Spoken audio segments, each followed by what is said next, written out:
everyone. If you're hearing me, just give me a quick second to do the pinned comment, and we will get started. So give me a quick moment here.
There's the pinned comment.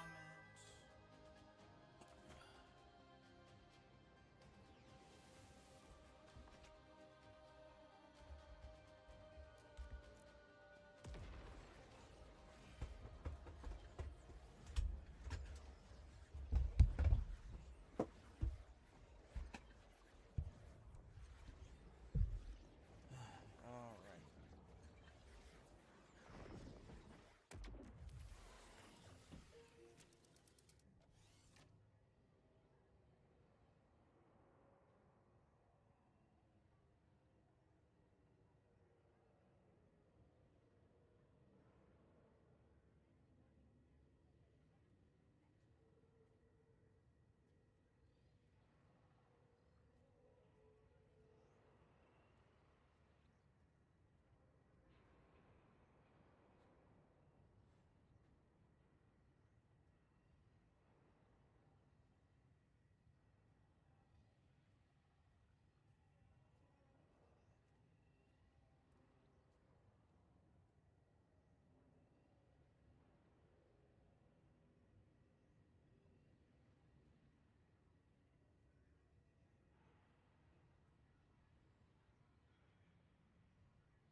Be advised, this city is still on lockdown. Exiting Dominion via the crash site or through a doorway to the phase dimension is punishable by death.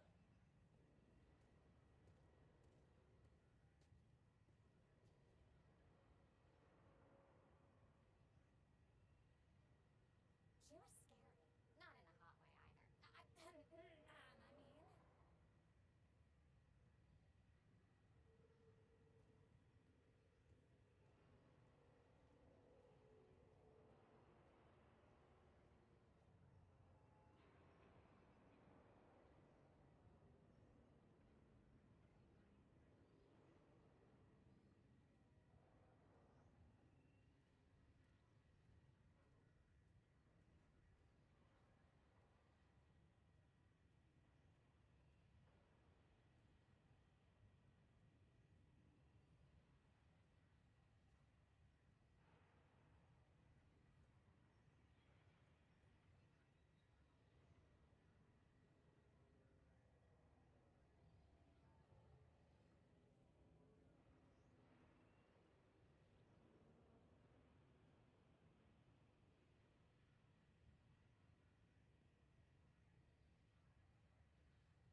Alright, everybody, let's get this party started. What the heck is... Did my mic change or something in between, he thinks? Because it seems a little low. Life is easier when you fit in. Accept the Dominion Is way that of doing better? things. You'll be glad you did. And you won't be imprisoned. Sounds a bit better, okay. Alright, now what was I doing here?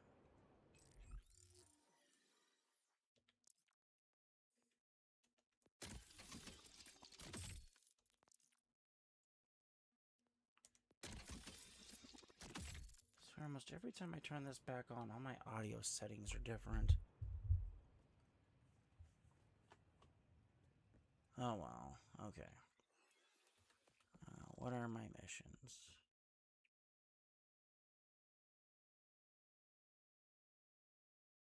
Okay.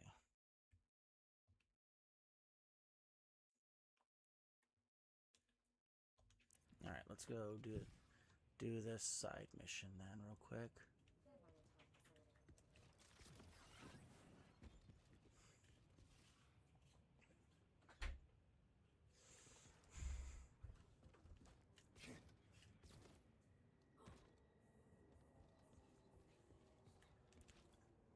Alright.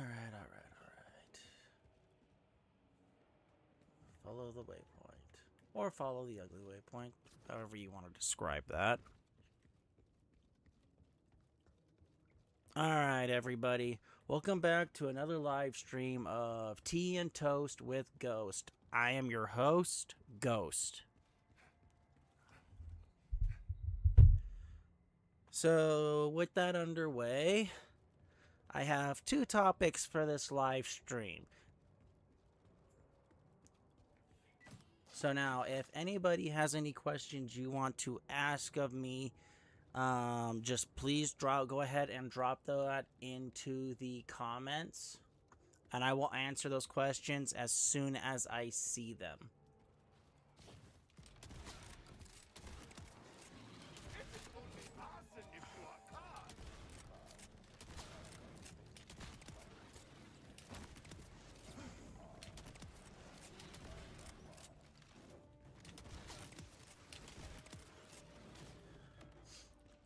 Oh,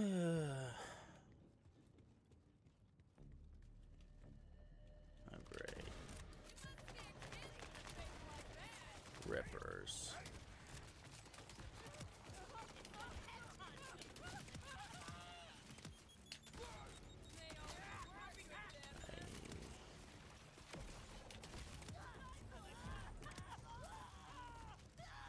I mean, the psychos were just crazy, but the rippers were never clinically insane to begin with, so...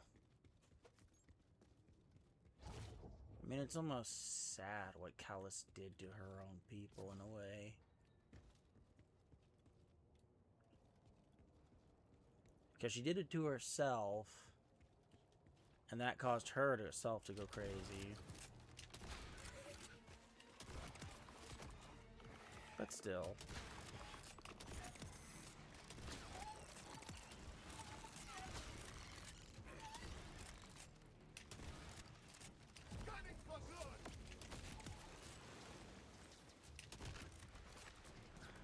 Gravitational.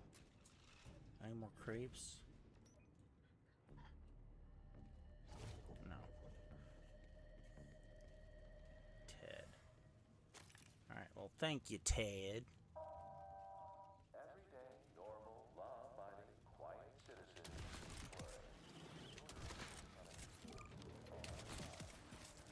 Seems your light has gone out.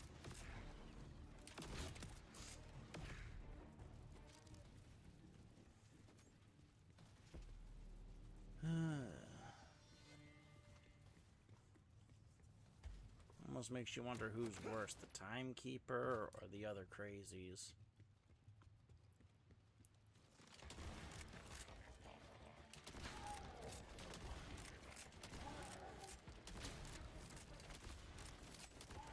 Remain to shuffle them up.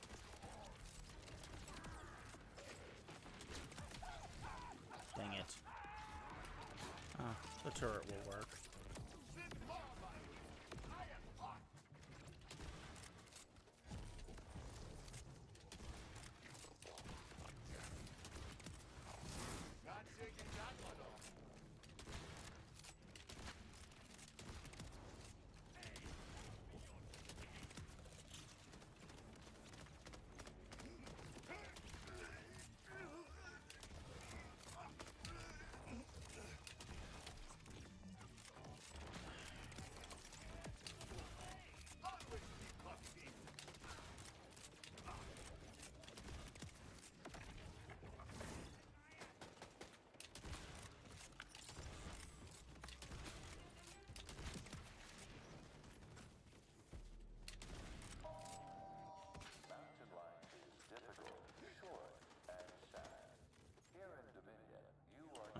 Let's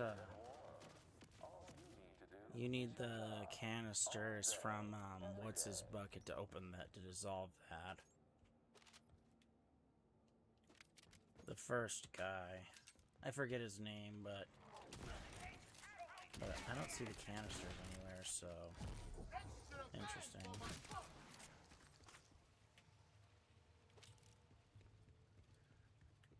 Okay.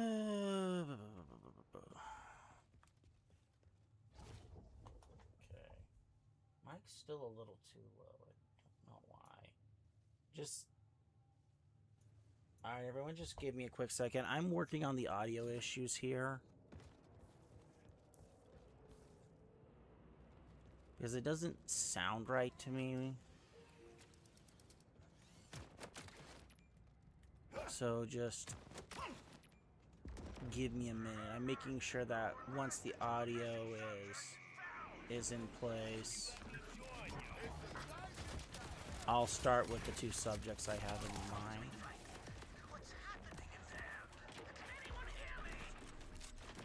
Nancy, speak.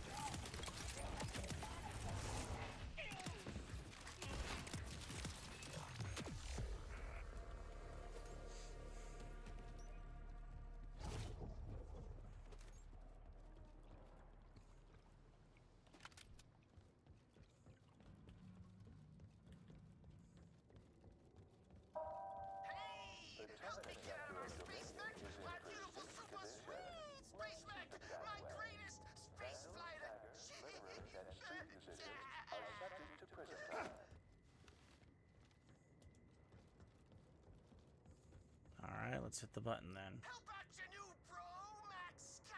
This is some nice tech, Max. Now, what is it you need? And how much are you willing to pay for it? Listen, I'm trapped in here. I need an all-night battery to get out, but the city's battery dispensers have been kaput since the plant shut down.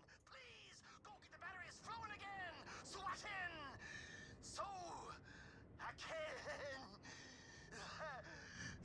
surrender my dreams. Fine, but know that crying doubles my rate.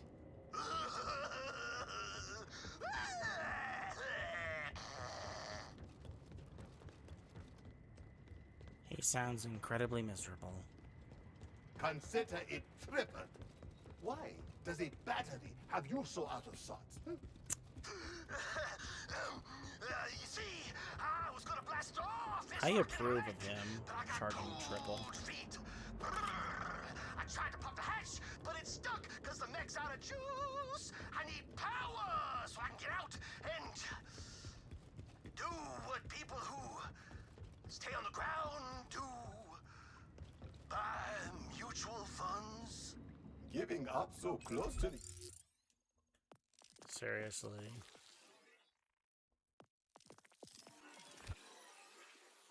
Your first thought is mutual funds.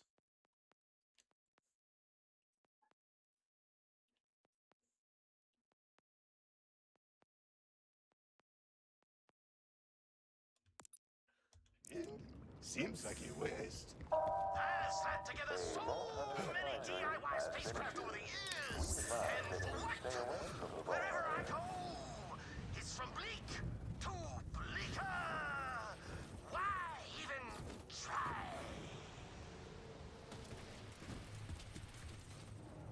Well, I mean, if you're getting paid for it, you're getting paid for it. Alright, it looks like my audio situation seems to have been resolved. At least for the moment, I guess we could say.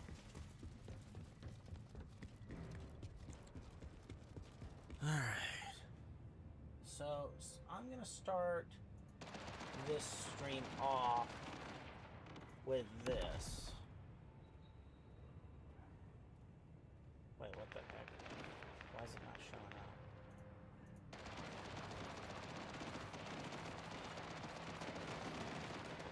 up? Oh. There it is. Alright, there we go. There it is. Now, I imagine people have heard about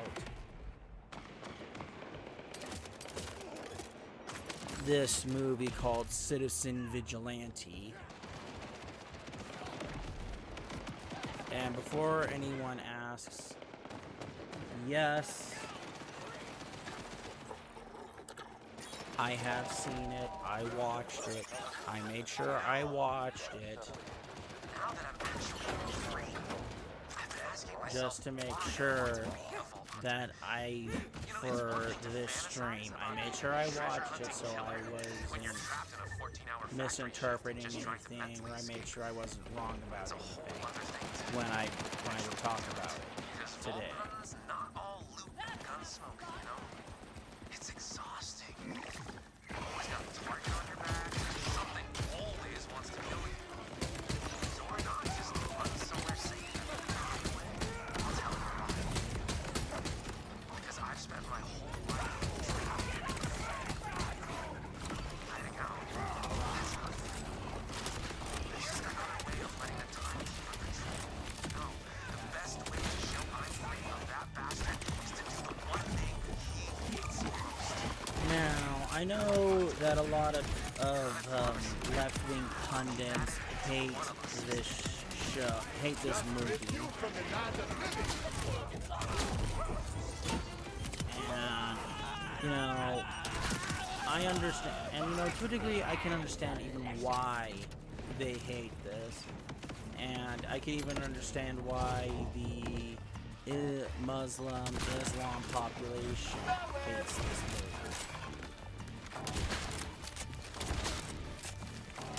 And sadly, I find myself not in agreement with this movie.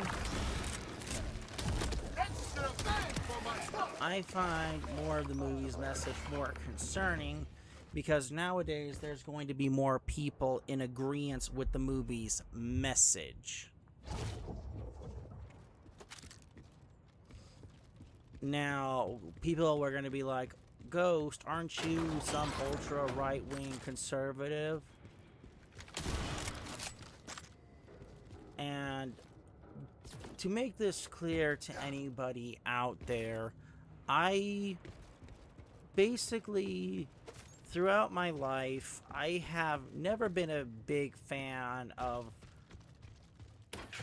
either left-wing or right-wing politics.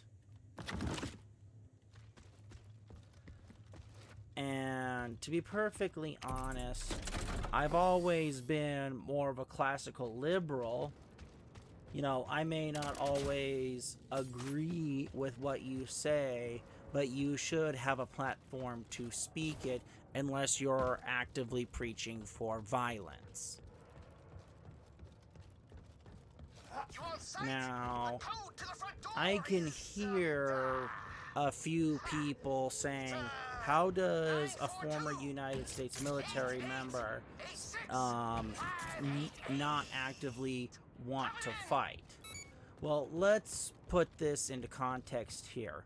Yes, I was trained to be a warfighter. In fact, I still am. Code invalid. Please stand by for appropriate summary execution. Thank you for your conformance. I would not Really? just yet. Okay. Summary execution. Here. Let's make... Alright, they want to execute me. They gotta work for it. Grenades straight to the face. All around the stack, just plant the stack, or chase the bandit. Da, da, da, da, da, da. Pop goes the bandit.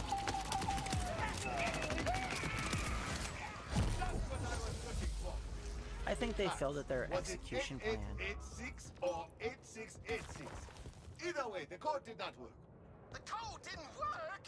Then we got no choice. To get me out, we've got to build a plasma torch door penetrator. Sending you the materials list now.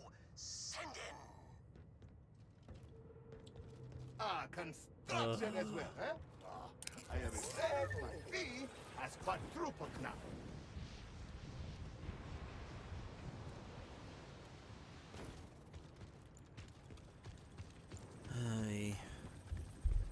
think I forgot how annoying this quest is. I just remembered the real code for the door.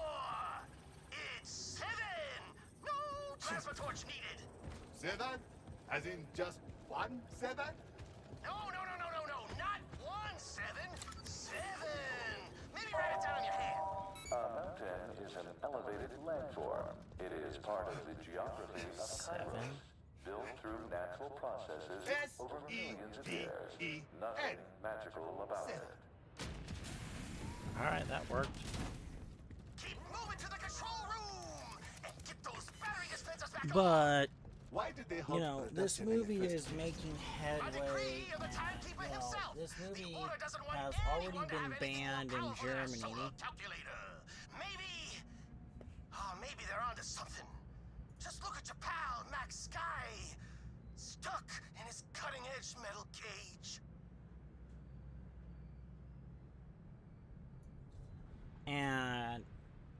And due to the graphic violence and some of the anti-migrant themes, it's also been excluded from theatrical and commercial distribution in the United Kingdom, South Korea, and Taiwan. So yes, this movie is making a lot of people uncomfortable. And, you know, to anybody who doesn't like the extreme left and the left wing, and those who think that allowing too many migrants into any country is a mistake, you know, this is a giant, you know, red, you know, flag for anybody who's like, hey, what juicy secrets does this thing have that they don't want us to see? Basically.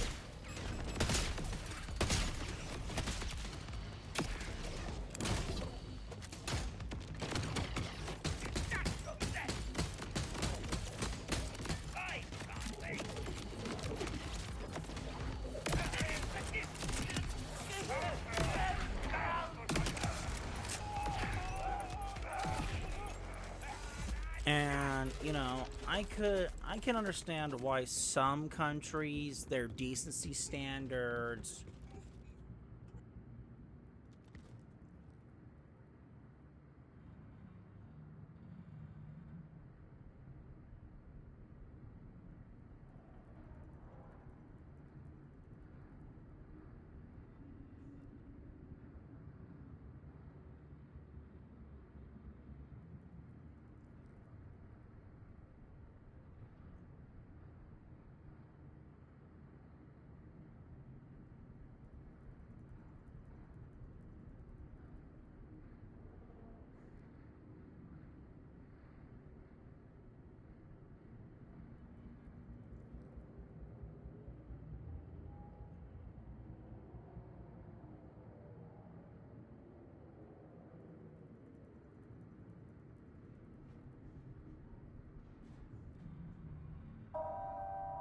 Lost track of a loved one? Remember that ascension can happen at any time and without warning.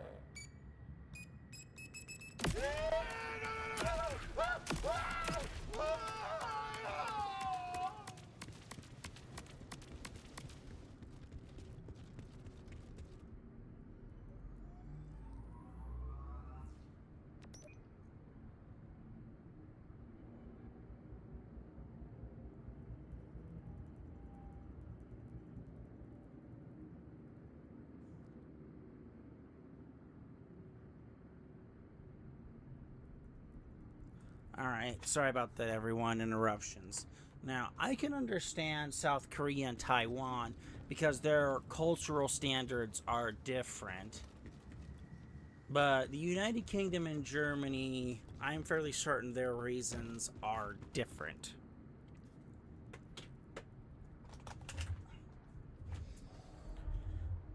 At least different than what they would say out loud, anyway.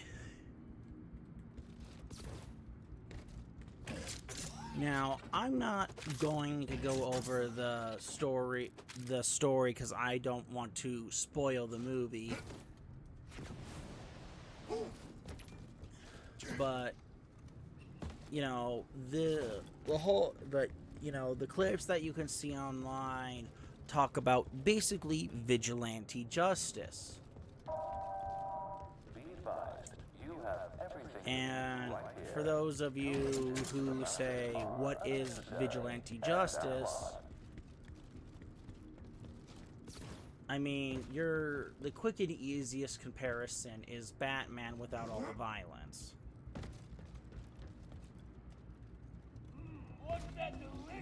Or Thomas, or arguably it's Thomas Wayne's version of Batman. I don't know. Maybe. I still just feel like sinking into the premium leather seats of my space mech and fading into the void. You know. So, yes. Do not think Now, boy. the director, what was his name? Uwe Bolt, if I'm pronouncing that right. I don't think I'm pronouncing it right. He dedicated the movie to what's going on in Europe ever since European leaders allowed for all the mass migration into Europe. Now, during my research for this, I saw many government-sponsored and left-wing publications stating that there was no correlation between the mass immigration and the rise in crime.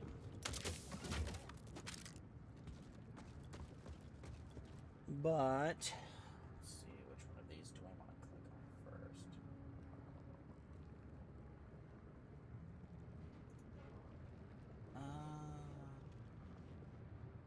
Let's see.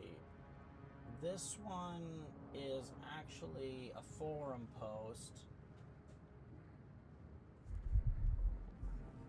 And, you know, this woman who wrote this, you know, she wrote a post about immigration and crime in the United States originally, and then she started writing about other countries. And she started doing research. I mean, here's the graph and here's the research that she was using.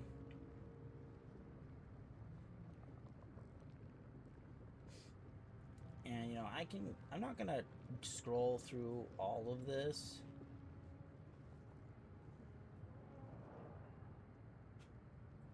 And, you know, so, and you notice here at the end, she says, so even if there were no deportations at all, migrants were still underrepresented in prisons and jails. Now, most people would sit there and say, doesn't this prove that the government and the left-wing people are right about this? Well, sadly, the answer to this situation is no. And there's a couple reasons for that. First off, as our first point of contention here, is that as a starting point, Your way out of there and into the next room. Go on, get gymnastic with it. Watch and learn. oh, Yeah, easy Okay. access is for suckers who want to get kidnapped by cannibals. Max Sky has seen some things. sounds like someone's been nabbed by rippers before and somehow survived. But, you know, first things first here. How accurate are the government reports? First off. Because the thing we have to remember is they did the same thing for COVID. They did it in the United States and they did it in other countries. Where they sat there and said a bunch of deaths were all COVID-related deaths when there were actually underlying factors before that. So that is one question we must ask. Are they actually being factual with the data? You know, that's one point of contention. One. Second, under-reporting of crimes. Now, when I sit here and say under-reporting of crimes, I mean where people are not reporting said crimes. Because as it has, it's less shameful now to come forward. Well, more for women than it is for men, to be bluntly honest.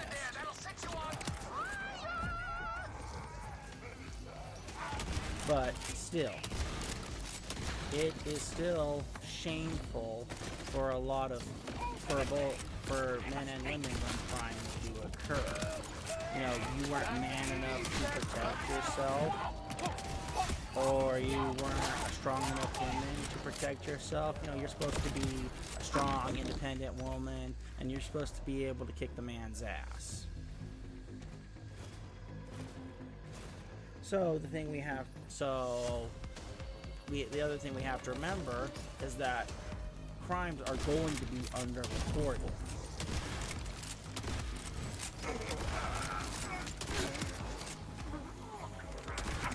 And that's another factor that we have to consider here. And then lastly, we also have to consider the data where this was collected. And if this is all government data, well, if the government wants the citizenry to not freak out because all of these migrants are causing crimes, are they going to release the data? Hold on, we had a comment.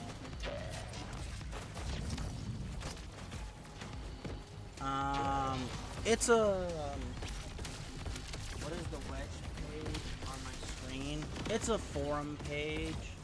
I know that I don't really like using forum pages, but you know, when I went looking for the information and I was checking out a lot of the government sources, I was constantly suspicious because they said the migrants made no difference. That should walk you up.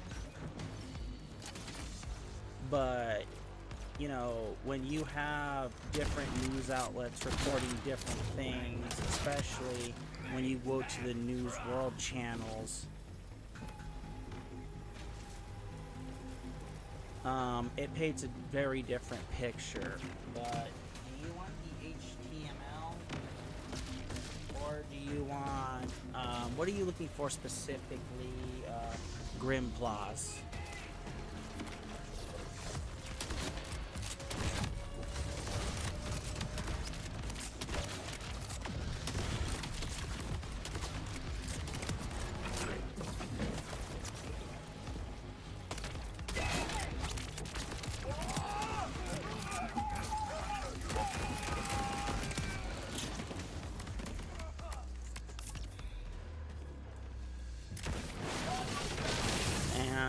No, I'm not calling this person a liar. I'm questioning where they're getting their data from.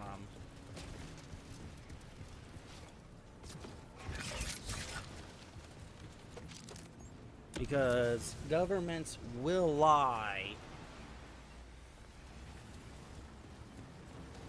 to protect whatever programs they got going to protect the funding that they get.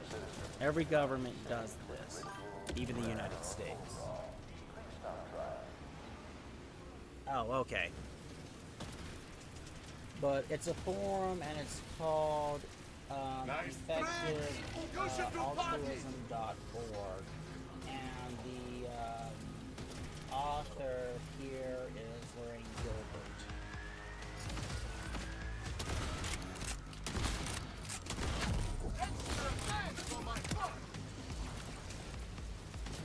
So I'm just critiquing where she's getting her data from.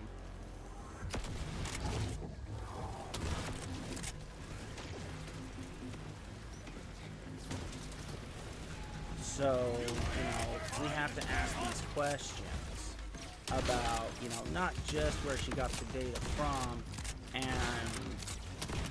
and also we have to ask, is there a benefit for these people lying? Or is this government data where she got this from lying as well? Oh yeah! You did it! Now every battery dispenser in the city will be online! So Good news, since you're gonna need one to get out. It's, the data she's sourcing here, she says, the migrants don't seem to be the problem here, which in some cases could very well be true.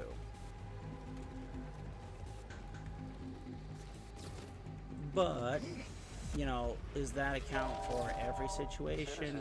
No. And does it cover everything overall? No. So, from there,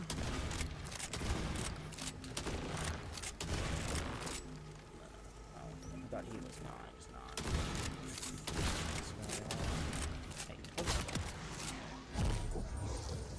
So from here, we go to the Hoover Institution.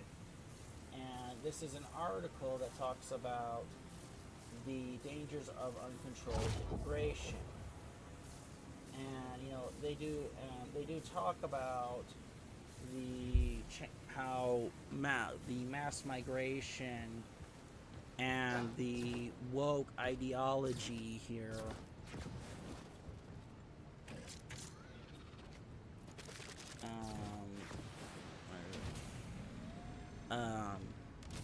I'm not going to finish that sentence. I mean, this was posted in 2024. And, it talks about here in 2024 in the history of Spain, where it talks about the 60 to 40% that were born in Spain and Europe. And, it does talk about the population movements, which, to be fair, population movements do happen depending upon recessions, economics, all these things play a factor in where people move, where people flee to. It always happens. Because when global markets take a hit, everybody is affected. It's a fact. Max, are you sure We saw it you in do not 2000, want to block and we your saw marriage? it especially in Because you sound 2008. depressed. The whole world was affected. A bit turned on. Can you blame me? He's hot. So This we is can't not just sit here and not depression. ignore It's that. my tragic terrestrial fate. Now come get me out so I can. So now, here's the example. 1996, a little bit over, a little bit less than 500,000 foreigners. Stop being But such they a weren't coward. from, I heard your cheer when we the thwarted Middle the East. order. They were mostly from Imagine Northern how European you would countries. feel So when we're you talking finally Denmark, accomplish Poland, something. and If other you do not places. touch that space And network, according to I this, will. majority of them were people who had dual citizenship. So, you know, you had a parent who was either born in another country or who had family roots in another country. Because if you have family roots from different countries, you can use that to apply for citizenship in other countries. A lot of places have it. I mean, Australia has it if you want to immigrate to the United Kingdom. Oh no, I said that wrong. The United Kingdom will allow you to immigrate to the United Kingdom if you're from Australia, as long as you have ancestry that comes from the United Kingdom. Let me say that properly.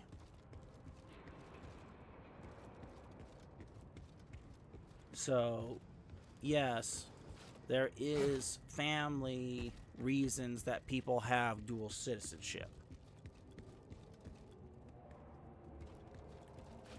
You know, I'm not trying to snub anybody here. Alright, let's go. So, as we go down, you know, then they start talking about and they start talking about how migrants coming in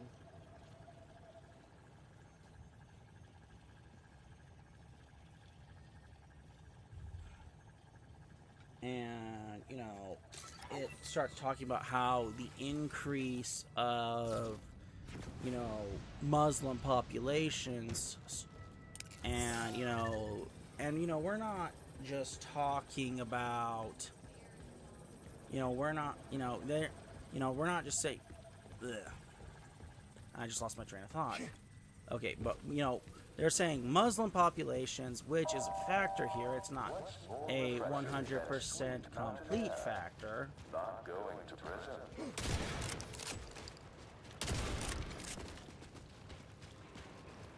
But those who tend to believe in some form of jihadist belief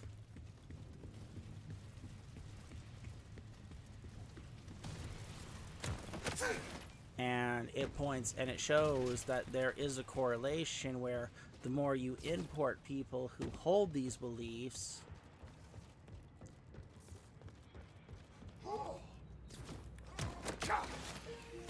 the more crime and more problems that you have. And, I could also sit here and I know I didn't pull it up on...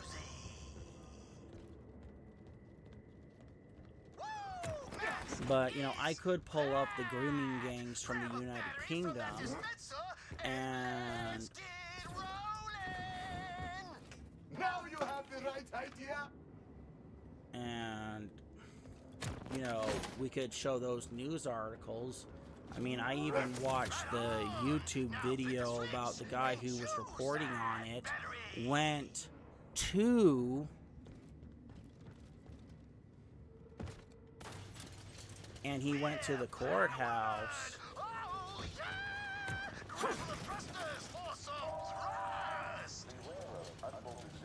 And he got arrested for showing up. Because he was told not to show up because the government didn't want him. Because the UK government didn't want him talking about it. I'll never return. But before I step into the infinite, I have a final request. Ah, you and the theatrics. I am certain you will return on re-entry. Probably. So, What? Oh, you no. can see here, No. I just need you to hit that switch. It'll open the somebody roof here and who's start saying the that immigration I was hoping you would say is that. not necessary. You have one person here who's saying immigration is not a factor here.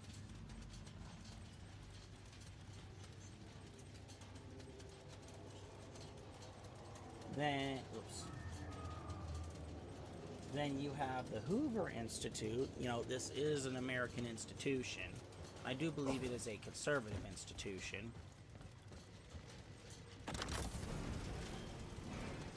It's countdown time.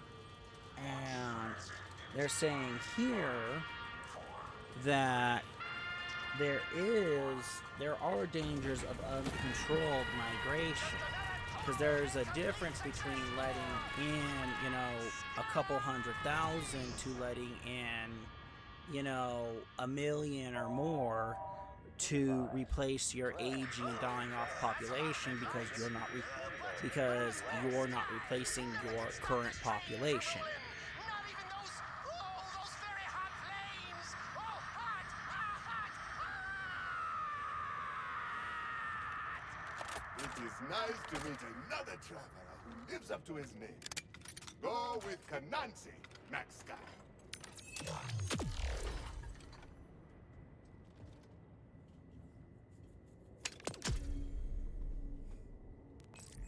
So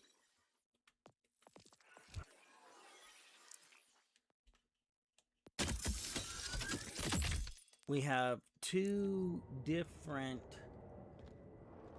sources here claiming two different things.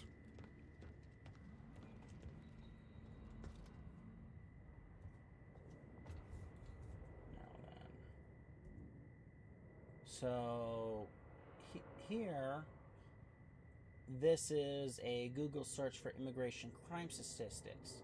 Now, the overall AI tells us that this varies by country and region. And, you know, it tells us that there's broad empirical studies.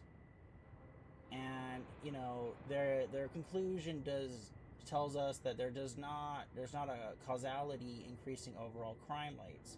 However, in specific nations with higher migrant populations, police records indicate a demographic overrepresenting of young men and undocumented temporary migrants in criminal statistics.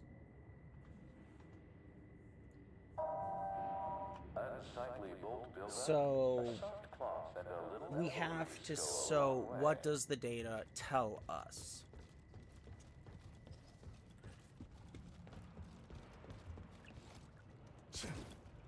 So the data basically tells us that, you know, that when you bring in all of these people and you don't vet them, yes, there is a risk. I was getting worried. There should be an elevator nearby that'll take you down to the labs.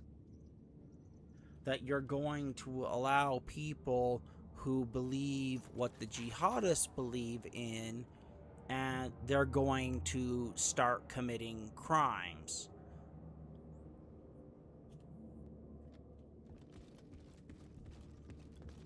Kind of a strange elevator. Some may call it broken. So, yes, there is that. Do you think you can find But another way down there?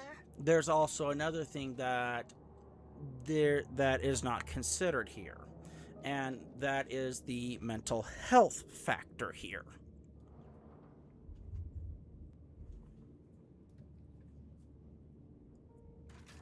Now, am I excusing any form of crime here? Any form of bad action? No, I'm not.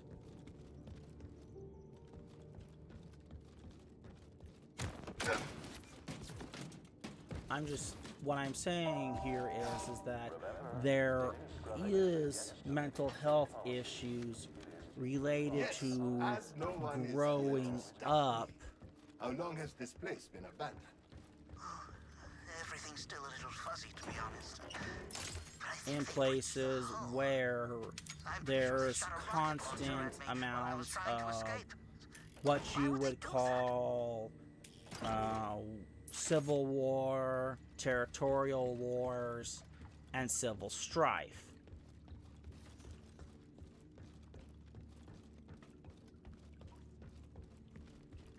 And, you know, if you're talking about the Middle East, I mean, it would be also fair to say also religious infighting with, well,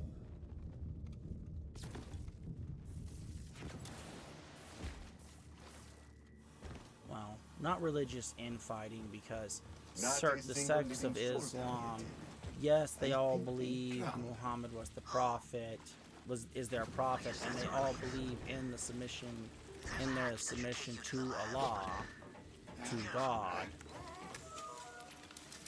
That whole place was packed with order soldiers. You were looking for the biology lab. But They did most of their experiments there is where you have to stop difference between Sunni, Shia, and the Kurds.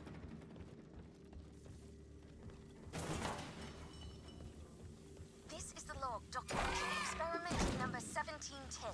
So with that in mind here, you know, there's also going to be a lot of religious... Subject is quickly showing signs of increased power and size. What's the word I want to say here? Because it's not religious war. Trying to think of what the best way to phrase this as. The subject is broken free. He's killing everyone. And religious strife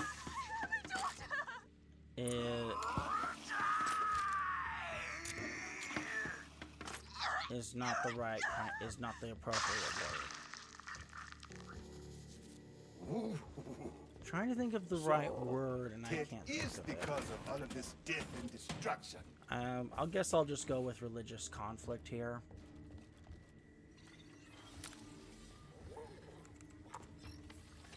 They made it through the experiment. Because that's going to be the closest word for it that I'm going to get to, sadly. It was horrible. The pain. But there is multiple conflicts in many different regions. And some of it is religious based, some of it is going to be land based. It's just a fact, and that is very factual. And I did bring up in my last live stream how Saddam Hussein used chemical warfare agents, well, a chemical warfare agent, against his own people.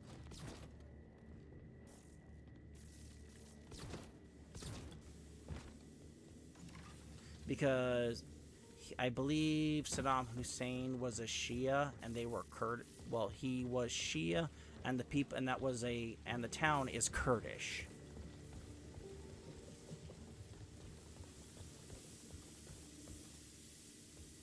I mean, to this day, that town is still Kurdish. So, and I already covered the birth defects and everything from my last video, so I'm not going to rehash that.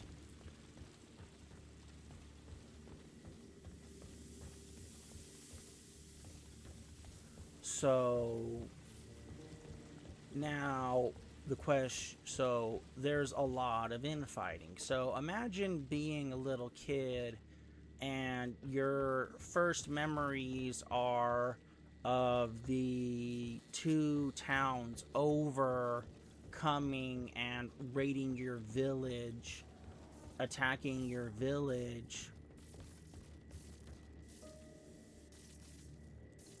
because, you know, you're Sunni and they're Shia.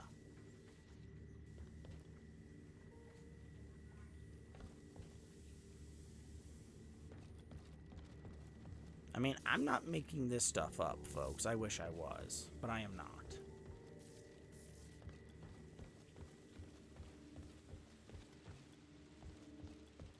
So, you know,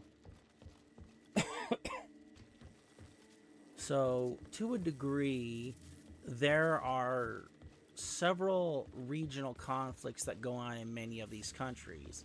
So, yes, there are some mental health concerns,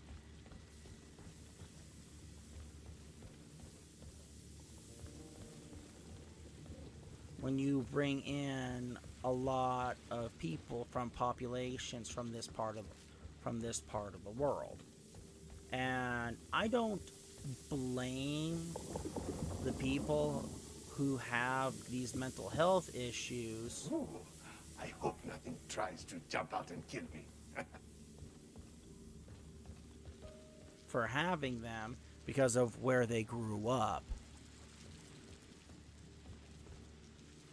I don't blame them for that at all, because, you know, when you grow up in a war-torn country and you almost got used as a child soldier, or who knows, maybe you actually had to be a child soldier, that's a pretty messed up thing.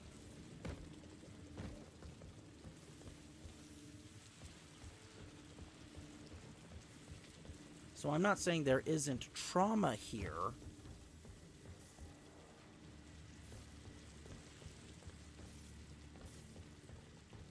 But that also doesn't excuse the actions of what some of these people do.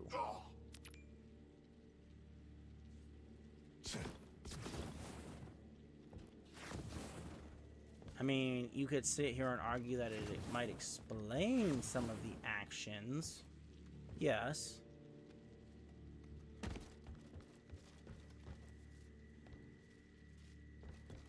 But it's not an excuse. I mean, I can tell you, I've heard stories of veterans who have PTSD really bad.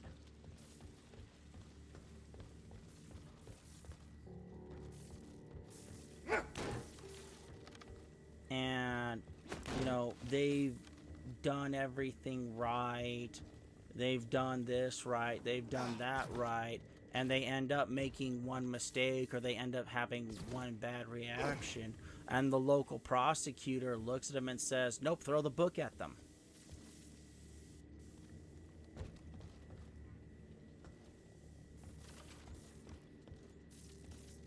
It's happened too many times.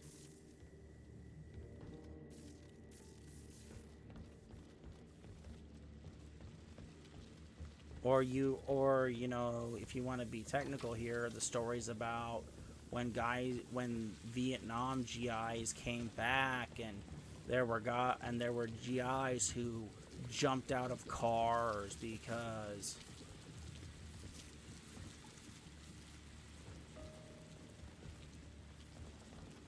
they thought a bomb was about to go off. Or who knows, I mean, there were drugs and stuff involved too. I mean, a lot of people tend to forget about, I forget the football player's name, but he had, I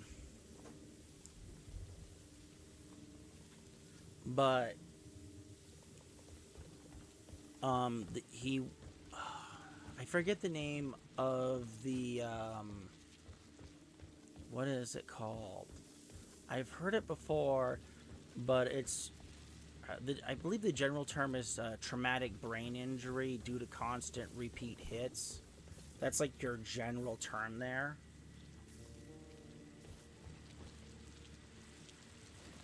And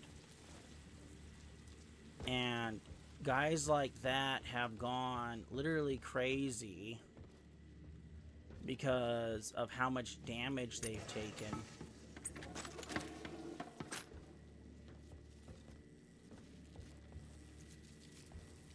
And there have been cases where they end themselves and their families, which is the worst case scenario.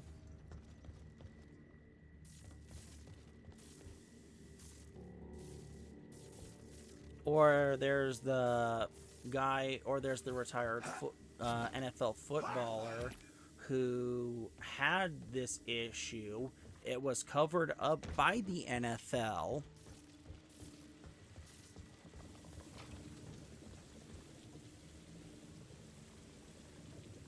Hold on a sec, folks.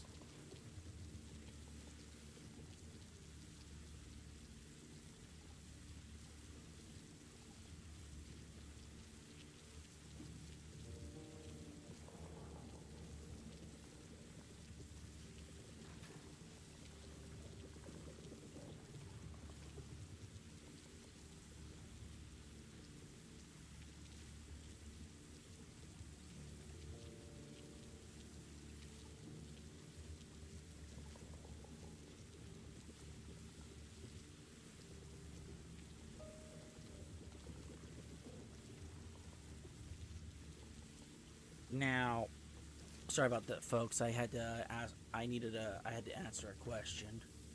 But, you know, in this case, the footballer drove off from his family home as his wife begged him to not drive off, but he drove off anyway.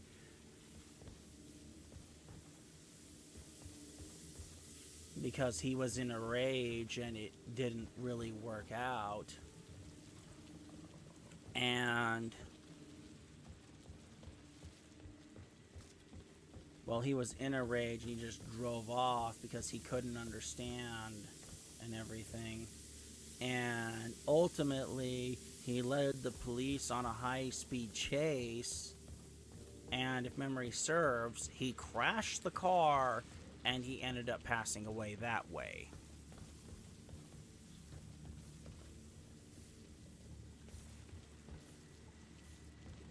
So, yes, post-traumatic stress disorder is real, and it sucks. And traumatic brain injuries are real as well.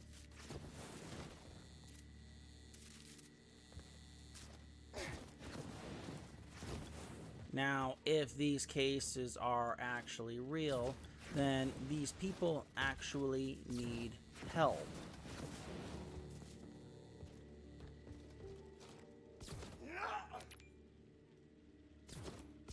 To deal with these situations, and in a lot of cases, these people aren't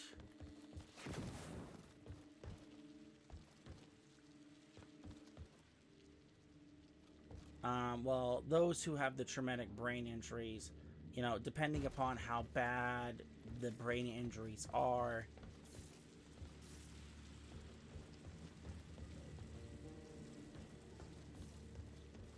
they could last for years or they could last for months. It always varies.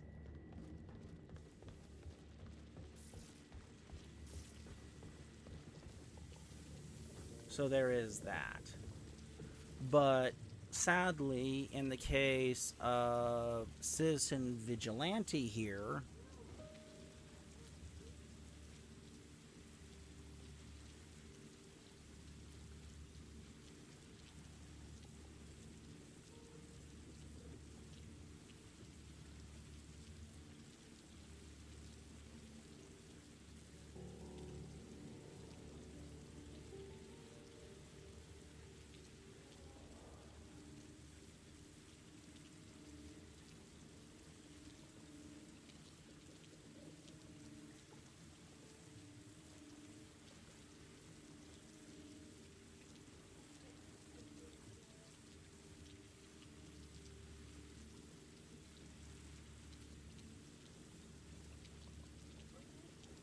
so with that being said here,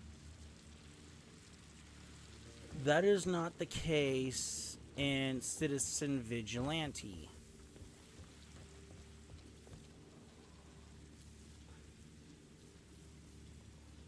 Now, here, these are graphs .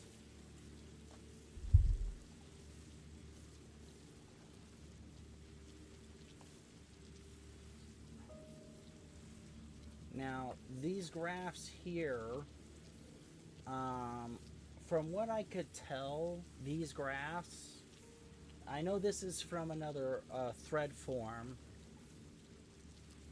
These graphs do seem to be government graphs, so I'm going to give this particular instance the benefit of the doubt here.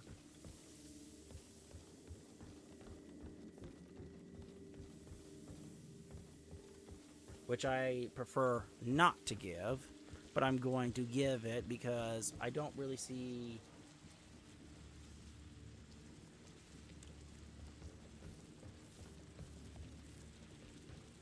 any sort of falsehoods here.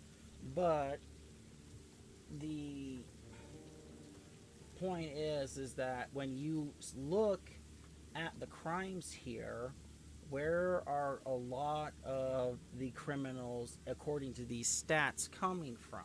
Well, it says rate of suspects by citizenship in Italy and Germany. So, You know, in a lot of these cases, where are we seeing a lot of these coming from?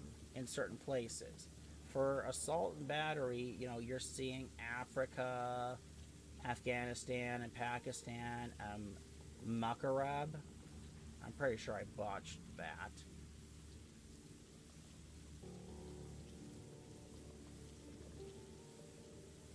And then there's grapes, where you have Afghanistan, Pakistan, the rest of Africa, and again the Maghreb leading.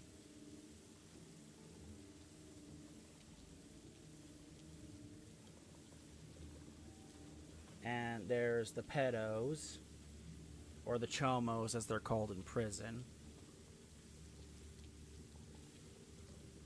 And again, the chomo's favorite thing to watch, again, it's the Afghanis and the Pakistani nationals. And then as you go through it, you know, it all seems, you know, a lot of this is foreigners, according to this data, that the likelihood comes from Africa, the Maghreb, and the Afghanistan and Pakistan. Now, Romania and Bulgaria is second in other places, but they're also not fully there. Now, if you go down to here, in Germany, the suspected rate of S-word and grape among Afghanis is 15 times higher than the local populace, which is very disturbing to say the least.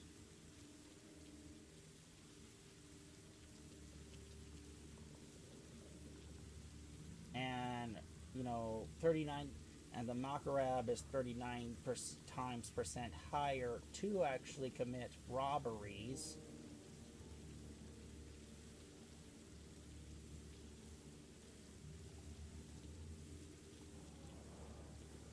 So the top 10 suspect rates for S-word offenses on children in Germany, and according to the data that is above here, and you know, the sources here, I can't read German and I'm not even going to try and pronounce that. But if you look at it, it goes from Afghanistan, Algeria, Guinea, Pakistan, Gambia, Iraq, Lebanon, Somalia, Syria, and Tunisia. And let's see. And I'm not sure about Gambia, but Guinea and Gambia, but I know for a fact that let's see, how many is here? 1, 2, 3, 4, 5, 6, 7, 8, 9, 10, yeah. 8 out of 10 of these, those are all Muslim countries, or prominently Islamic countries, or Islamic territories, however you want to turn that phrase. I'm not sure about Guinea and Gambia.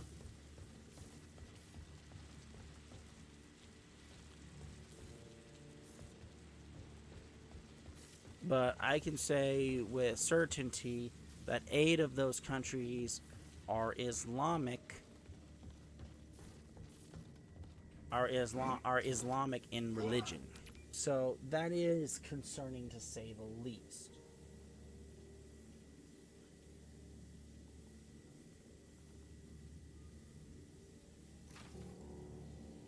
Now, violent crime rate by nationality in the UK.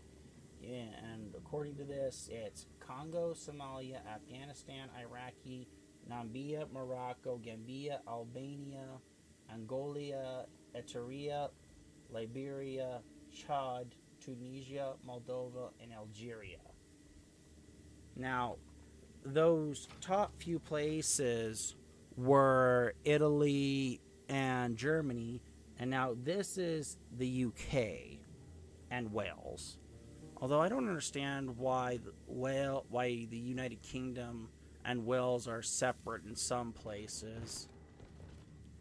But then again, I don't pretend to understand English politics.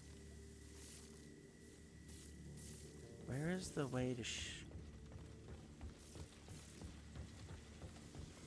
where is the door opening that I have to shoot open? I don't see it anywhere. There should be a control panel I have to hit or something, but I don't see it anywhere.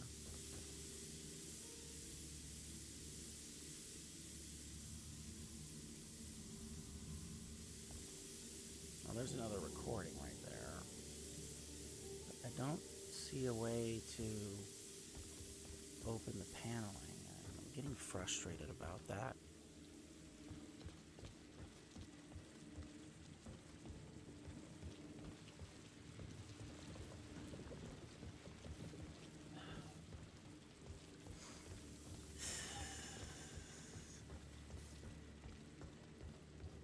Maybe I'm looking at it through the wrong door.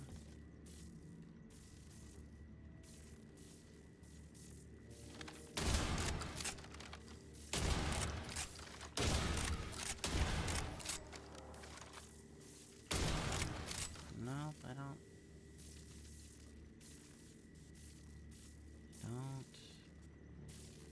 see me hitting anything. So where is the crack? Where's the opening I need to find?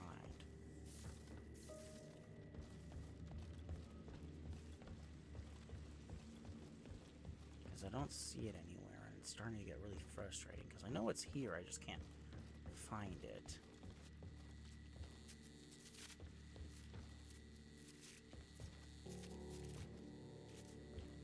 But, you know, this is data straight from the government of England and Wales.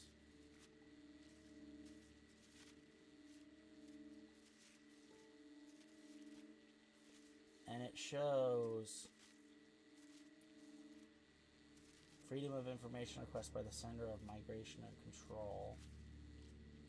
But, you know, this shows that, you know, it's all foreigners that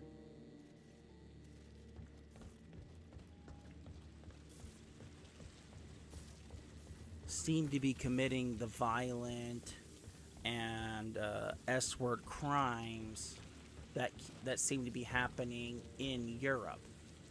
Now, in America, just to touch on this, there are migrants who do commit crime, and there are a lot of Americans who commit crime. So, yes, there's both here. So, so the data I'm seeing tells me that in America, it seems to be more of a mixed bag. But in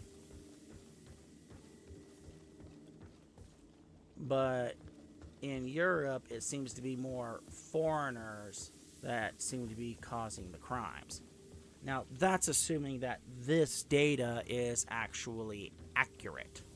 And I'm giving this data as the benefit of the doubt. And the only reason why I'm giving this data the benefit of the doubt is that their sources are actually being cited.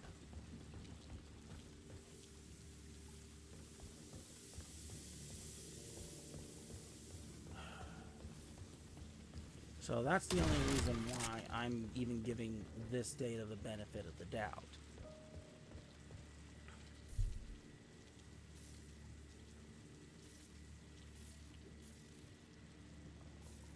And, you know, here's conviction rate by citizenship per 100 residents. You know, Algeria, Ethiopia, Angola, you know, the Democratic Republic of Congo. And is that French or is this Sweden? Oh, this is from Sweden, okay. So this was from the UK. This is from Sweden. So, you know, Algeria has the highest conviction rate. But, you know, if you notice, a lot of the top 7 here are all from Africa, while things start getting mixed as you go down.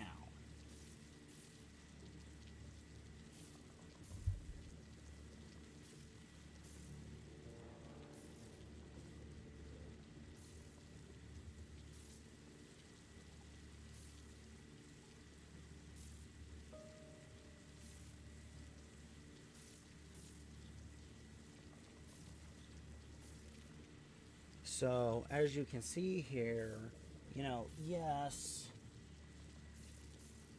there is a problem in Africa, but a lot of it, I mean, not Africa, in Europe. I think I said that wrong.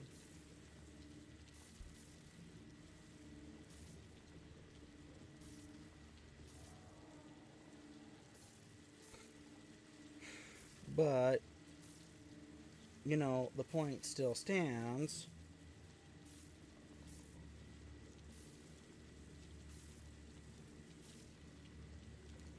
That a lot of these crime rates are from foreigners. And, you know, they're not, you know, just Europe, you know, Eastern Europe foreigners. They're Middle Eastern and African foreigners.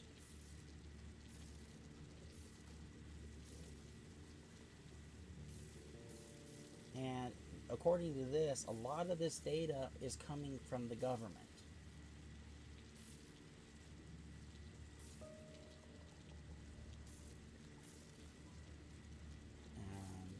You know, this is telling.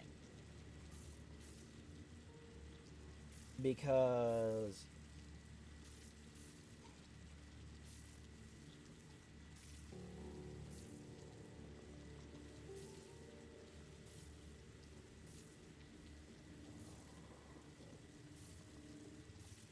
and why is this telling? Because once again, you know, this is not a contradiction to the citizen vigilante narrative. This is actually confirming that the issues in Western and Eastern Europe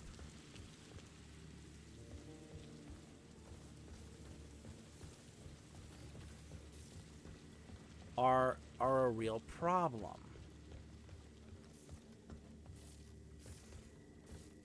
So, and that the government are failing because they don't want to upset their left-leaning, well, the left-wing politics who make up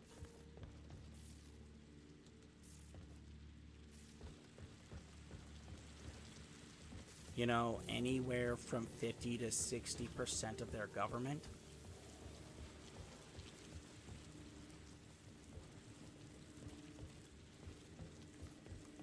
And mind you, these are the same politicians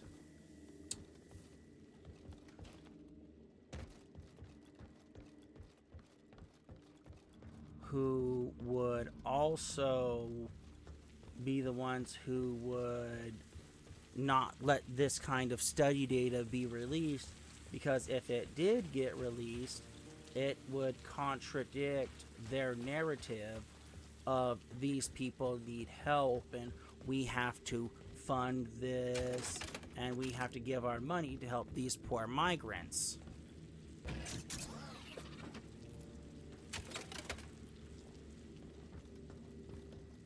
And mind you, all the and you know, as a quick side note here, quick question: the companies that are being paid to help bring these migrants over, who owns them? Food for thought.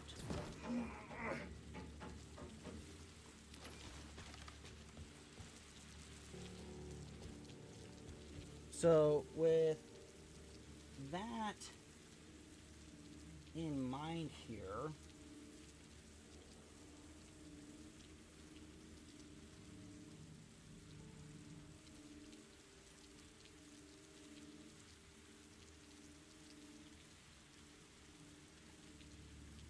you know, this comes back to the movie.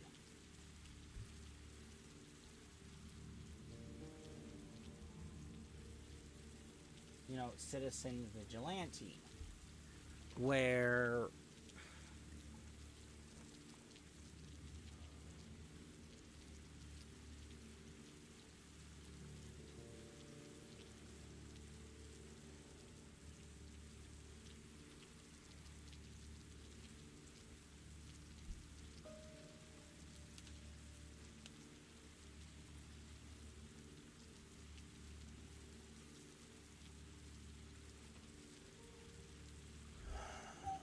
so with that in mind here, you know, we have to keep in mind that the question that's being proposed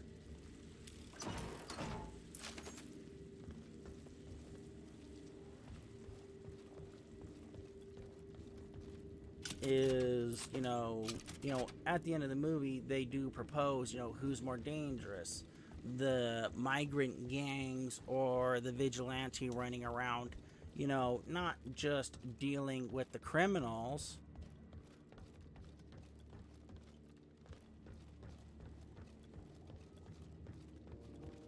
but also dealing with the government officials trying to stop the vigilante. Who's more dangerous?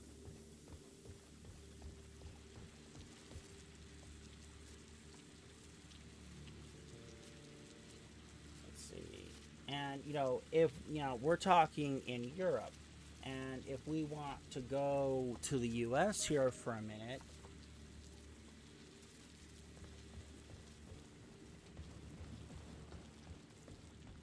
you know, ICE arrests 275 non-citizens who have committed S-word offensive convictions during nationwide law enforcement S-word efforts.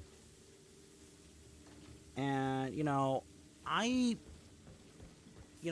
don't approve of how ICE has been conducting itself, because not only have they been, you know, scooping up illegal immigrants, which is fine, but I'd prefer if they did it properly.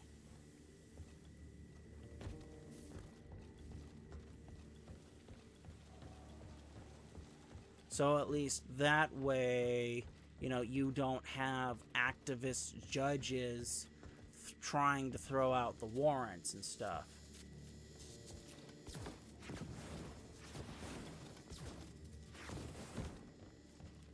Because there are judges who will do that if the warrants aren't valid or the warrants aren't legal.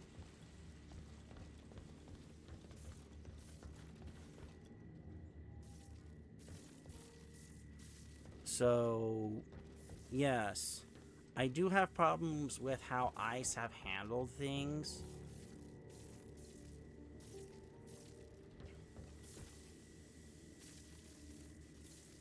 But it doesn't mean I don't appreciate the deportation of criminals who have very little concern for who they assault, whether it be men, women, or children.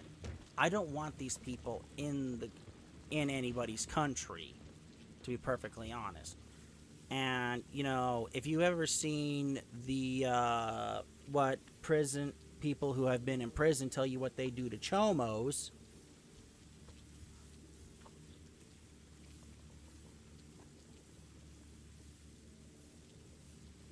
you know, most chomos have to go into protective custody to, you know, protect themselves.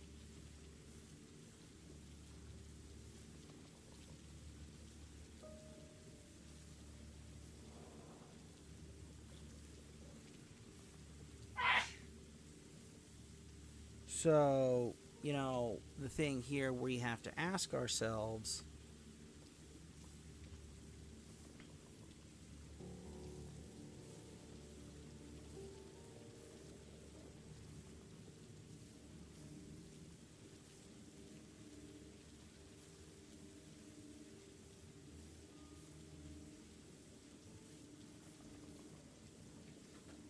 is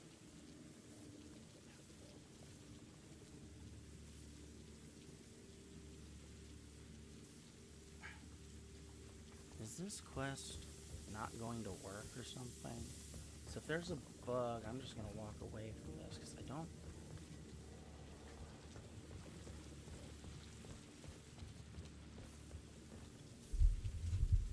don't. Because it just keeps telling me to go to this door. Oh.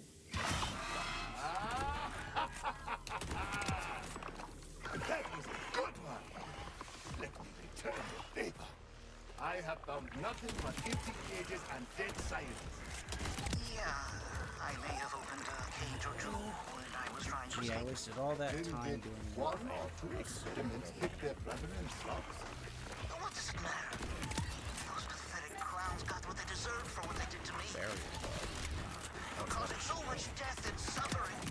Well, looks like you did not need my help. You stopped them all by yourself. Did I? But the tech still exists. You have to destroy it before the Order gets their hands on it. It's probably in R&D, right up the hallway a bit.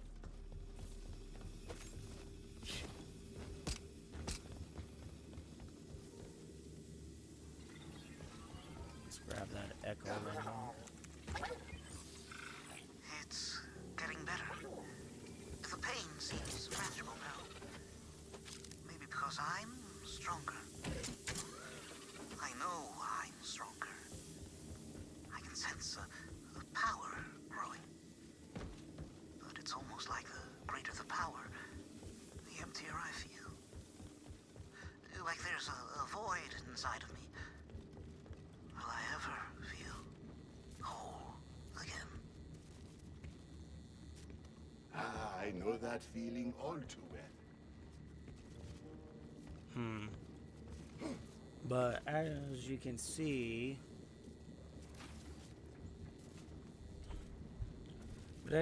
here, even in the United States, we even have our own problems with this.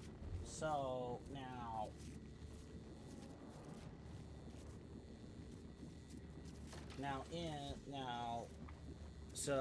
this is a Reddit forum, and you know it's asking why the drastic increase of S-word crimes, and you know the thing that if I were to scroll down here for a minute and go through, they talk about things I've already talked about previously, how there's the shame and everything.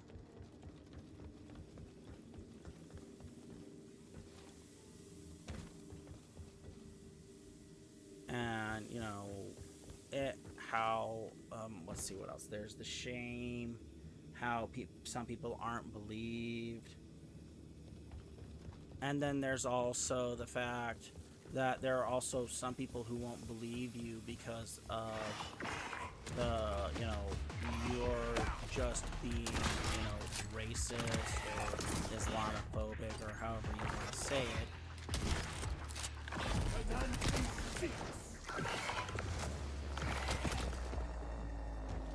So, this is very much, the question we have to ask here.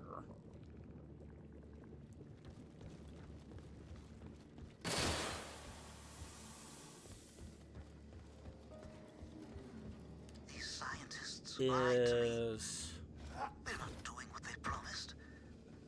One of the other guys, he went in and just exploded. They made him explode. There were parts of him everywhere. And I'm next. What if that happens to me? I don't want to die. Seems like he pulled through just fine. Well, in one piece at least.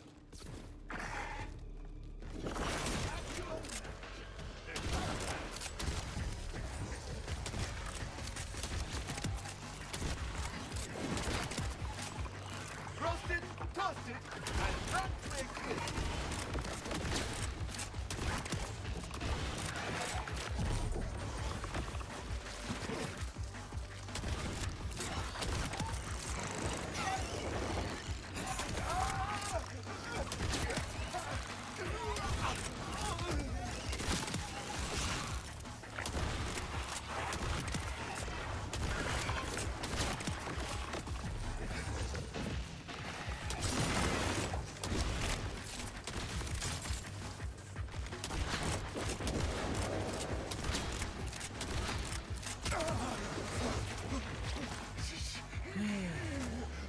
to the main lab.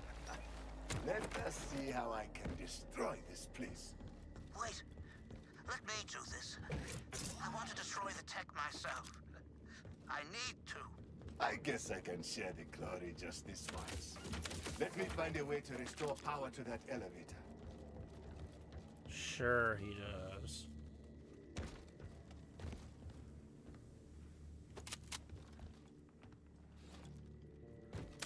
So, as you can see here, you know, there is the stigma about being a victim is still around.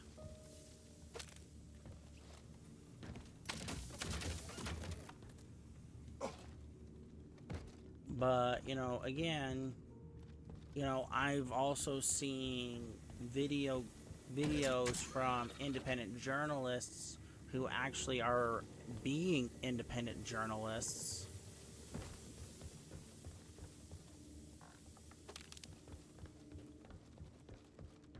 And they actually went to the police stations in places where they had the mass immigration.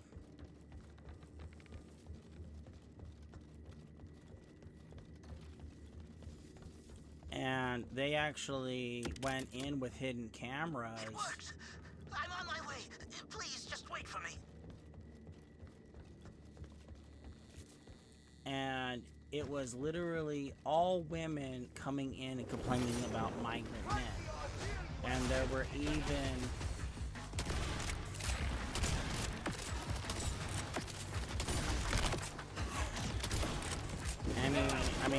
oh, not even. I mixed that up. But there was even situations where they were walking around with their cameras, and they were coming, and they had the men coming. They had migrant men, however you want to say it.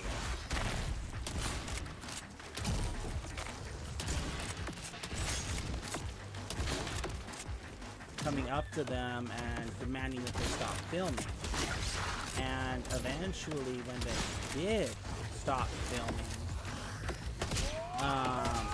the guy didn't actually have a camera on him, but he still had his audio recorder on him.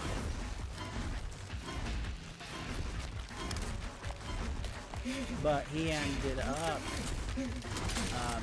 getting accosted by many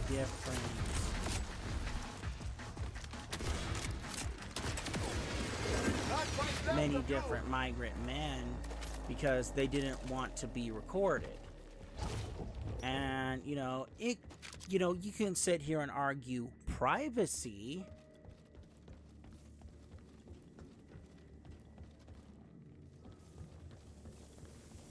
but you know, anyone who has a problem being filmed in public, you know, the question that most rational people go to say, do you have something to hide? I just took out a couple of corrupted from BioLictus experiments. Was the Order trying to reproduce that here? I'm not sure what that was about.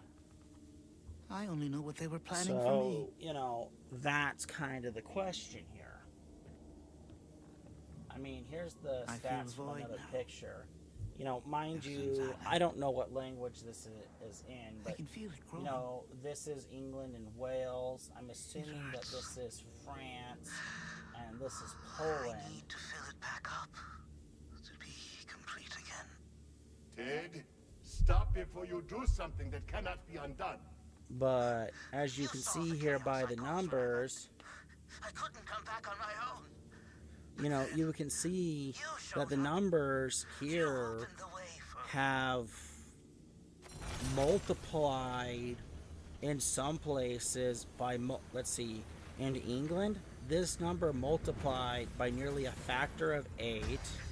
I'm not sure what which place this is, but this place,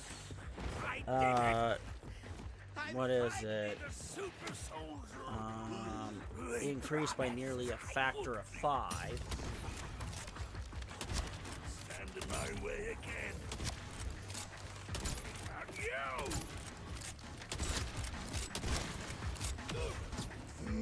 Let me deal with this boss and then we'll continue.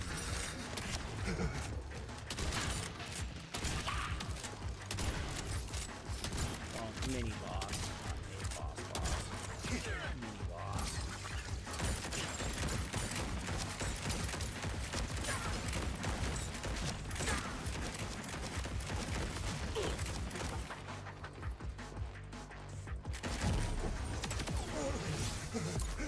And just like that, he is gone.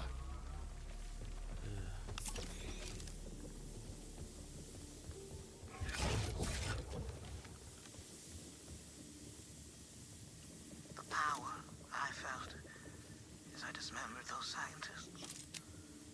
The blood and destruction. Now I realize that that was what I wanted all along. I want more. But all the power is gone. Only the void remains. I want to feel whole again. I want the power returned. I have to go back. But I can't fight all those auto guards like this. No. Maybe someone else. Maybe I can find someone else to clear the way for me. I guess he should have picked someone a little worse. How nice of him.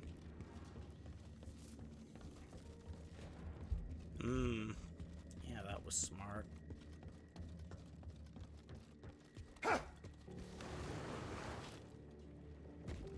Let the deranged, power-hungry person to recharge and just try and do what they did to others to me. Yeah, that's such a smart thing to do. So here, this was nearly a factor of 5 on the increase. Here, this was nearly a factor of 6. But here, it actually went down.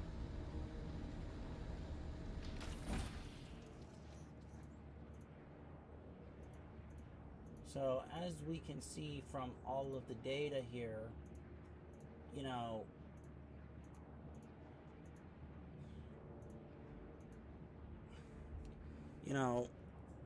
sadly, what this movie is talking about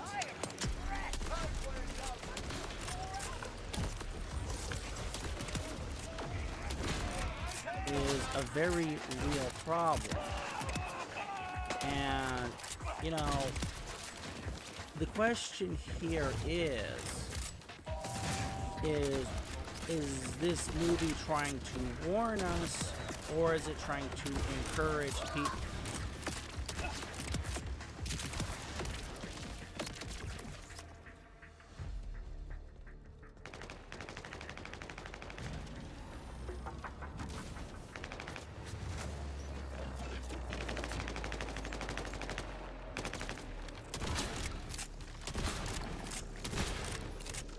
Nancy speaks.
success. Citizens who display their individuality will be corrected.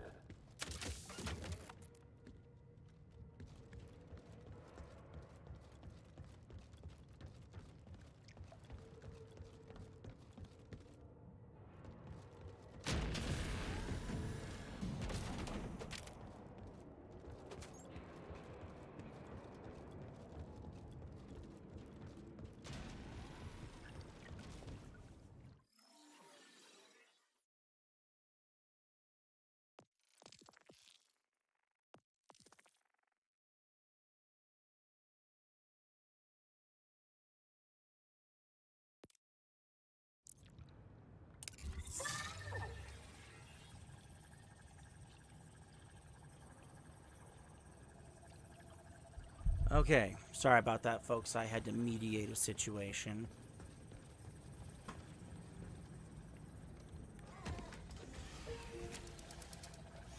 But anyway,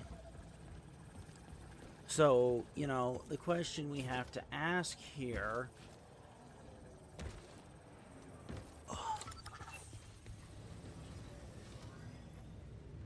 is not the question that is posed at the end of the movie, where who's more dangerous, the migrants who are running around doing bad things, doing terrible things, or the vigilante who is dealing with the migrants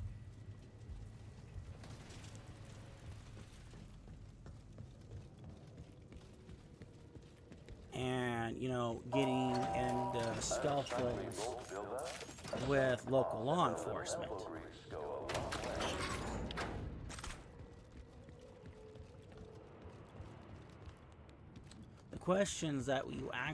The question we should be actually asking here is not who's worse, not who's more evil, is what do you do when government fails you?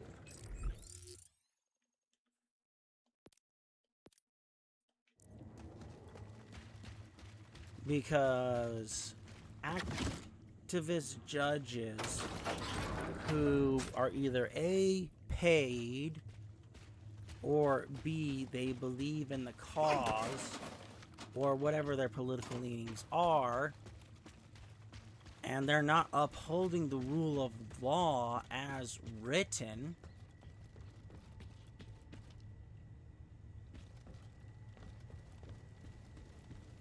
Never met a game yet I did not like. they'll give people who they shouldn't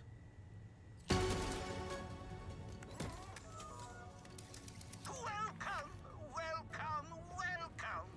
all the chances in the world to do Salvation. The others lead to certain doom.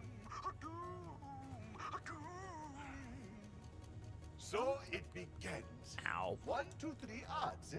to do things. You're a vault hunter? Now's my chance to match wits against an elite B&er. Shall we see how much is man So and what how do much you is do? machine? Do you hope for Deep justice philosophical from a debate. system that won't give it If to you you? find an answer, let me. Now, let's see if you're worthy of my devious genius. For whatever I suggest reason? you look carefully for clues. Choosing poorly might give you a burning sensation. Upping the ante? Good. Or the best game of life and death.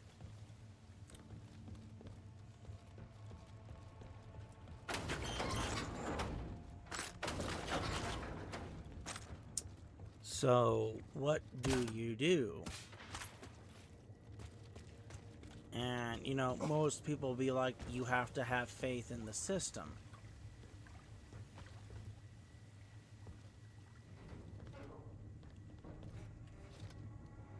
And, you know, it's called, well, if the system fails,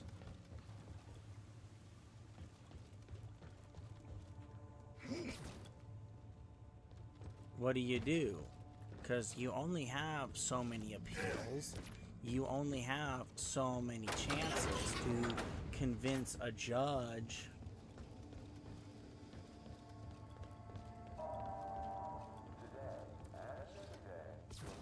that somebody got it wrong or somebody got it right.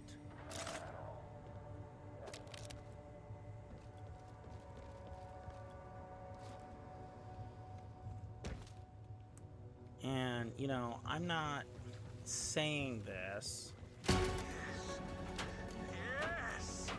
To have a rival that's finally pushing me. to belittle the legal system. It's Because, yes, there are legal systems will always be flawed. Because there's always going to be those who have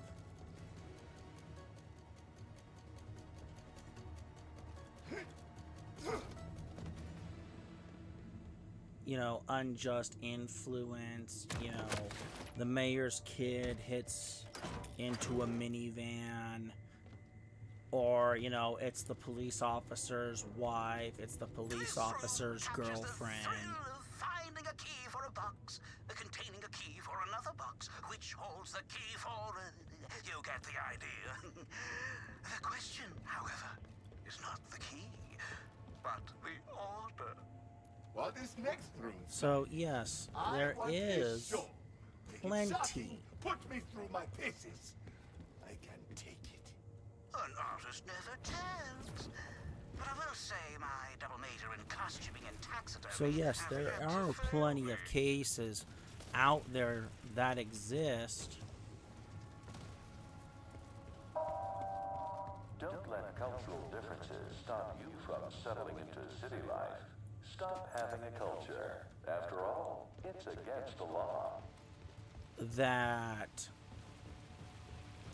can lead to many, many, many, many, many different problems.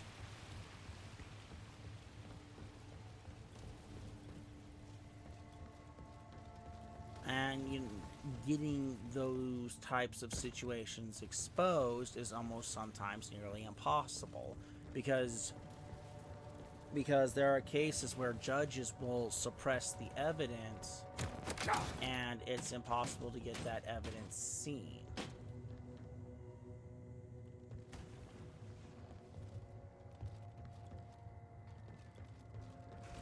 So, there is there is the, question we have to sit here and ask. When the legal system fails, when the justice system fails,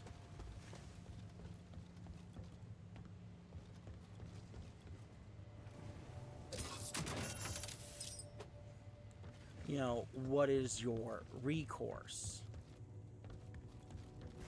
Do you sit there and put your faith in the system that already failed you once, twice, 3, 4, 5, 6 times?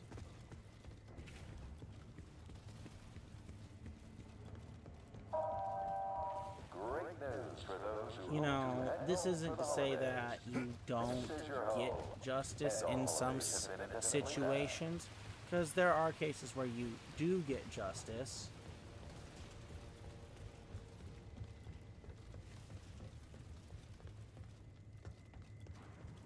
But is that every situation? No, it's not.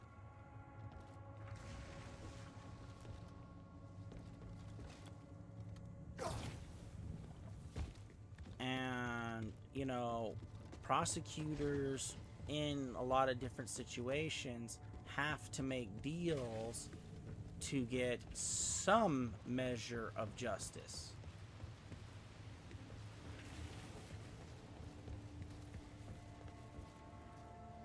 Whether they want to do it or not. And in those cases, it's pretty hard. I understand that.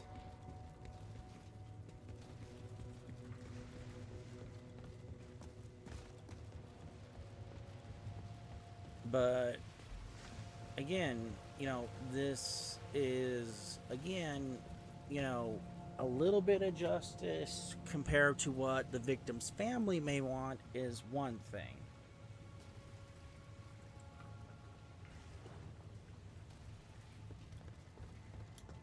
But, you know, letting criminals just walk away scot-free, and then, you know, 2, 3, you know, however long later, they go and reoffend,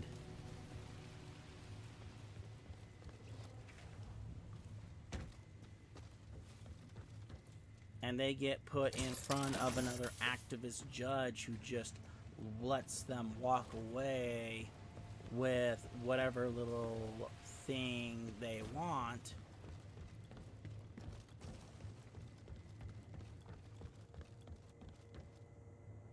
Well, not thing, but whatever little punishment that the judge has deemed acceptable for them.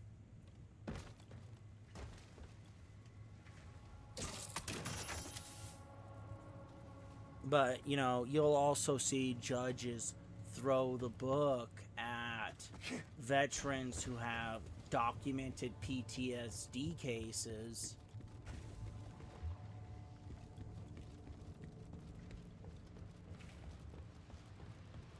And just treat things and just be like, so what? This person should know better.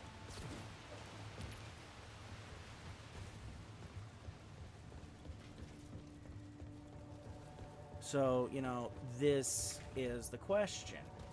What do you do when the government is not just failing you, it's literally being an activist against its own people. You solved it? Already? Did I forget to arm the chests? Or you got lucky. That's it. I am lucky, but I am also a vault hunter. Breaking into things is a big part of my job, you know?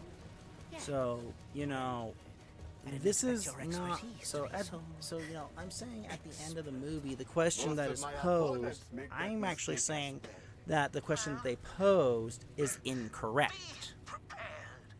My best work is coming up. Once you crash and burn upon it, I'll know for certain. And I'm saying it's I have a incorrect superior mind. because, you know, what is your recourse?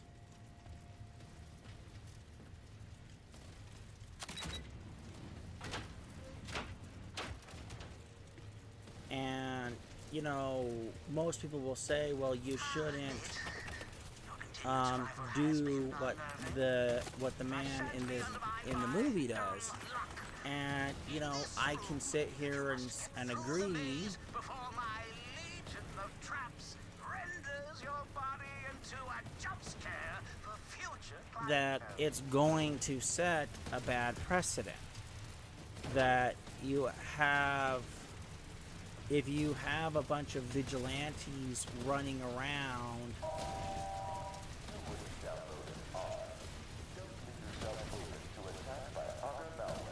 you know, eventually somebody who hasn't done anything wrong is going to get hurt.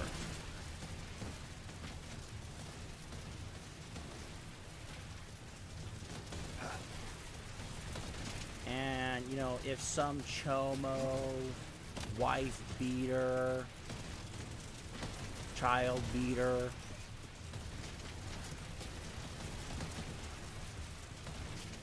you know, they get hurt in the process, you know, while this vigilante's around, you know, most people aren't gonna be like, oh, wow, this person's such a terrible thing that they're doing.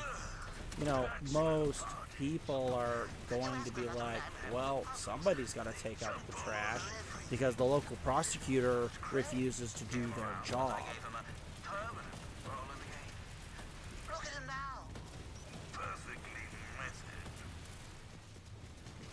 And you know, I'm not saying that this is my opinion here. That's not what I'm saying here in the slightest.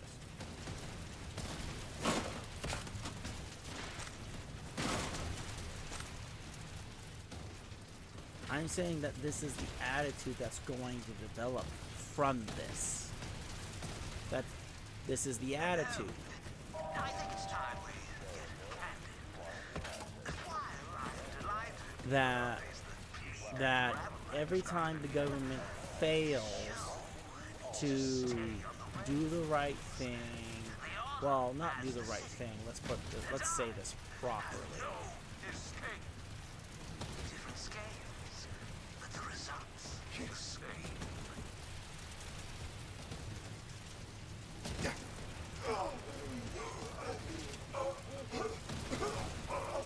Is that, you know, when the government fails to either A, get justice,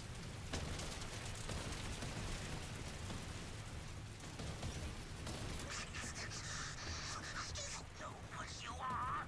The better hustler?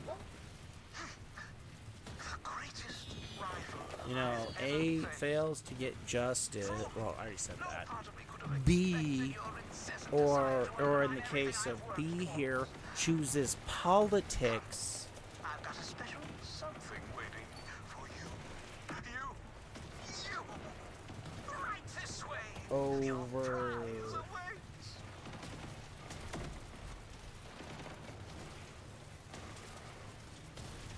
over actually putting people in prison or in jail.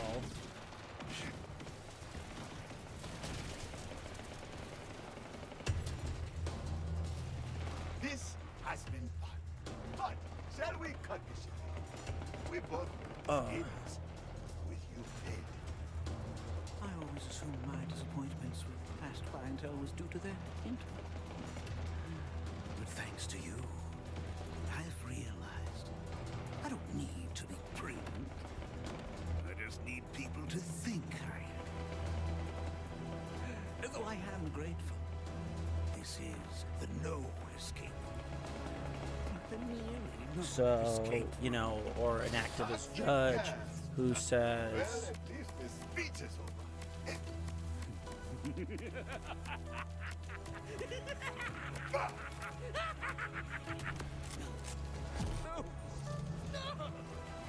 Oh, is that a frown I see?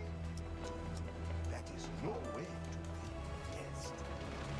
Well, what I meant to say was, congratulations! I've always been told that the No Escape Room's second best feature is its immersion. Consider my immersion broken, Sony. Any last words? No, don't say that. We could be partners. I'll even change the name. The Smiling Hunter. The vaulted man. Come. Let's get some fresh air outside and talk business. That dog is a tad risky, even for me. What do you think I am, an idiot? Get the exit to my own escape room.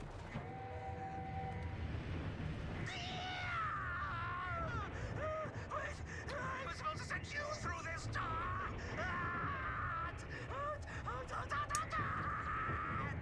yeah, Don't forget to check. yeah, dude, you're about as smart as a brick. Well, no. You're about as smart as a box of, what is the correct insult I want to say here?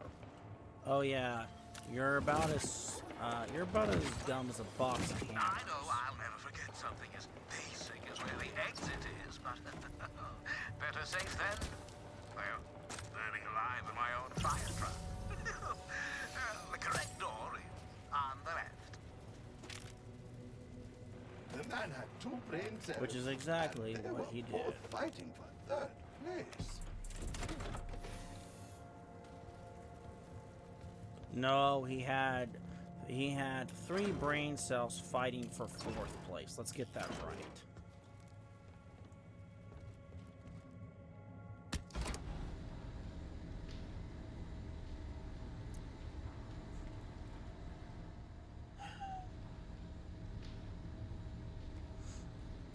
But, you know, you also, but as I was saying, you know, you have activist judges.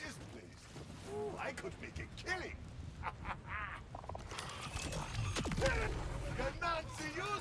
Doing this kind of stuff, letting criminals walk away, or, you know, you have politically connected people pulling connections, writing donation checks, paying for things, paying for bribes, doing this, doing that.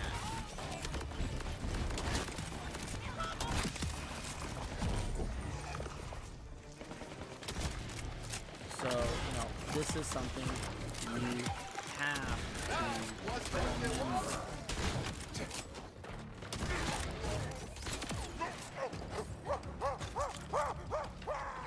Is that a justice system works as long as the rule of law is followed.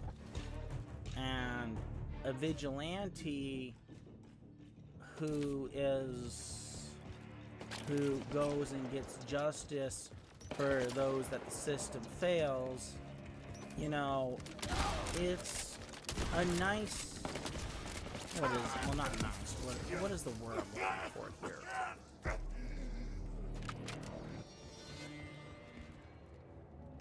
Why does it sound like my mic's sound is what the heck?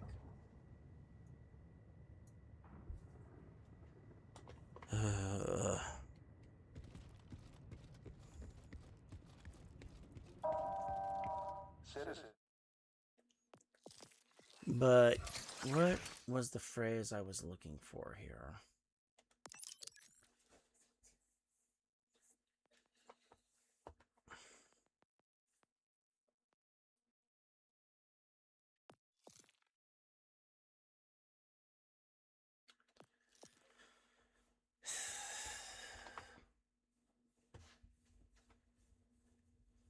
When he activates a bone totem.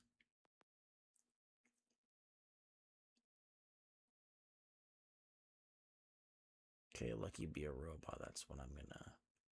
That's my final 5 points Who there. find themselves trapped in the phase dimension for longer than 2 hours will be asked to make up the lost time upon return.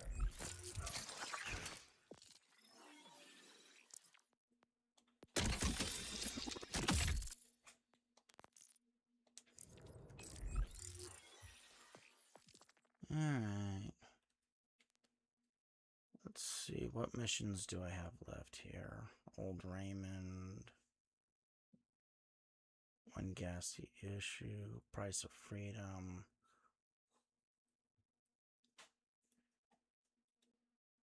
Like, don't like that cat's pajama mission. The power ballad of Rod Vomit. Not interested. I remember that one and I don't like it.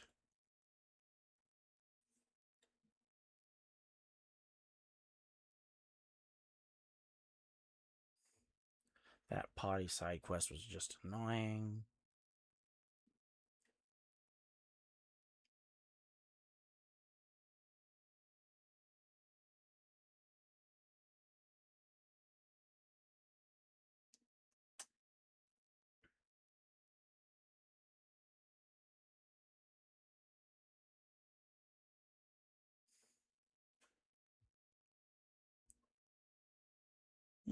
Alright, let's go take on the timekeeper then.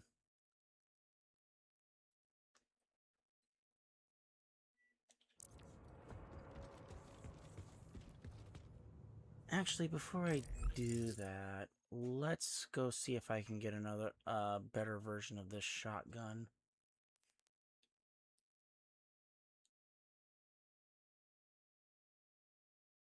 Because I know where I get it at.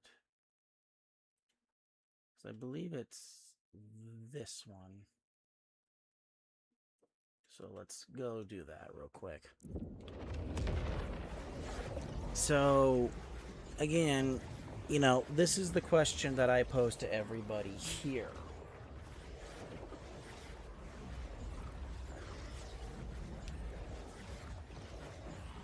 what do you do when government fails? When government fails you? The victim or the falsely accused? What do you do?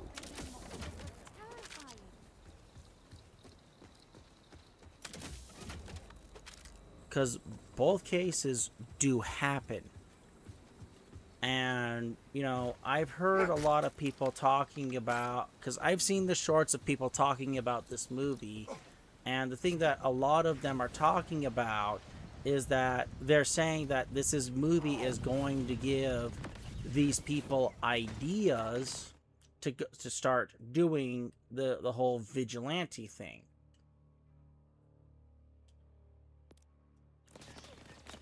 Hey, I actually like this one. Because government has failed.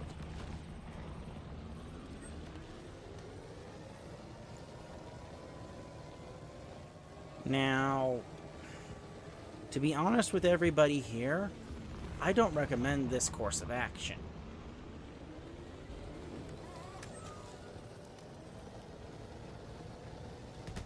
Now, I can hear people saying, why do you, a former United States military member, not recommend this action?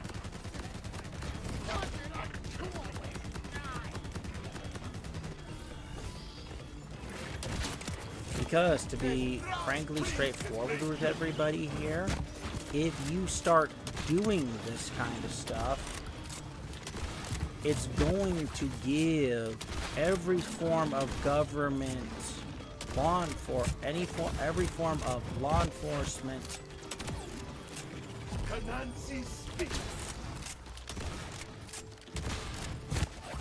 you know, however you want to say this, peace officer, law enforcement officer, you know, however you want to describe that,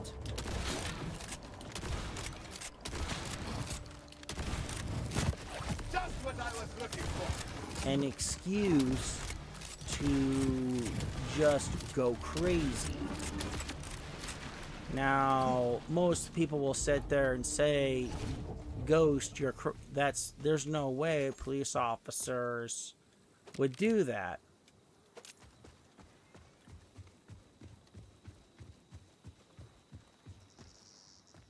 And, you know, as much as I'd like to say that police officers are calm, reasonable people, the sad truth is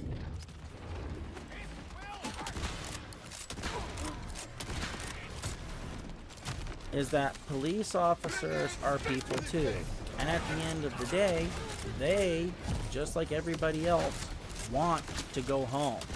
And, you know, that's not an unreasonable ask.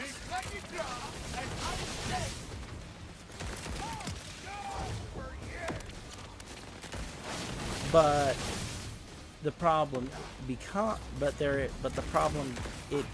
a problem when the police officer would rather put what they want and their need to, you know, whatever you want to call this, their survival, their need to be right, you know, however you want to say that, they want to put that above your rights, your ability to live, your ability to survive, however you want to say that.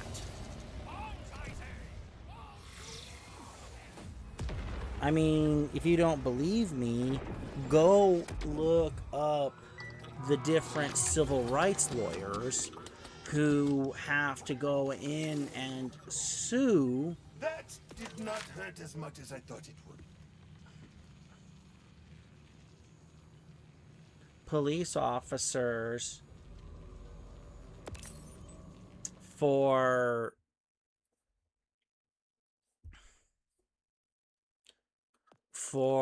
overstepping their civil right, for overstepping on people's civil rights.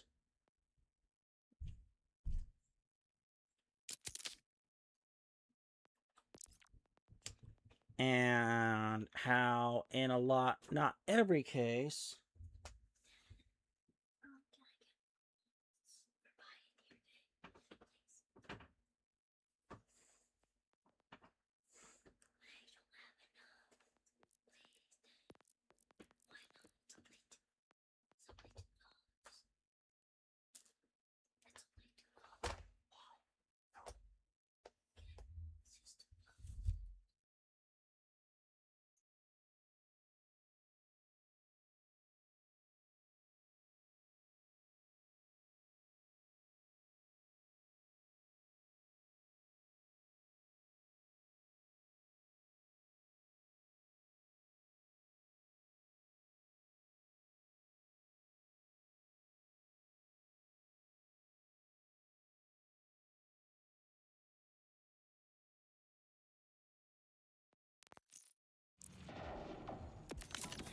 My diagnosis? You got a bad case of dangeritis. I can help with that. No takebacks. That'll look mighty fine. I used to think I might have sold this same. You sanitized this, right? This here's a beauty. Well, mine now? Shoot, I can get some use out. You done with this? You won't. I used this here. That'll look. I'll bite it. This here. No take back. You want this back? You sanitize. You done with this? You. I used to have one. This here's a beauty. This here's a beauty. You done with? Think I might have sold this. Think I might have. See, that wasn't so bad now, was it?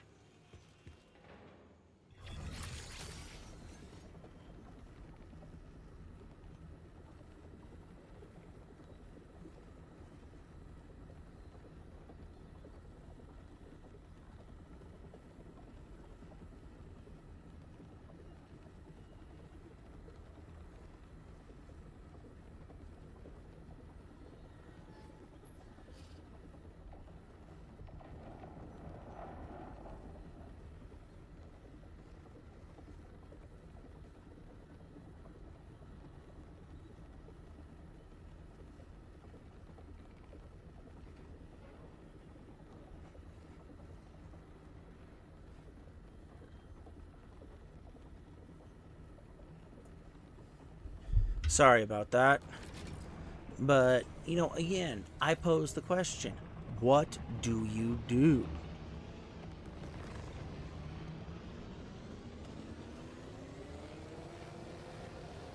Do you sit there and hope on a prayer that a judge who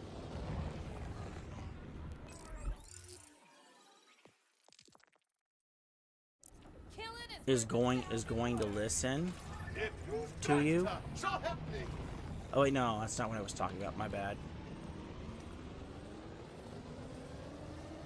Oh wait, no, I was talking about civil rights lawyers. That's what I was talking about, civil rights lawyers. Okay, let me actually pick up where I left off. But you know, go look up civil rights lawyers who sue police officers for doing things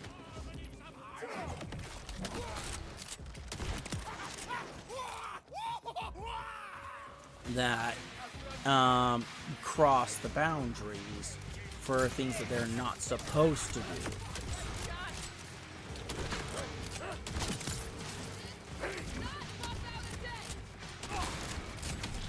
Or how many times they've caught police officers lying on reports.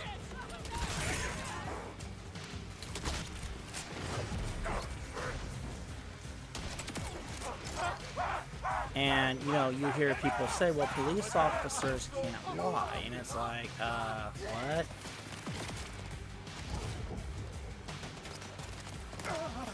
And, you know, it's, you know, the Supreme Court has already said that police officers can lie to you to get whatever they can out of you.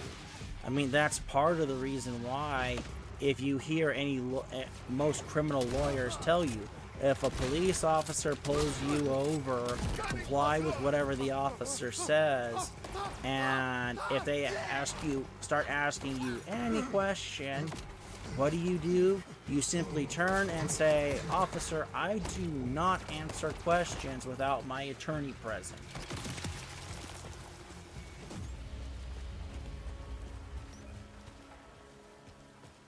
That's literally almost verbatim what every civil rights lawyer I've seen on YouTube has ever said.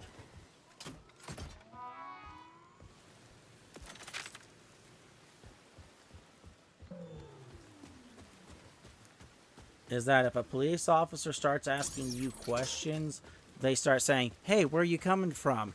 I don't,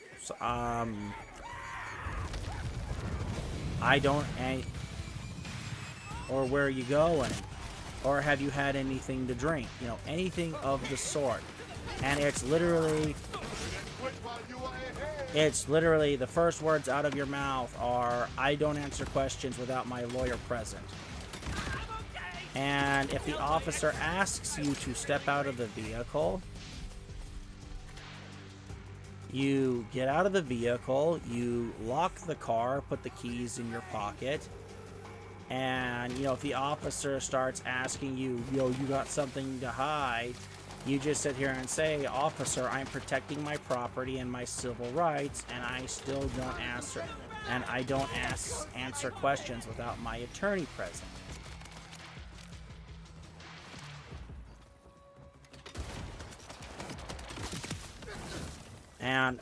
And he's like, "Oh, you're being difficult," and it's just, "Officer, I'm trying to protect my civil rights. I'm not trying to be difficult."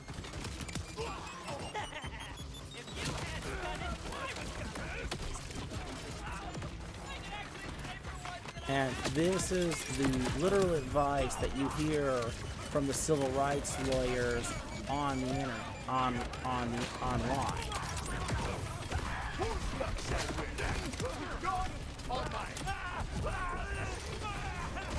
And, you know, you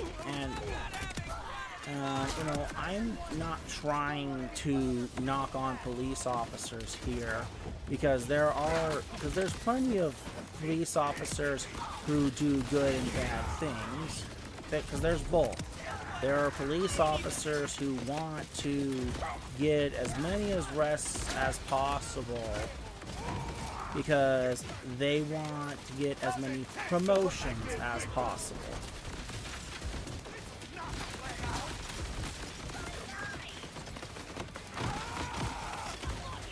And they'll do everything and anything they can to get those promotions, even if they have to frame innocent people. And I'm not saying this, again, I'm not saying this to badmouth police officers. I'm saying this because guess what? Police officers have done this.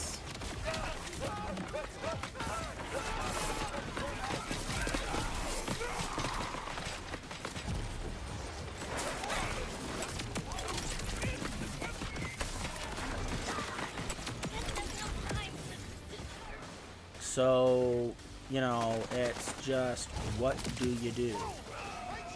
And you know, I know this is specifically to the United States here. I'm not talking about England. I'm not talking about Northern Ireland. I'm not talking about France.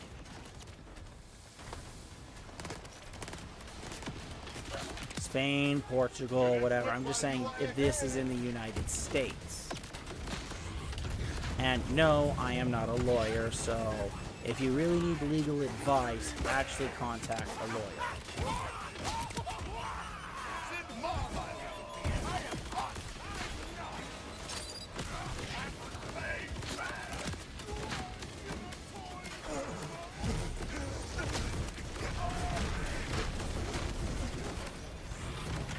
So, with that in mind here, folks, you know,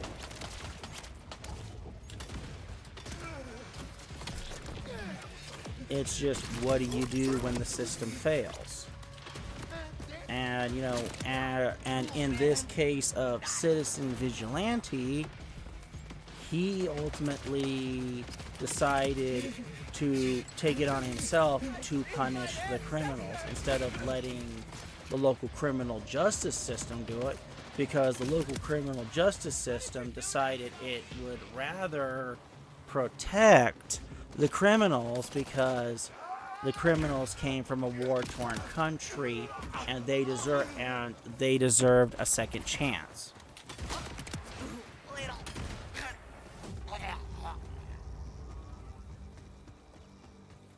And you know, again, I mean, you know, I'm going, and you know, I'll bring up the clip that I'm pretty sure most people have seen.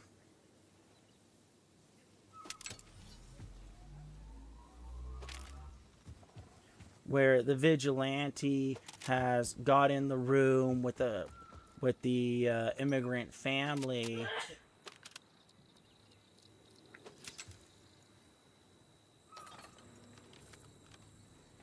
and you know, he's talking to them,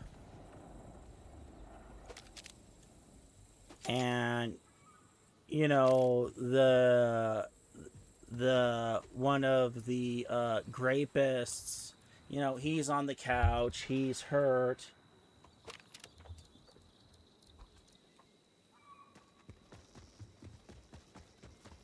He's saying sorry, you know, he's saying all the right things that would make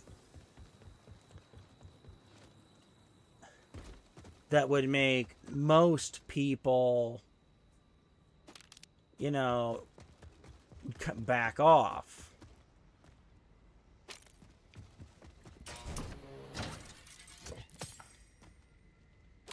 And then, you know, he brings up that one of the rapist's sister,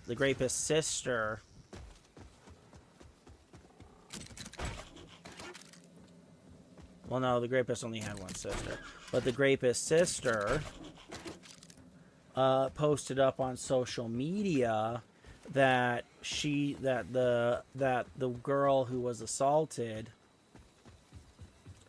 that she deserved it.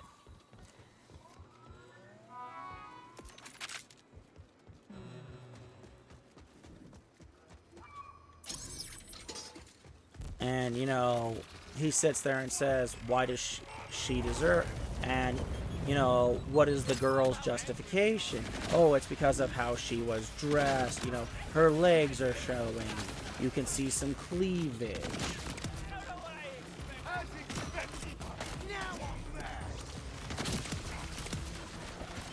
And, you know, you know, to be fair, well, not fair here, but, you know, I'm gonna sit here and be bluntly honest. I don't like it when women wear very low-cut tops and stuff, because if you're a guy who looks at them, they give you a dirty look, or they're wearing, you know, a type of clothing where it shows off the cleavage a lot deeper, and they'll give you a dirty look.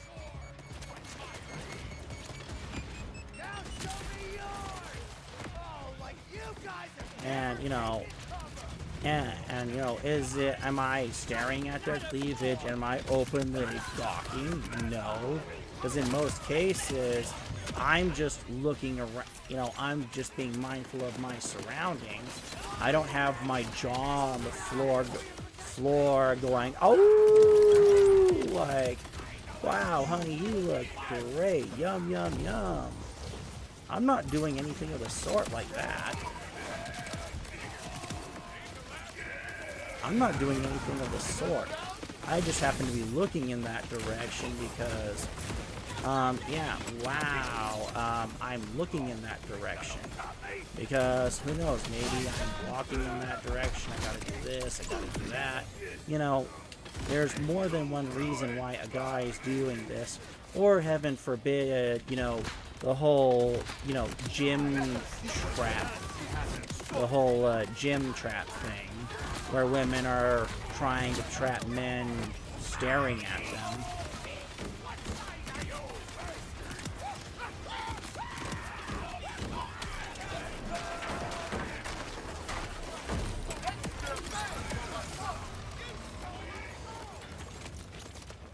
But again, you don't sit here and see, you know, any form of European or American man, you know, forcing themselves on women who dress like that.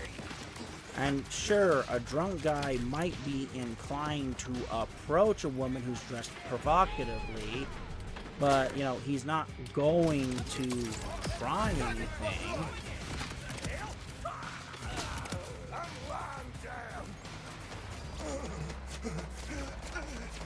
So, you know, the point is that there's no remorse from the family. In fact, it seems like the family has encouraged this behavior.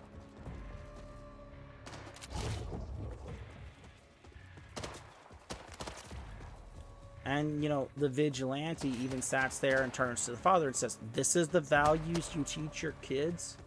And the father's response is...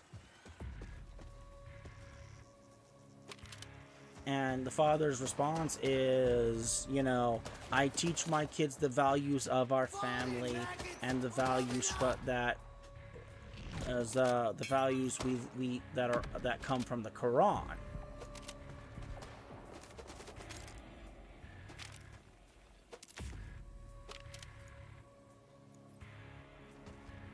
And, you know, it goes to show the difference here, where people from the Middle East value the Quran more than they value the laws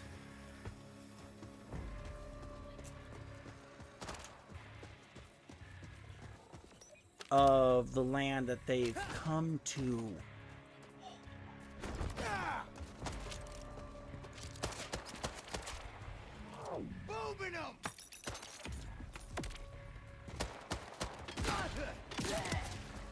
You are not the only one who rips.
Alright, there was another interruption.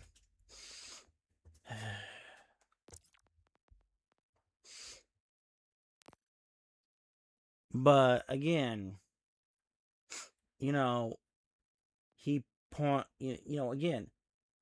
it's pointed out these people have no respect for the laws to where they're coming to. They only value the laws from where they've come to and the religious laws. Well, where they've come from. Let me make sure I say that right.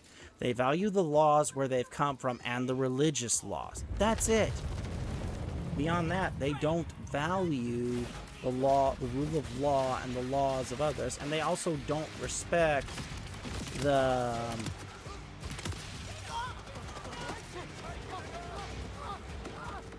people's personal boundaries, because it conflicts with what values they're taught.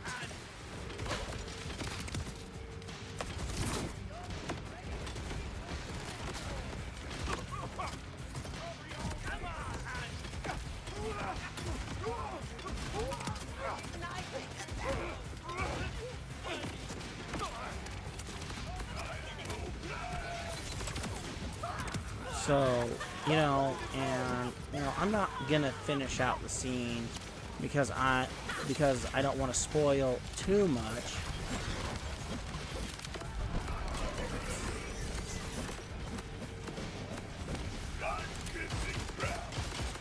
But, the point still stands is that some of the people who come from foreign countries, or possibly, some foreign countries, not all, but, they don't really seem to care much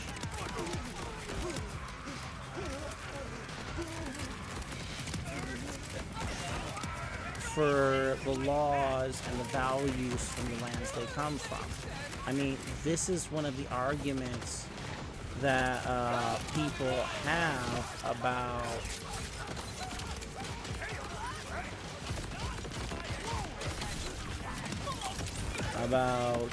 the migrants who come across the border from America. The southern border in the United States. And, because, yes, are some of them good people? Are some of them really hard workers? Yes, yes, and yes.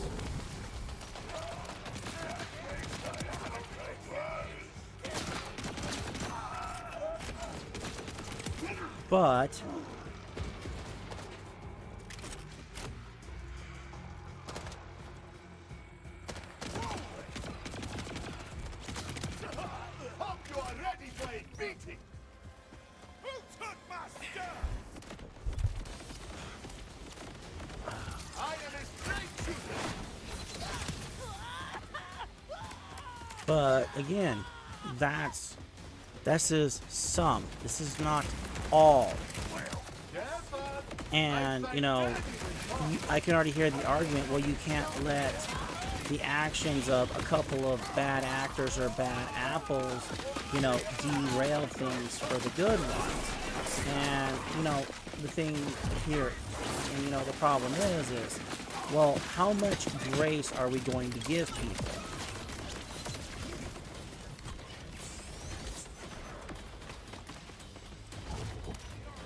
Because you can only sit here and say these people are good and this and that and the other thing for so long. And they only just need a chance when they keep burning through chance after chance after chance.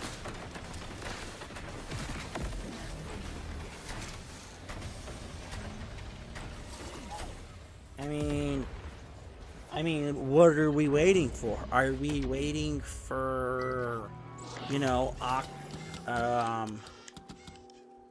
are we waiting for Saeed to butcher a family? Just butcher a family of 5 where he gets mom, dad, and the 3 kids, and after he's butchered dad, you know, he assaults mom, the 2 daughters, and the son, and then proceeds to harm them. You know, when is enough is enough. And that's a hypothetical, so don't be like, oh, I'm being Islamophobic. No, it's a hypothetical. I'm sitting here pointing out, when is enough enough?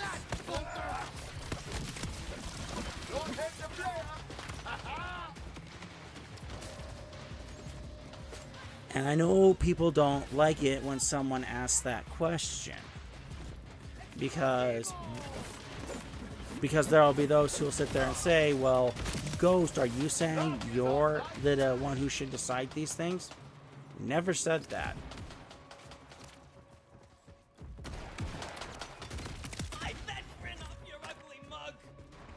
I'm just asking a very poignant question. And the question is, when is it enough?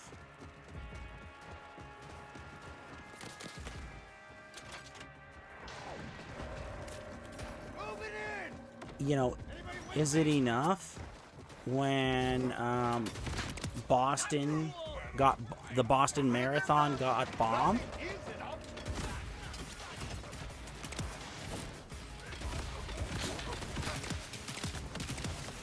When are people going to say enough is enough? Because yes, there are plenty of Muslim people who have grown up under the extremist ideology of the fundamentalist, the extremist ideology, however you want to say it, who have grown up under it. They don't like it.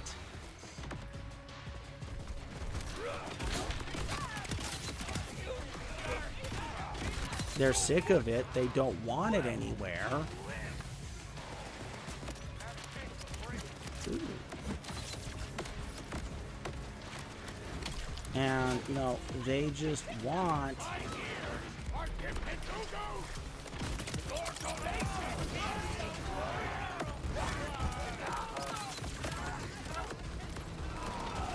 And they just want to worship in peace and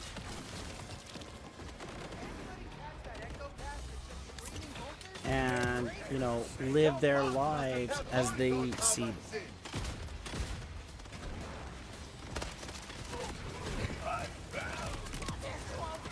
fit. And, you know, and, you know, this is the question that, you know, sadly a lot of liberals either will not answer.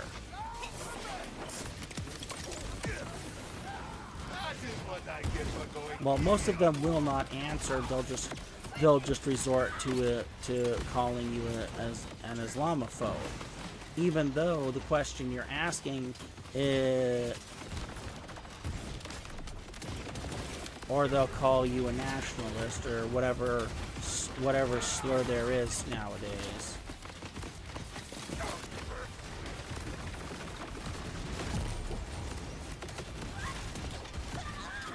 And you know, that's not what I'm trying to do here. I'm not trying to say send them all back or give them, you know, Lord Vlad Dracula Tepesh treatment here.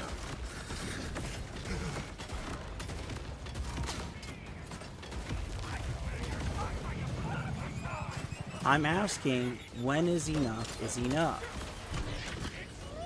Because Europe seems to think that its citizenry should just have to accept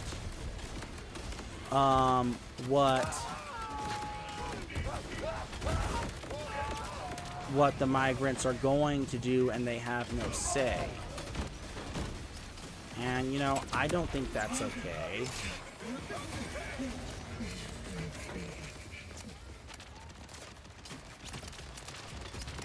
But, you know, I'm a YouTuber on YouTube, on the internet. I don't really get a say in what they do with their laws, their politics.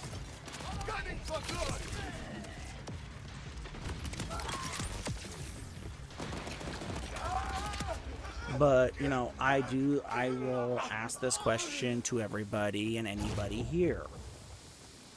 When is enough?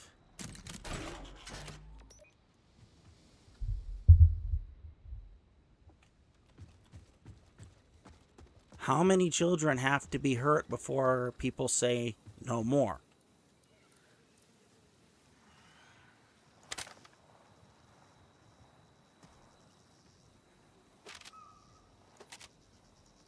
How many women have to be accosted? How many women have to be kidnapped, sold?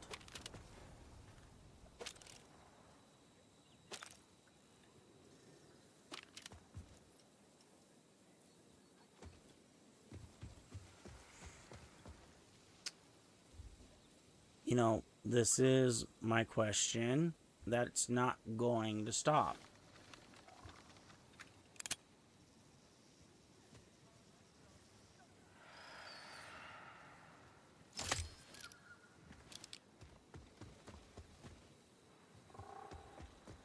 And, you know, I don't really see a good answer on the horizon from any left-wing person. And I can't say what anyone of the Islamic faith is going to say.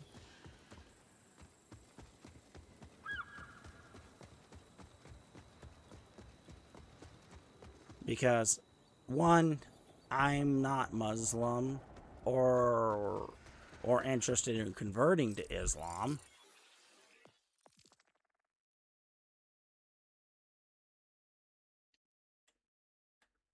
So I honestly have no idea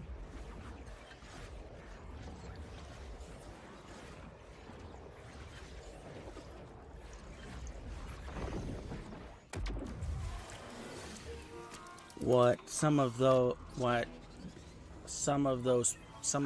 folks may think. Not sure what I'll do with it. Maybe sell it to And nor will I take a guess. or hate it. She's a hard woman to read. Just scratch the serial number off and you drive a hard bargain. If you got any So, more like this, yeah. you know where to find me. So if you want my advice, The bodies at bay. watch the movie. Sucker. What? I mean, you know. And think about the world where you want your kids to grow up in.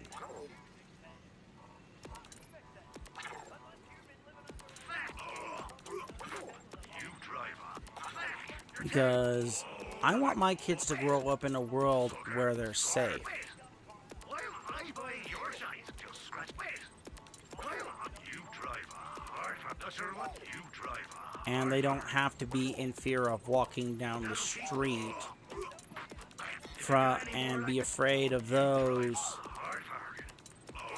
Just scratch the serial number off and she'll be right as rain. That'll keep the bodies at who don't understand no means no, no matter how provocatively dressed you are. They don't let me cut on folks no more. But what they don't know?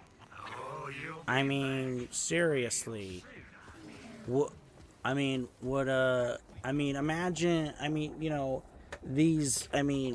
you know, they have problems with women who walk down the street in a mini skirt and a low cut top. You know, imagine a gym guy walking down the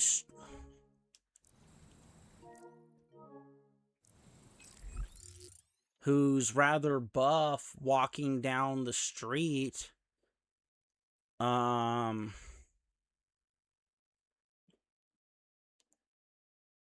nothing but a Speedo that's extra tight, that leaves very little to the imagination what his junk looks like.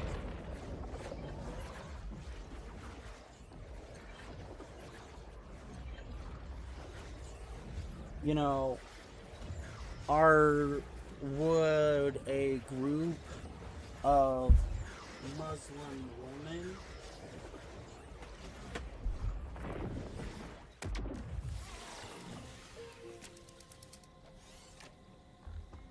would they attempt to assault that man?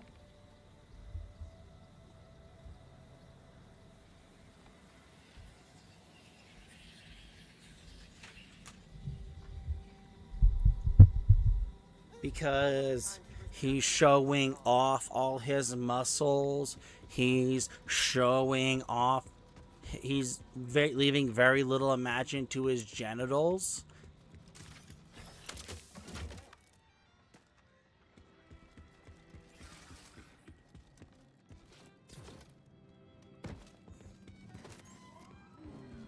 You know, I'm not saying this to ridicule these people. I'm saying this, if we were to hold up a mirror and do the whole mirror comparison,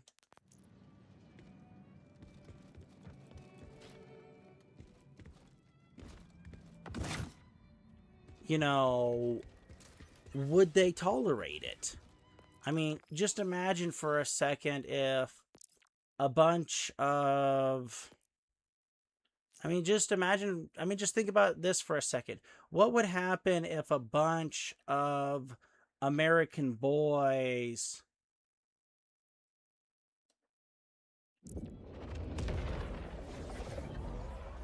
went running through the streets in the United States and just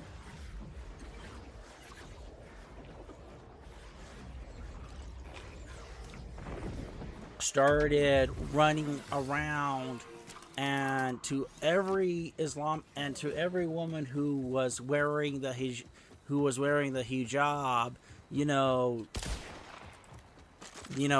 hijab, the hair covering, what would happen if you had, these gangs of 17, 18-year-old boys who would run up and grab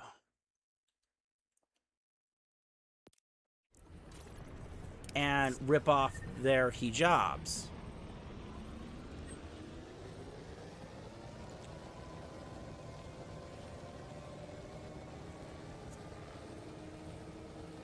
And then they started taunting them. Oh, we've seen your hair. You're so ruined. You're so ruined.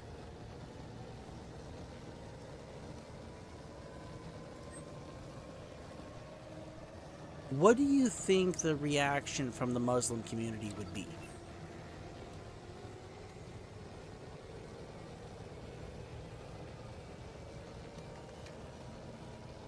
Just to kind of show just to kind of give an idea of being culturally rude, being culturally offensive.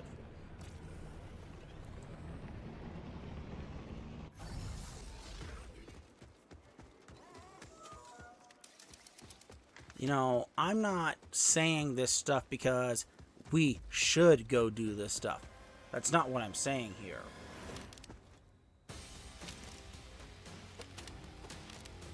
That's not what I'm saying here.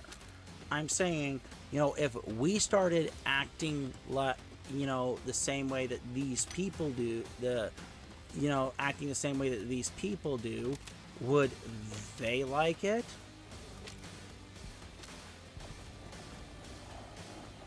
No, they would be, these people would actively probably start decrying that they have that these people have no respect for the Muslim faith, and that that we have to reenact. That the caliphate should be revived and punish all of these bad Christians who have no respect for the rules of Muslim women.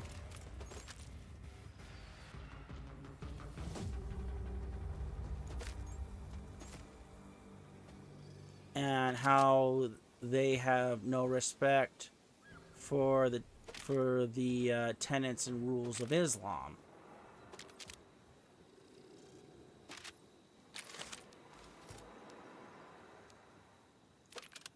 And it's when you think about and when you put it like that, it's just like, gee, isn't that how almost every other person feels?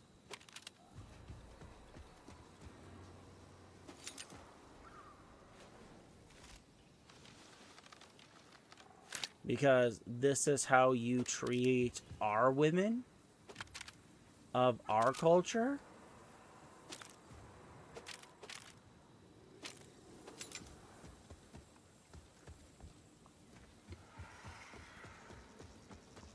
Yet, the proportional response would probably be way more violent than what most Americans would do.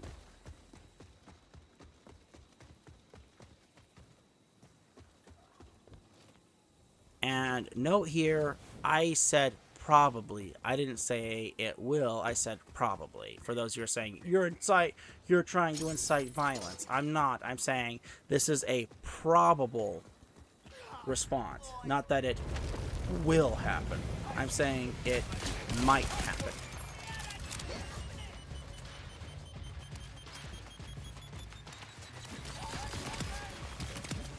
But you do notice that when you act, but it's almost ironic that when you start dishing out consequences to people who are doing things like this, it's almost ironic that when you start dishing things back to them, all of a sudden they can't handle it and they have to start screaming, yelling, hitting, and getting possibly violent.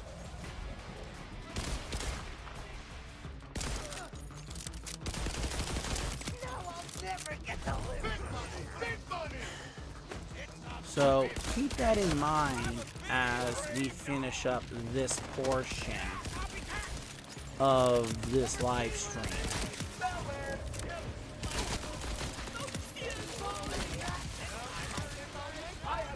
Because I encourage everybody who's listening to not go down the vigilante path, because all that's going to do is encourage those who want to use violence to hurt you, to do violence towards you, and they will have the full backing of the government to do so because you were being violent first.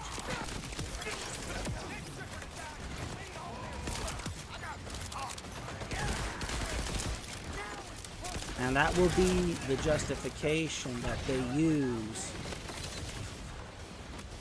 when things happen to you.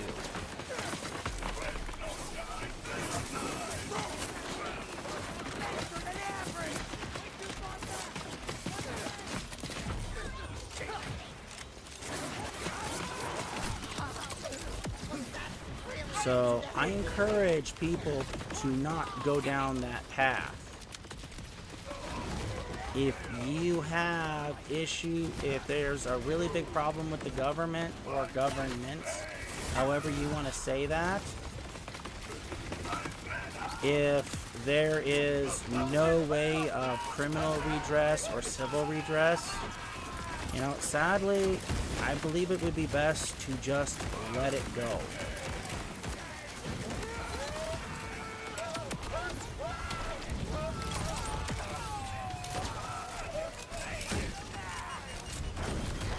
sadly, that's what's best for you. But I can't, and I cannot tell anybody that, yes, do what the vigilante does, because that makes me culpable and encouraging violence. And that is illegal.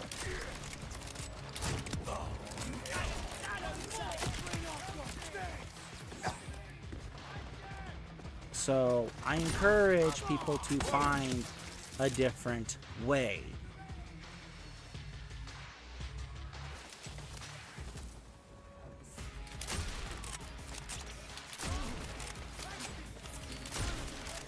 To be perfectly honest with everybody, I encourage everybody to find a different way.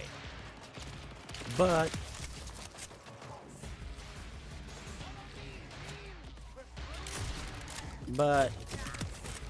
I know that there aren't going to be those who will listen.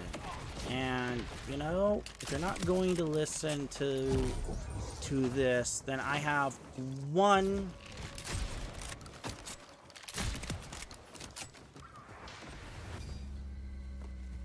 suggestion. Give them a dose of their own medicine.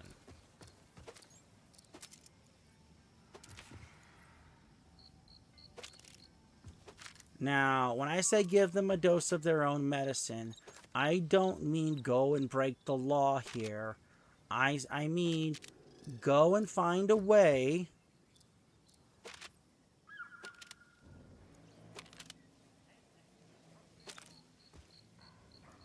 that demonstrates to people like this how offensive their behavior is.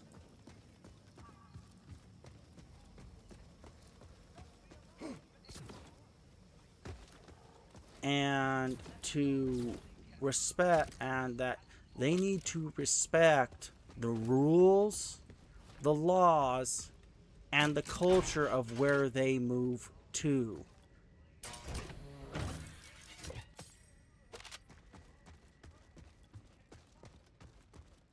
And that's all I'm going to say at this point, because I don't want people trying to accuse me of doing things I shouldn't, of inciting violence, because that's not what I'm doing. In fact, I have actually encouraged the opposite of that.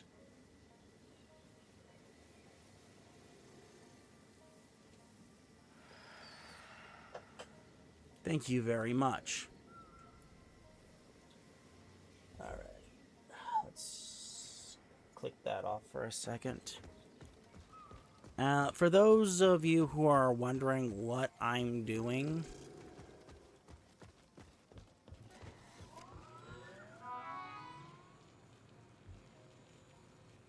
I'm trying to get another piece of legendary gear here.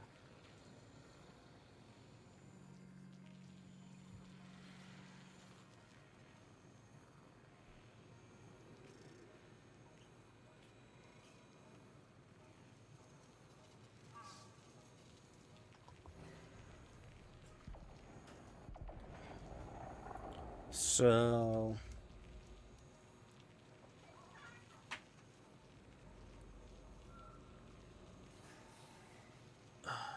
just give me a moment.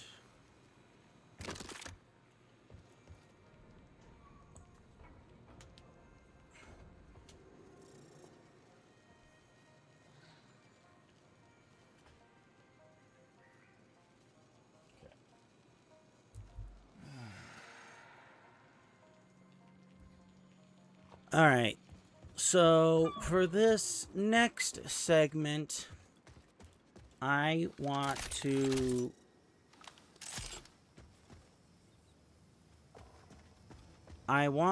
talk about debating and talking with people. Now, I bring this up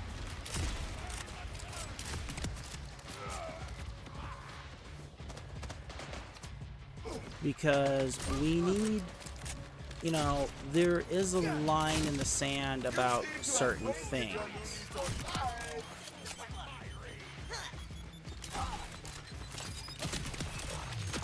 Especially when it comes to debate. And when it comes to debate, we need to actually have... we need to have the rules firmly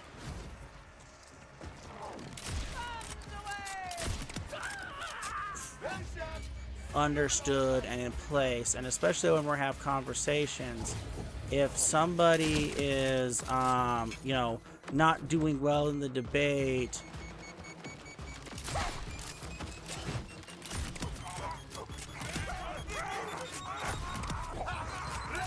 or they think that people are sidelining them, you know, we have to remember that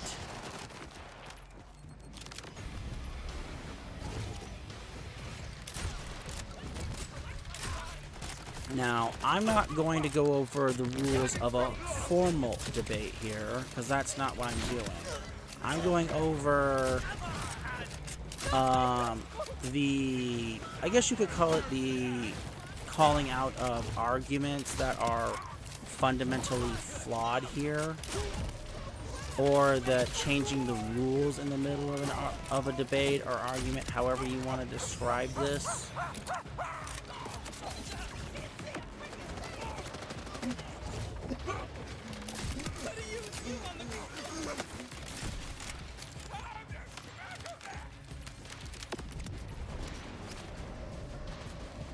Where the heck did that guy go? He flew by when the grenades went off.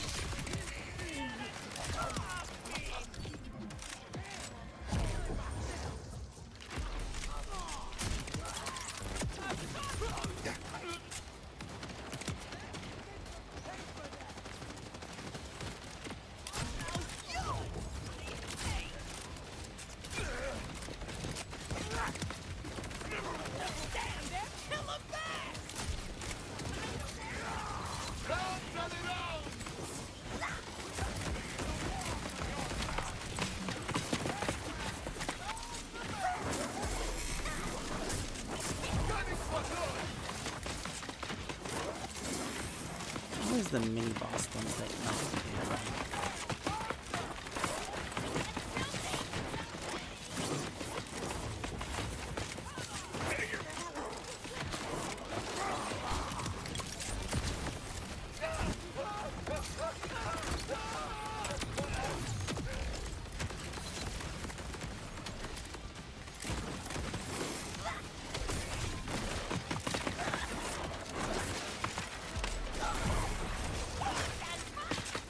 Well, I'm trying to figure out how I set the link there, but I'll take it.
Sheesh.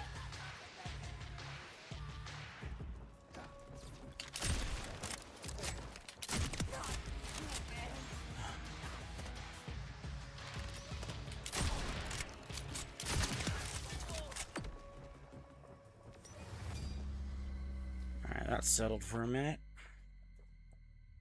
But so let's start off with the arguments that people like used to say say that you're not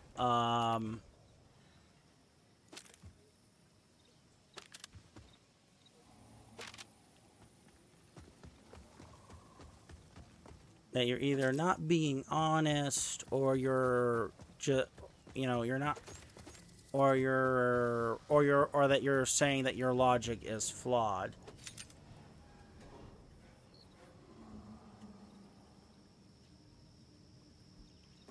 And starting off here is the straw man argument. We're going to start off here is the straw man argument.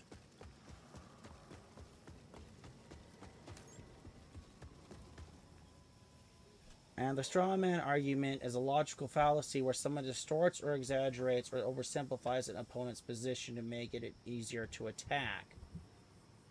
And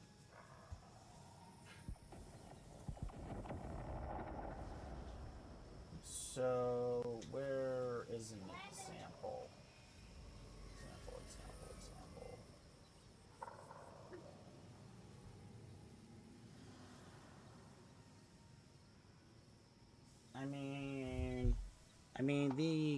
An example I saw yesterday, because I don't see it here, is that somebody says they like the color red, and somebody says, oh, that means you hate the color blue.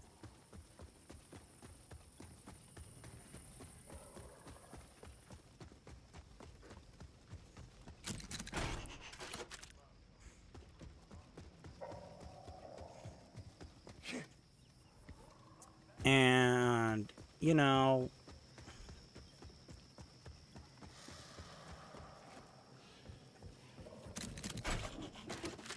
I get it. Everybody has arguments. Everybody has this. But the problem with... Hold on a sec, folks.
Sorry about that, folks. Someone just needed a little bit of help.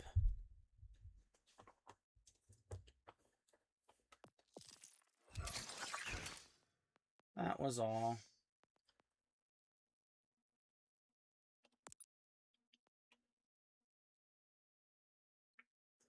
So, anyway, So the crux of the straw man argument is to basically say, I mean, all right, here's an example. I think we should put more money into education and healthcare. B, I'm shocked that you hate our country so much you want to leave us defenseless by defunding the military.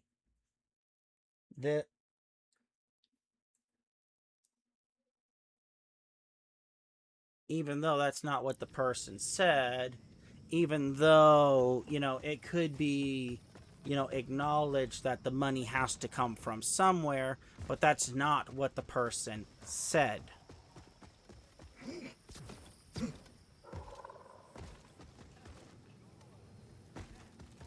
And that is the crux of the straw man's argument. Is that you are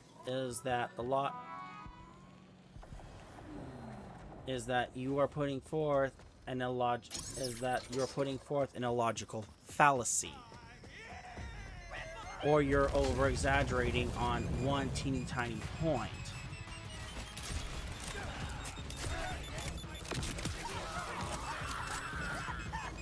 Or using something that's gone that the person never said.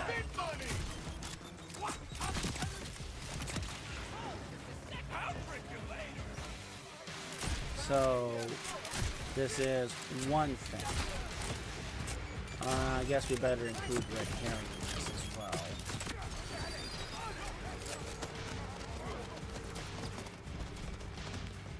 But we'll get to that in a minute. Now then, moving the goalpost.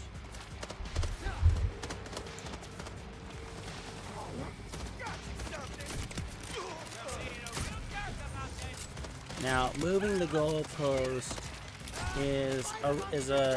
comes from sports, but it's the moving the soccer post or whichever game you're playing.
All right.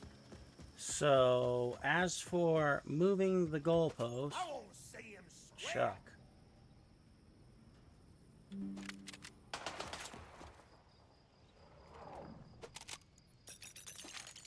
Well, that's definitely interesting. I'll have to look at that in a minute.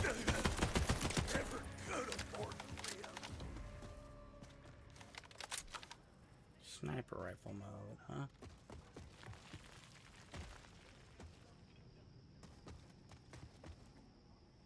Oh, my inventory's full again. Great.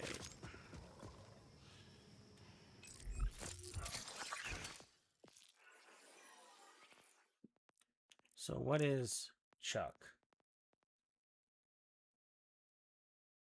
What a tosser. Not very imaginative, but okay.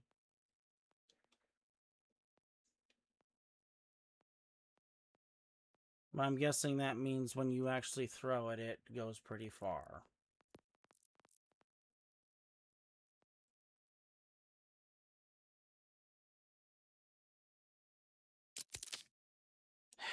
But anyway, back to moving to things. Moving the goalpost. You know, so it's changing the rules or criteria for the process or the competition while the argument is underway.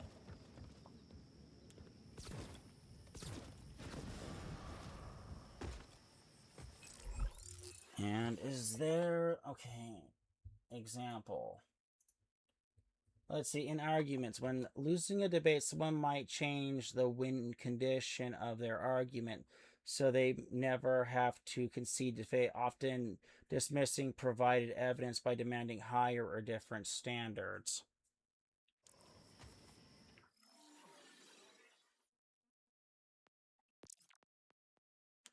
So, I mean, this could literally be many different things by trying to claim a different definition for certain things.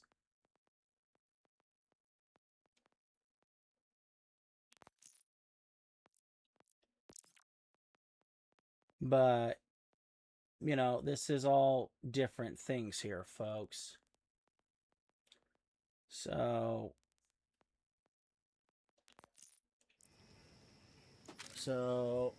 now, gaslighting. Gaslighting is a form of psychological manipulation and emotional abuse, where the user distorts the truth to make the victim doubt their own memory, perception, or sanity.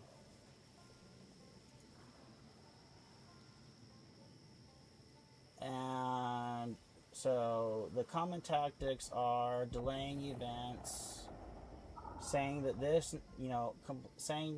this conversation or event never took place, twisting the facts,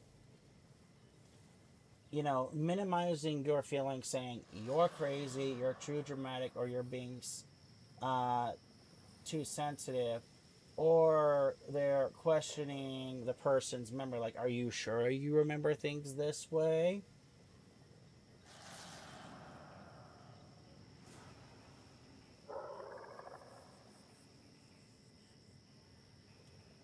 And what's this? And that's just more examples of gaslighting.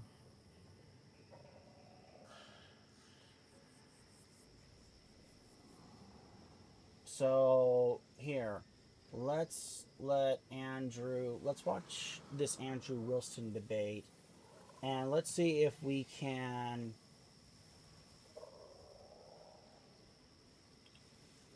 let's see if we can spot any attempts to strawman, moving the goalposts, gaslighting. Blame shifting and gaslighting are nearly the same, and will look up red herring after this video. So let's watch. That message is really disseminated is often through these big content creators. Most of the people come across the red pill from things like Fresh and Fit, Andrew Tate, this channel. Oh, why am I getting a double That's how echo that here? package is distributed, and there are prescriptive messages. Okay, there we go. The echo's gone. The internet is the internet. The algorithm. Do you think they made it up? Do I think who made it up? That those red pill creators that you're talking about, do you think that they just made all that stuff up? No, I don't. I think there's too many similar messages for it to be made up. Yeah, so there's like sources for this stuff, right? Wherever they're sourcing it from, I'm not sure, but they're disseminating one it. such source would be a guy, his name is Rollo Tomasi. The godfather of the red pill. He's going to be pissed that I said that because it's like ugly name, but he calls it praxeology, right? So if it's praxeological, from his perspective, he's saying there's no prescriptions here, right? It's not designed around prescriptors. It's designed around descriptors. So if you're going to criticize the red pill, you should probably start by criticizing the descriptors. But if you wanted to criticize individual content creators for their prescriptions, I think that that's fine. But that's not the red pill. The red pill is a data packet of descriptions, which are trying to express and explain interpersonal sexual dynamics between men and women. I think the gentleman you mentioned, most people haven't heard of. I think most people have heard of him. I think most of the people are getting their information from the millions of subscriptions to Fresh and Fit and whatever. And Fresh and Fit, he goes on often. To start a podcast with Riverside, all you need is a concept and a way to record it. Here's how it works. First, go to riverside.fm and open an account, and then you'll be able to capture high-quality video and audio from practically anywhere in the world. When it comes to editing, Riverside is perfect for beginners. Even if you have zero experience, you can use their AI tools and intuitive. They have a very close Myron Gaines, I'm relationship. sure, is much more popular than him. Yeah, well, the thing is like, maybe, but Myron Gaines is not. Are you saying he's the red pill? If you got any more like this, Okay, so what? So what? Let's start with that. What is the red pill? I consider it content that promotes the truth about women, that promotes misogyny and victimhood. if you get your Okay, if you got so, that'll keep the bodies at bay. You think that the descriptors do that?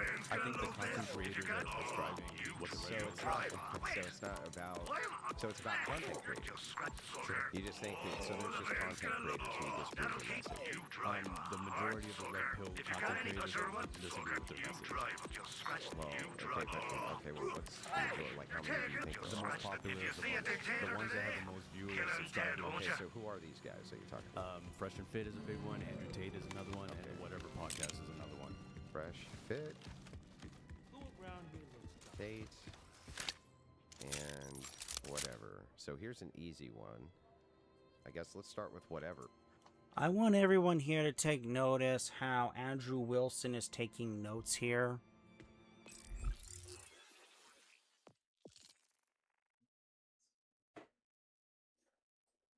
Because this is actually something key to take note of.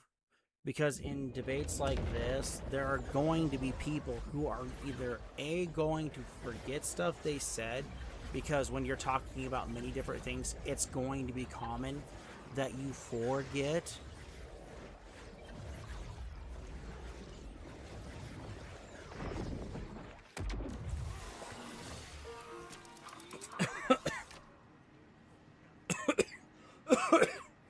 Excuse me.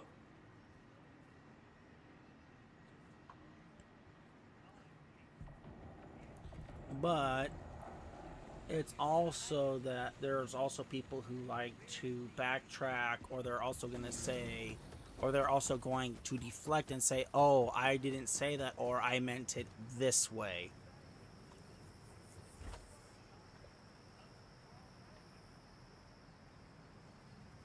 So keep that in mind, that taking notes of what somebody is saying is a good point and a smart idea to keep in hand.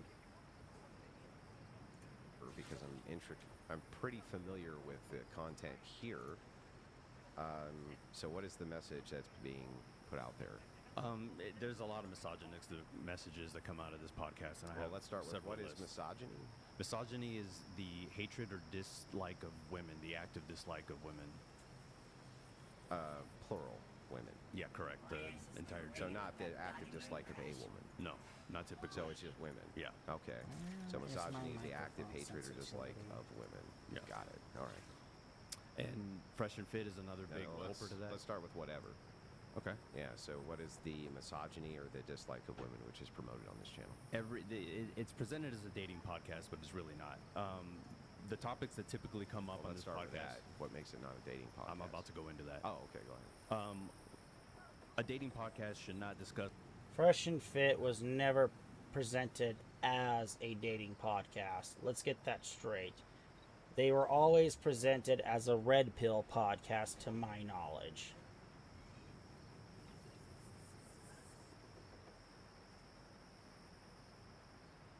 And they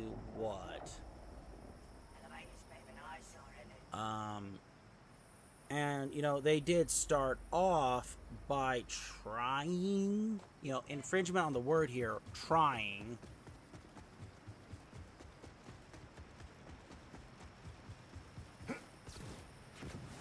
to call out the bad behavior of women and the bad behavior of the women around them.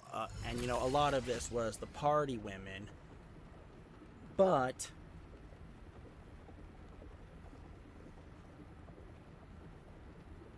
eventually they just went downhill and lost their original messaging. And, of course, guess what?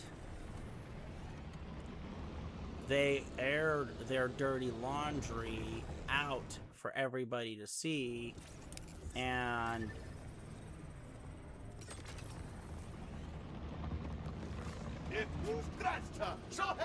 it cost them a lot. So, yeah, congratulations. You shot yourself there in the foot there, pal. Congratulations. Big round of applause.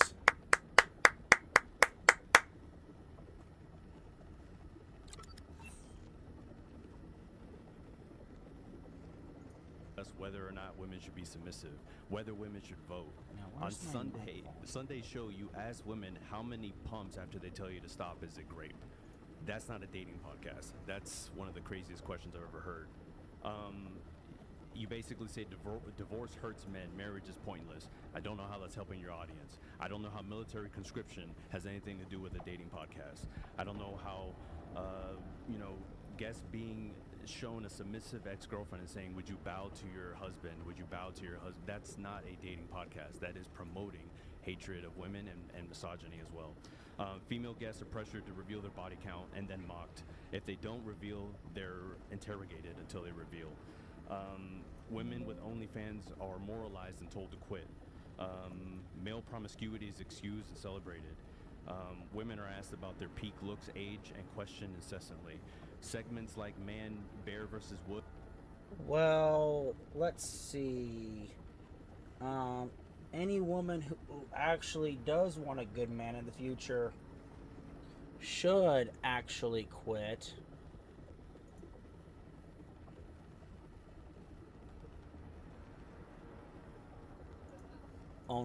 OnlyFans, because most men don't want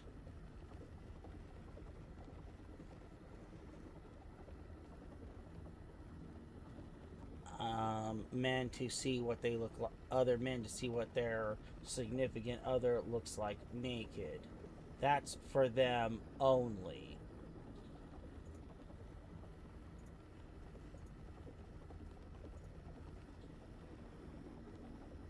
And, you know, male promiscuity, you know, sadly, you know, I could understand this in the context of a guy who has over 1,000 body count.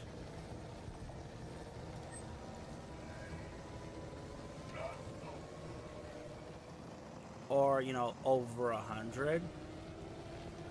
But, you know, sadly, it's easier for women to get laid than it is for guys.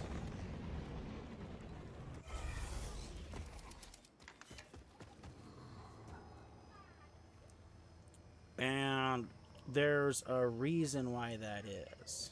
But I'm not going to get into that. That's not the subject for this stream.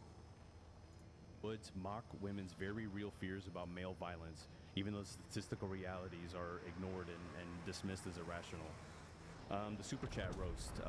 The guests love to shit on these women every chance they get. And on this show, feminism and women are blamed for most of men's problems. 11 million. Another ad. Okay. Come on, let me skip. Let me skip. Can I have a? Do you have a copy of that? I'd like to see it. The thing. Because you just shotgunned a bunch of points, and Andrew, you want to go you can have it one by one. I also have peer-reviewed studies if you want those too. Yeah, if you have any, especially if they have a meta-analysis, I'd like to see them. And just to be, before you give your response, Andrew, my understanding here for the debate was primarily going to be about feminism, not specific criticisms of the. Well, I mean, this is the problems were about manosphere and red pill. Yeah, so this is, I'm actually fine with this, right? So. Okay, hopefully that fixed my mic Why it's not volume. really a dating podcast. Whether women should be submissive. Why I don't understand. Why would that not be relational? What is submission?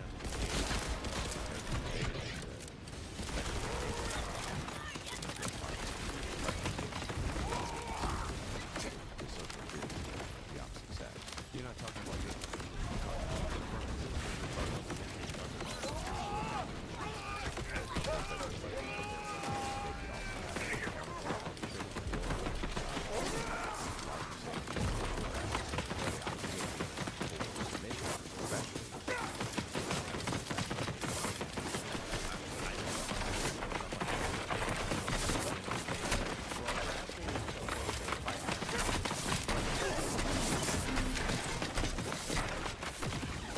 Dang it. I mean, I figured that was going. Does that make sense to say it's a trait?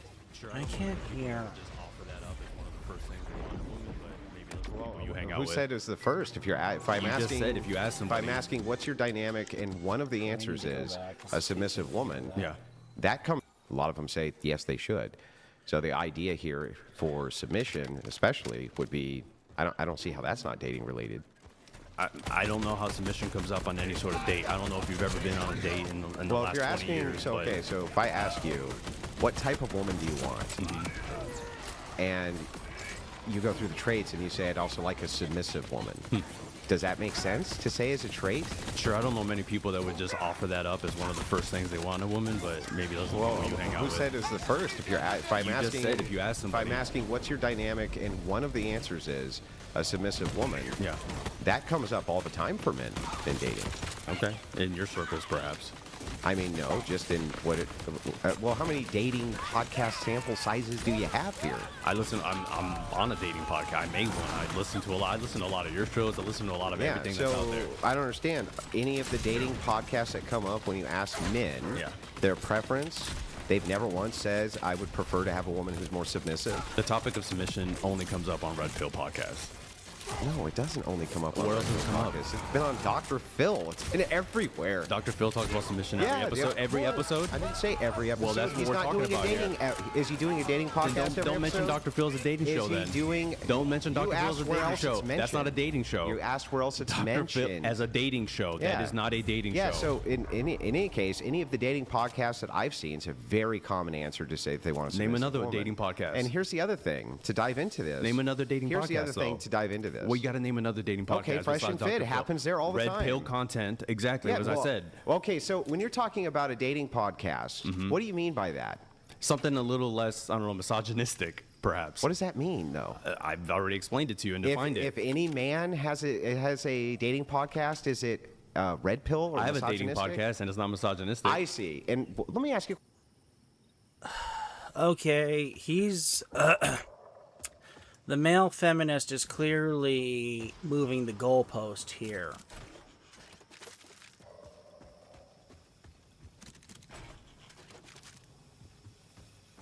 Now, I will probably hear that other people say, no, he's not. Andrew sitting here saying but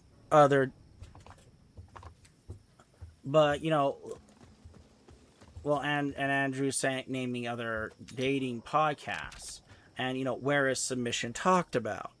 Well, if you listen to what Andrew said, he sat there and reiterated that men ask for submission.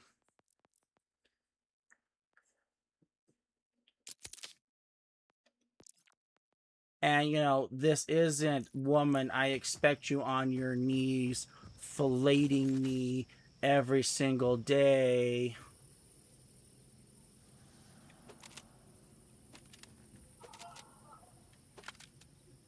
This is, I expect you to follow me and abide by my rules and respect my decisions. And if you can't do that, then there is no relationship.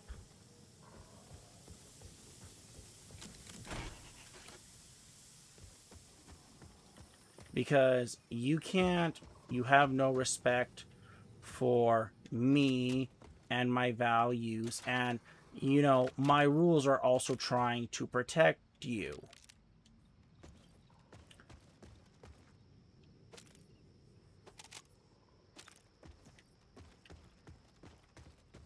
Now, I know women will say, that's not true, he's trying to control you. Well, yes, remind me of that, and how many women complain of getting roofied at a club, and how many of their guy friends or boyfriends or ex-boyfriends or even ex-husbands says, I really don't like this place. I don't like it when you go here.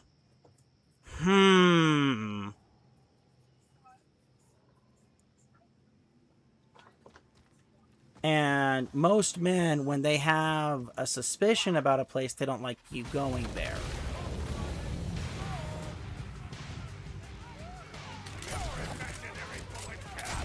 And most mainstream media outlets don't like it when men really talk about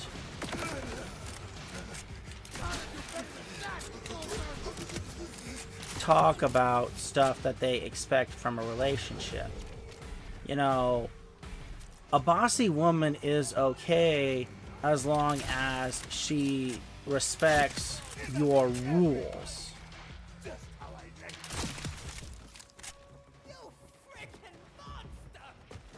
But a controlling woman who has to be in control, she has to dominate you, most guys don't like that.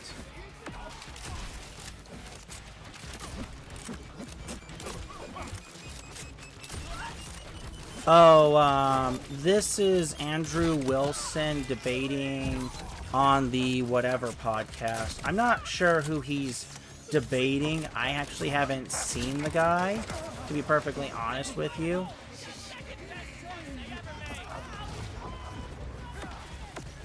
But this is the whatever podcast, and Andrew is debating this guy.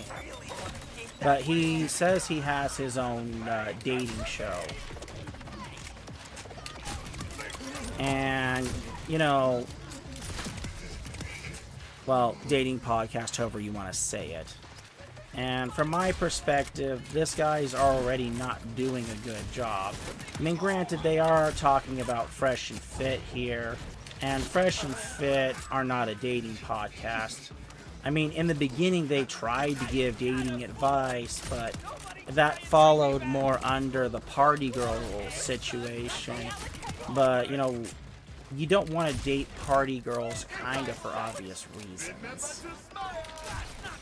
Thank you for asking the question, Cade McKenna.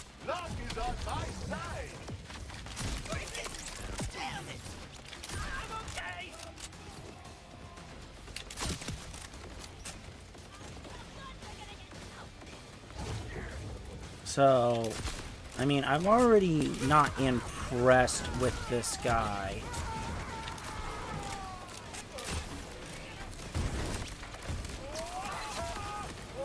To be perfectly honest. And you know, we're what, maybe 6-7 minutes in, and this guy is already going for the low-hanging fruit here.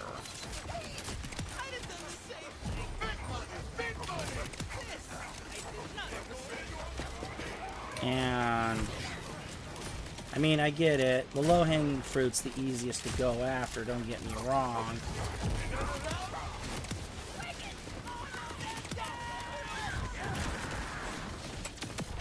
But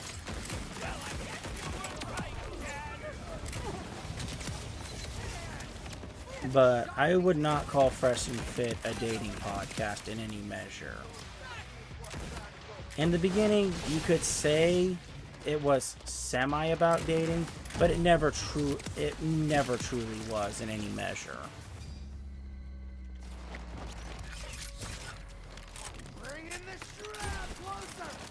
Alright, but let's keep going here. Good question. What kind of questions do you ask on your dating podcast? I ask them what are their priorities in a man. I ask them, do you have advice for men in And dating? how many men have you had on? 0. It's called Women on Men. Oh, I see. So you're a misandrist? Absolutely not. Well, I don't understand. Why don't you want a man's opinion? Because I want to ask women specifically. That has nothing. Misandry involves hate, and I don't hate men. Oh, okay. I got it. So you only have on women. Correct. And you don't ask them, when you ask them about preferences. Yeah. Right? Do they say that they want things like assertive men? No. Do they say that they want less assertive men? I give them a list of 10 traits and say rank these between your top 3 and your bottom 3. Okay, so you're giving them the answers. I'm not giving them the answers. They take a lot of time to think about it. But you just said you gave them 10 traits. Yeah, that's not the answers. Those are options. Imagine being able to build an app with your name on it, just by thinking about it. Meet Base 44. Yeah, that's answers. That are options you can choose from. So multiple choice. That's not answers. Yes, it's answers. Okay, they're answers, Andrew. Yeah, you gave them 10 answers and say, choose from these. And then they sort them. Yeah, but that doesn't mean that's their answers. So you're making them choose from answers that you give them. Okay. So you're literally feeding them their answers, Yeah, and then they choose them. Yep. And they don't come and say, man, I wish you would have had this on the list. Why is it then? Well, how long have you been doing it? Can we get back to misogynistic podcasts? If it is the case, can we get back to misogynistic podcasts? No, we're not. If it is the case that it is your criticism. Can we get back to misogynistic podcasts? If you're going to have criticisms for whatever, I'm going to have criticisms for your podcast. You haven't even listened to it, so don't talk about it. Do I need to? Pull it up and listen to it. I can listen to it from you. Go ahead, pull it up on YouTube. I can listen to it from you. Go ahead and pull it up on YouTube. You have not watched my podcast, okay, so don't sit here. We're not going to critique my podcast. Why not? Because you haven't even watched it. Let's watch it. Go ahead, pull it up. So if we pull up your 45 podcast minutes right now, I can 45 minutes, 45 minutes put on 2 times speed, and then we can critique my podcast. Yeah. But until then, tell me about another non-misogynistic red pill podcast. Well, I don't think any of those are misogynistic podcasts. Yeah, of course not. You got to demonstrate that they actually hate these women. By their actions, by the things, everything that's happening right there. Yeah, so let's go through some more of these. When Myron Gaines has a college table that says, well, let's see. I know whatever doesn't really hate women. I mean, if you want the most neutral one, whatever is actually closest to neutral, in my opinion.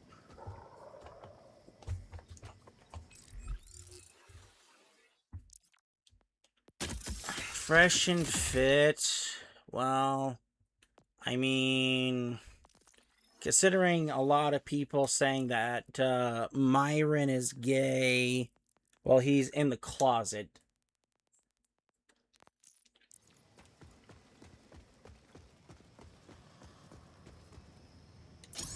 And Fresh. Wait, no, yeah, because Myron's fit. Fresh has no game, no charisma, and it's well known that he pays for escorts.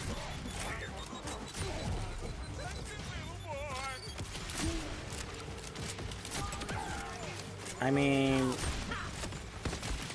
you know, the question we have to ask here is, are these guys in any position to actually hate to be misogynistic when most gay men view women more as annoying than actively hate them?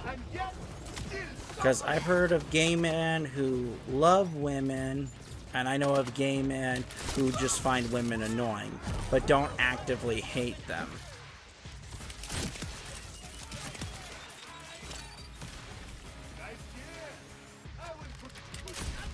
Unless there's some sort of trauma involved, but that's not something that's covered in the scope here.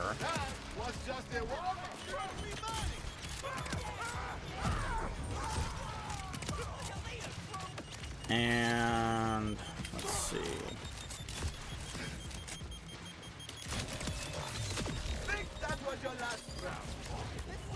And seeing as that Fresh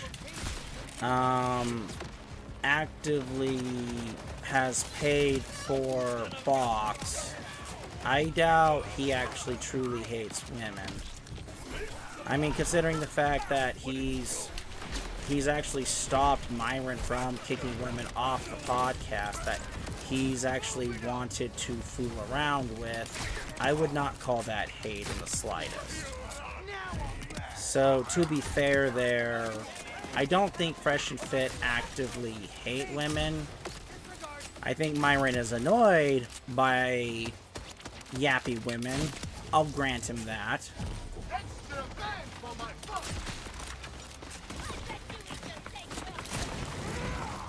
But I don't think either of them truly hate women in any subjective sense.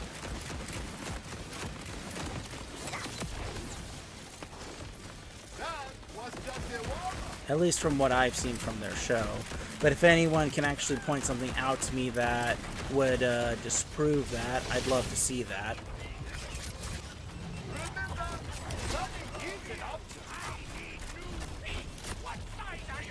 Just send me it in the contact form for the channel, please. But let's continue. Does women deserve less? You don't think that's a little misogynistic? Is that during his podcast? He is one of the Red Pill content creators that we're talking about. I had to be a podcast. Dude, I thought I had to be a podcast. Can you now act it like doesn't an have adult? to be a podcast? Can you act like an adult? That is the most childish thing How I've is ever it? seen in my whole life. You gave me the criteria. The criteria bro. is the content creators, including Myron Gaines. Yes, I've always said that. So, nothing's changed in my as statement. We're talking about dating podcasts, or the idea of dating. Correct. Is it also possible there's just not that many? Yeah, there's not a lot of Red Pill podcasts. The main ones, just dating podcasts. There's a ton of dating podcasts. Okay, name some. Mine. Name some other ones. There's a guy named Man We're in Trouble. There's EV Edit. I'm actually not hunting for pearlescent guns right now. I actually have one. A dating podcast, though? But it's too level for me. This isn't a dating podcast. Hang on. So they have. This isn't a dating podcast. So on EV Edit, they have.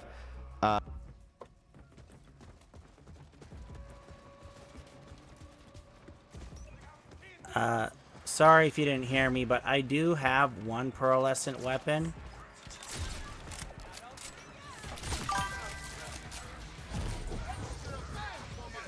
But that's not what I'm currently after right now.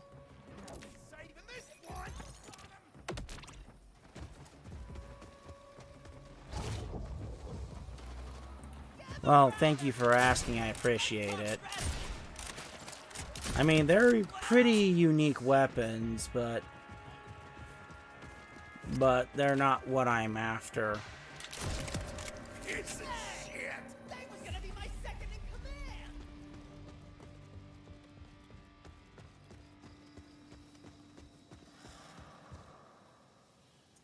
Every single time they come on, they have multitudes of people on with them, and all they talk about is... I didn't necessarily say they have guests. I'm not talking about the format. I'm saying that's what the content that comes up is men and women, and this is not a dating podcast that we're currently on. So you're just talking about, for you, a dating podcast, just anybody who's talking about dating. This is not a dating podcast that we're currently on. Well, prove it. I just did. How? Let's go through more. You want me to read them? So here, why don't we do the first one? Whether women should be submissive, I don't understand how would that not be? Yeah, actually, how would that not be a decent question to ask for dating? I don't get it. Do you ask that on your first dates? What, if a woman would be submissive? Yeah. No. Exactly, because it's not a dating question. Why would that? Wait, hang on. Let's back up. Let's assume for a second that anything that I would ask a woman on the first date isn't something you would ask a woman on the first date. What does that prove? I'm saying the things you guys do. Do you think you're going to look better in 10 years? Do you think you're going to look better in 10 years? Is that something you asked on the date? Answer my question. What's your body count? Do you ask that on the first date? Can you answer my question? Do you question? ask what's a body count on the first date? Before you start shotgunning. Yeah, you have different questions. Before you start shotgunning questions. You have different questions. I'll never answer one of yours if you never answer one of mine. Go ahead, Andrew. So here we go again. What does it actually prove? What does it prove that if I asked a whole sequence of different questions from you on my first date, what does that prove? Yeah, you're not asking these questions on your first date. Can you answer my question? I just did. What does it prove? It proves that you're not asking these questions on your first date. So it doesn't prove anything? It does prove it. What does it prove? That you're not asking these kinds of questions on your first date. So what is that proving outside of that? It proves that these are more misogynistic questions. Hang on, does it also prove that I don't ask any other questions other people would ask that you're not asking here? I have no idea if it proves like, that or it's not. just so stupid, dude. It proves nothing. Okay. What does it prove? What do those questions prove? Nothing. They don't prove anything. Okay. That'll keep wet. While I buy you sucker, not sure what I'll do with it. That'll keep you driver. Or that'll keep the body that beg. That'll keep the body that beg. Is it? Oh, it's already over. Okay. Hi. Alright, let's put that over there. But, you know, as a quick go through, if you notice, the guy just basically shut down. And he wasn't really answering Andrew's questions.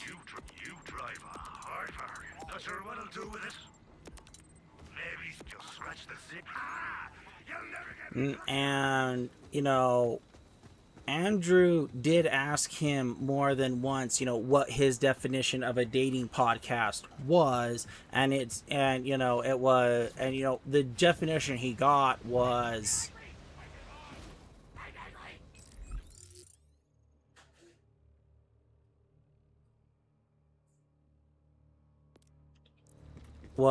any show that talked about dating. I mean, even what I'm doing, I mean, even my own videos that have talked about dating, does that make me a dating podcast? Gee, I hope not.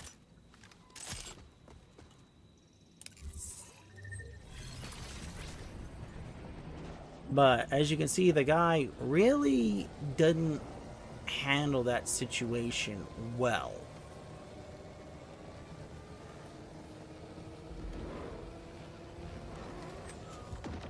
And, you know, to be fair here, the guy seemed, from my perspective, inexperienced.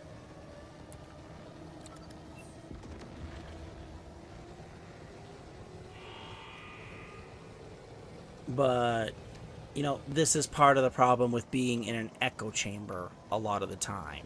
But let's move on to the next one. And these are Charlie Kirk. These are fact checks. Whoops.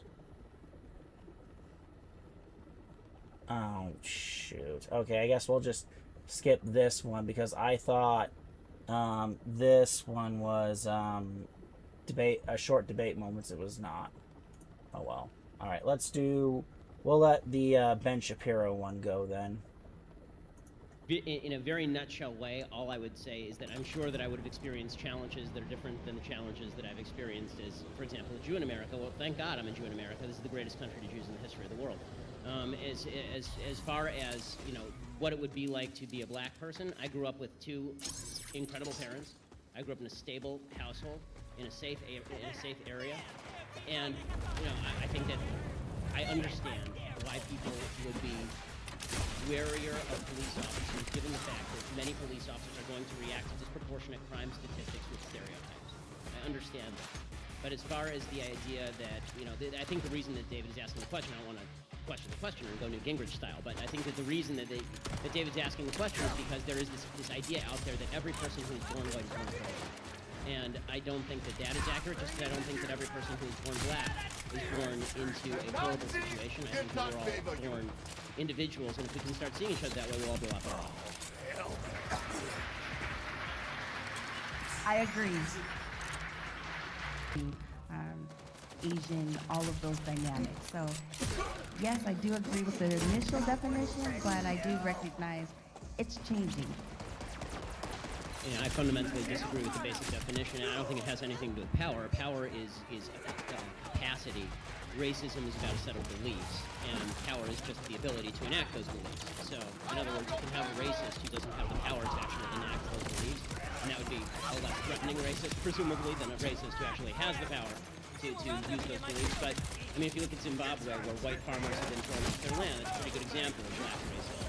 If you look at a situation like, I mean, first of all, if you look at there was a poll, Rasmussen poll in 2013, asking Americans who they believe is racist, and according to the black community, the plurality of blacks actually thought that blacks were more racist than whites. 31% of blacks were more racist than whites, 24% of the whites were more racist than blacks. So whether the definition or not has changed, the definition of racism should be that you believe that one race, or any race, because of its inherent skin color, ethnicity, or by dint of birth, that you are privileged beyond other races in terms of superiority.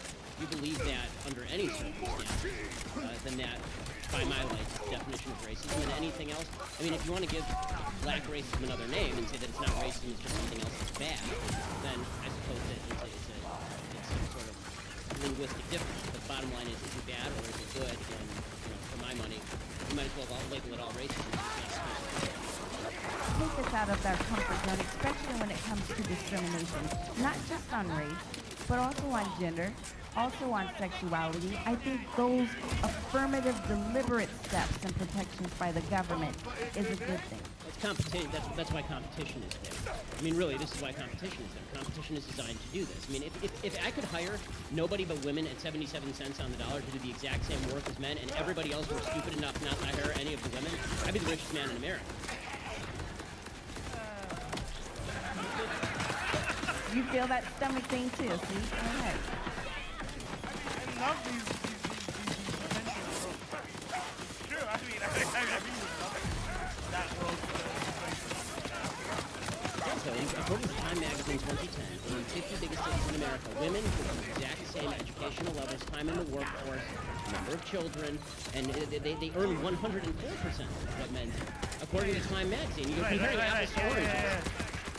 Is directed at Ben and Monique, and we're going to move into income, and I'm sure we're going to revisit the Baltimore and Ferguson here in a couple of minutes. But I wanted to start with this. I got an email from Pastor Wayne Perryman, and it was about a different topic, but he brought up a number of things that I wanted to share with you.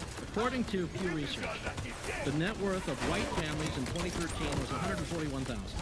For black families, it was $11,000, even less than the $19,000 it was in 2007. According to economist Edward Wolf of the University of New York, excluding vehicles and other durables, the median black family worth is just $1,700, while 40% of black families have zero or negative wealth. White family worth, in terms of the financial worth, is 69 times more than that of black families. Given this disparity, how can you argue that racism is not a driving factor in income inequality? Because it has nothing to do with race and everything to do with culture. And when you have a culture that doesn't, and when, you know what? Explain to me. You explain to me why black kids aren't graduating high school. Explain that one to me. Explain to me why black kids are shooting each other in rates significantly higher than whites are shooting each other. Explain to me why 13% of the population is responsible for 50% of the murder. Explain to me why the number of black kids in prison, not for innocent reasons, not for walking down the street and getting pulled into a prison, is so high. Explain, if it has nothing to do with culture, explain to me why the single motherhood rate in the black community jumped from 20% to 70% in the same course of time that the civil rights movement has made such tremendous strides. Is America more racist now than it was in 1960? And if it is, please explain to me how that happened.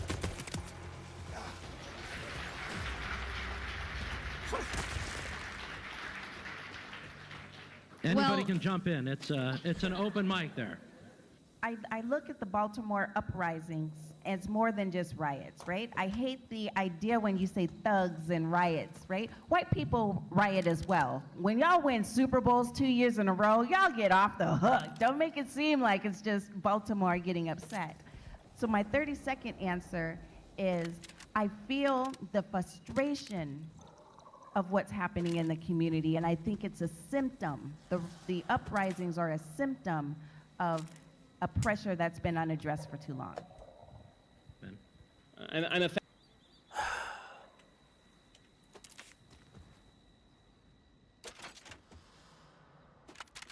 Okay, first off, I feel is never an appropriate response for any form of debate.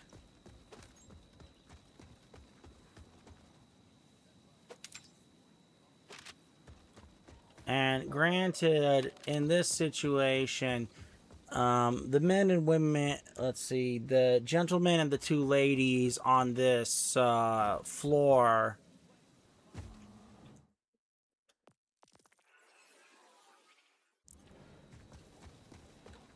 are not doing what the supposed male feminist was doing in the other video.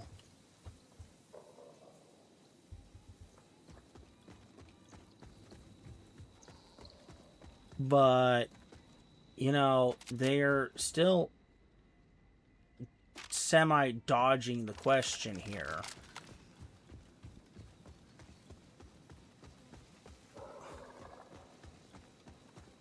And, you know, people will riot when they feel that an injustice has been brought upon a lot of different people.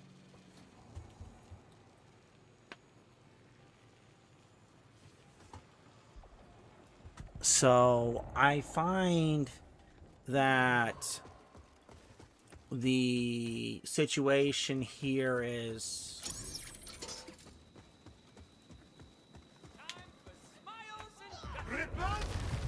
not being well thought out here. And, you know, there's also the fact that, you know, nobody in the black community, well, I wouldn't say nobody, that's actually very wrong of me to say. I think it's more accurate to say,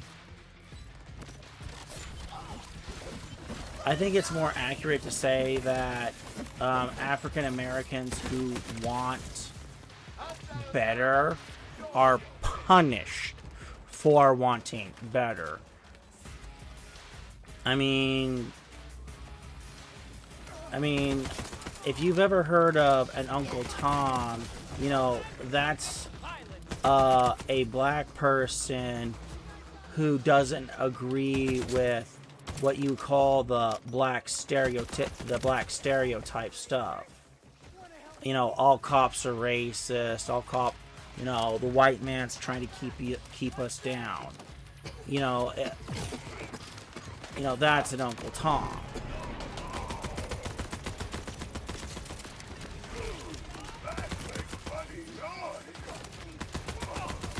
And, you know, I mean, you know, as stories go, I mean, it's even said that Will Smith, as a kid, just to do his homework and not get beat up for wanting to better his life, you know, he actually had to take his homework home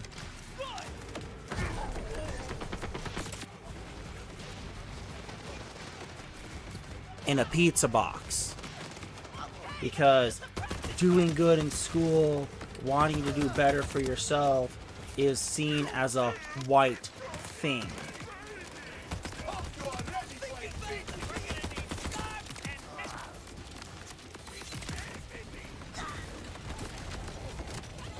And I'm not the one who's saying that. That's something I've heard black content creators say.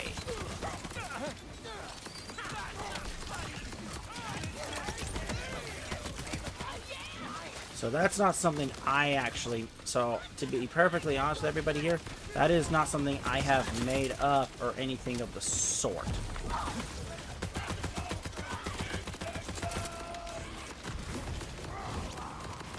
That is what I have heard from other content creators. And if it's true, that's sad that people get punished for wanting better. And if it is made up, then, you know, that's terrible that people are, that you know, that this is being said about black people, if that's the case. But, you know, still,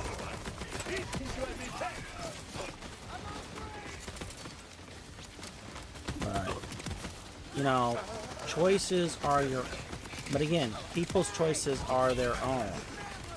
You do good in school, you have good aptitudes, you know, you do something with it.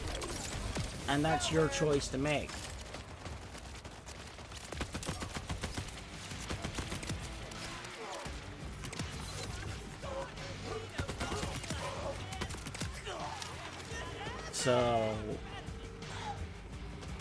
So I don't really like to start off with the I feel statement.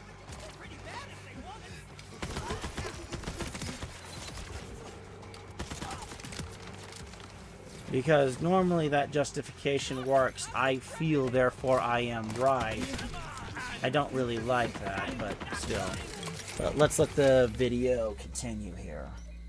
Offended by the language of uprising applied to people who are breaking into other black people's stores and looting them. This is a lack of values. And people who are destroying private property, destroying cop cars, in an uprising against what exactly? Against the black police chief, against a mostly minority police force, against the black mayor, against the black president, against the black attorney general, against against a city council that is 9 of 15 are black and all 15 are elected Democrats. What is the uprising against? What is it seeking to achieve? I still don't see what exactly the riots are seeking to achieve. Bottom line is, this is all, it all could be boiled down to just act like a mensch. Act like a human being. Honestly, it's not useful to riot, it's not useful to break things, it's not useful to throw rocks at people. And the idea that we're supposed to sort of correlate your level of outrage. I'm going to stick to the 30 seconds on the this last Charles? sentence. The last sentence. Yeah. The idea that we're supposed to correlate your level of outrage with a certain level of justification. In other words, the more outraged you are and the more angry you are, the more justified you must be, is absolute nonsense. Terrible decisions. Terrible decisions? No, they made a lot of money. I don't. Before they went and we bailed them out on it. No, we bailed them out. They made some bad decisions. You're right. We live in an age where banks are allowed to make lousy decisions and not pay for it. I agree with you. No bailouts. The problem. Welcome to the Republican Party, Charles. My job as a civil rights attorney is to be able to make you see race at every given opportunity, but no, it's not present in each and every single disparity. To your second. What are the standards? What are the standards, the difference? I mean, you said that you want people to see race in every single issue? Where it's present. Where it's present. Okay, so for instance, if we're what's talking, your standard as to where it's present? Absolutely. What's my, take something as simple as if we're talking about a disparity, say men and women. My job would be to show what does that look like when you have women from a different group, communities of color. What does it look like when we're talking about a woman who's working or stuck in a minimum wage job, not as a starter, but for her career? Right. No, I guess what does that look like? And so we bring in the racial dynamic of right. how that affects. No, I understand that. The question that I'm asking is, when do you decide something racist has occurred? Racist? Yes. When can you decide that an act of racism has occurred? Because if you have just a statistical disparity, has an act of racism automatically occurred? That was David's basic question, I think. Right. There's go back to history. So this is what I want to challenge Ben on history. On your show, Ben, you said that you believe the 1964 Civil Rights Act was flawed. How is that different from telling black Americans that they should have to continue enduring the endless indignities of racial discrimination and segregation that a war and constitutional amendment could not change? So when I talked about the Civil Rights Act of 64, what I said was flawed about the Civil Rights Act of 64 was not 8 of the 10 titles that talk about what the government can and cannot do. What I said was flawed is the government forcing private business owners into doing things. Because Jim Crow was the government forcing private owners into doing things. Jim Crow was not an informal regime of private business owners doing things. It was actual laws on the books forcing businesses to discriminate against people. I mean, you can look up the Jim Crow laws. They were statutory. They were present in the South. The point that I was making is that it's a very dangerous precedent once you start saying that the government gets to dictate how you run your business, especially given the fact that capitalism does take care of this problem in the sense that the only color that matters under capitalism is basically green. And because the only color that matters is green, if you discriminate against someone in your business, this is why Jim Crow laws were actually imposed in the first place. If you look at the history, the reason that Jim Crow laws were enforced in the first place in the South, and they didn't take place in other parts of the country, The reason Jim Crow laws were necessary is because they tried to set up an informal regime of discrimination against blacks, and that didn't work because business owners were cheating because they wanted to get black people's money. And so what happened is that the government came in and they said, okay, no longer can you do this. And the Civil Rights Act, instead of saying, okay, get rid of the Jim Crow laws, which of course is totally appropriate, and those were unconstitutional to begin with under the 14th Amendment, instead of just doing that, the government went to the extreme of, now we are going to dictate what you do with your business. Now, I may very well agree that people, and I do agree, in fact, that people who discriminate against black folks in their business are evil and wrong and nasty and deserve to be boycotted and put out of business. I agree with all of that. I just don't agree with the fundamental principle that the government gets to tell you what you can and cannot do with your business for the same reason that I think there's freedom of association. I think black historical colleges should be allowed to be black historical colleges if they want to be, and they shouldn't be forced to admit white people if they don't want to. The notion of whether or not government went too far, intruded the private rights of a business by stating the do's and don'ts as far as the discrimination practices. Your argument is that that went too far. Yes, my argument private is rights. Yes, that private businesses should be able to run how private businesses want to run because that's called freedom of association. The idea and the spirit under the law. Something with which I agree, which is that it is bad to discriminate against people. I just don't think that it's the government's job to enforce against freedom of association. Basic. And that's, now you want to jump in. I gave you the opportunity. Go ahead. So during World War II, somebody wanted to sell arms to the Germans. That was cool, right? That's a national security threat and was illegal for a reason. That's not freedom of association. Oh, so but now we have qualifications. Okay. No, it's called an externality to a relationship. There are no externalities to a relationship where you come into my business and I say I'm not serving you. It's you. Moving the goalpost.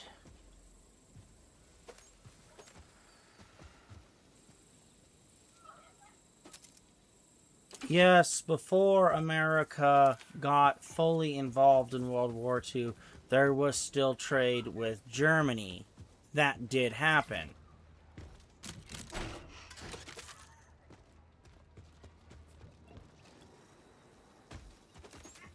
But we still had treaties with the Allied nations.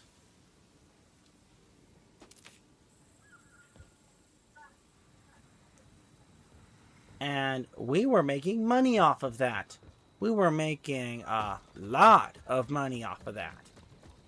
And then as pressure from our allies ratcheted up, we stopped selling.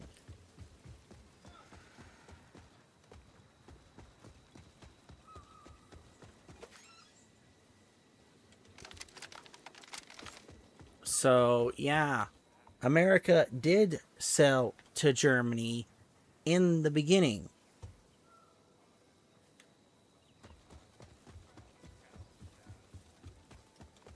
But, it wasn't too terribly long before America stopped because it was going against our interests. So, yeah, your little gotcha moment was not that as good as you think it is there, pal. And not to mention, you moved the goalpost because Ben's argument is that you can't force people to do things. What was it? Oh yeah, you can't force people to do business with others that they don't want to, because that takes away a business's ability to, protect itself and protect its profits. Yet you're allowed to bring in, well, no, you're forced to allow people in your store who might steal or do other things. There is a very big difference here.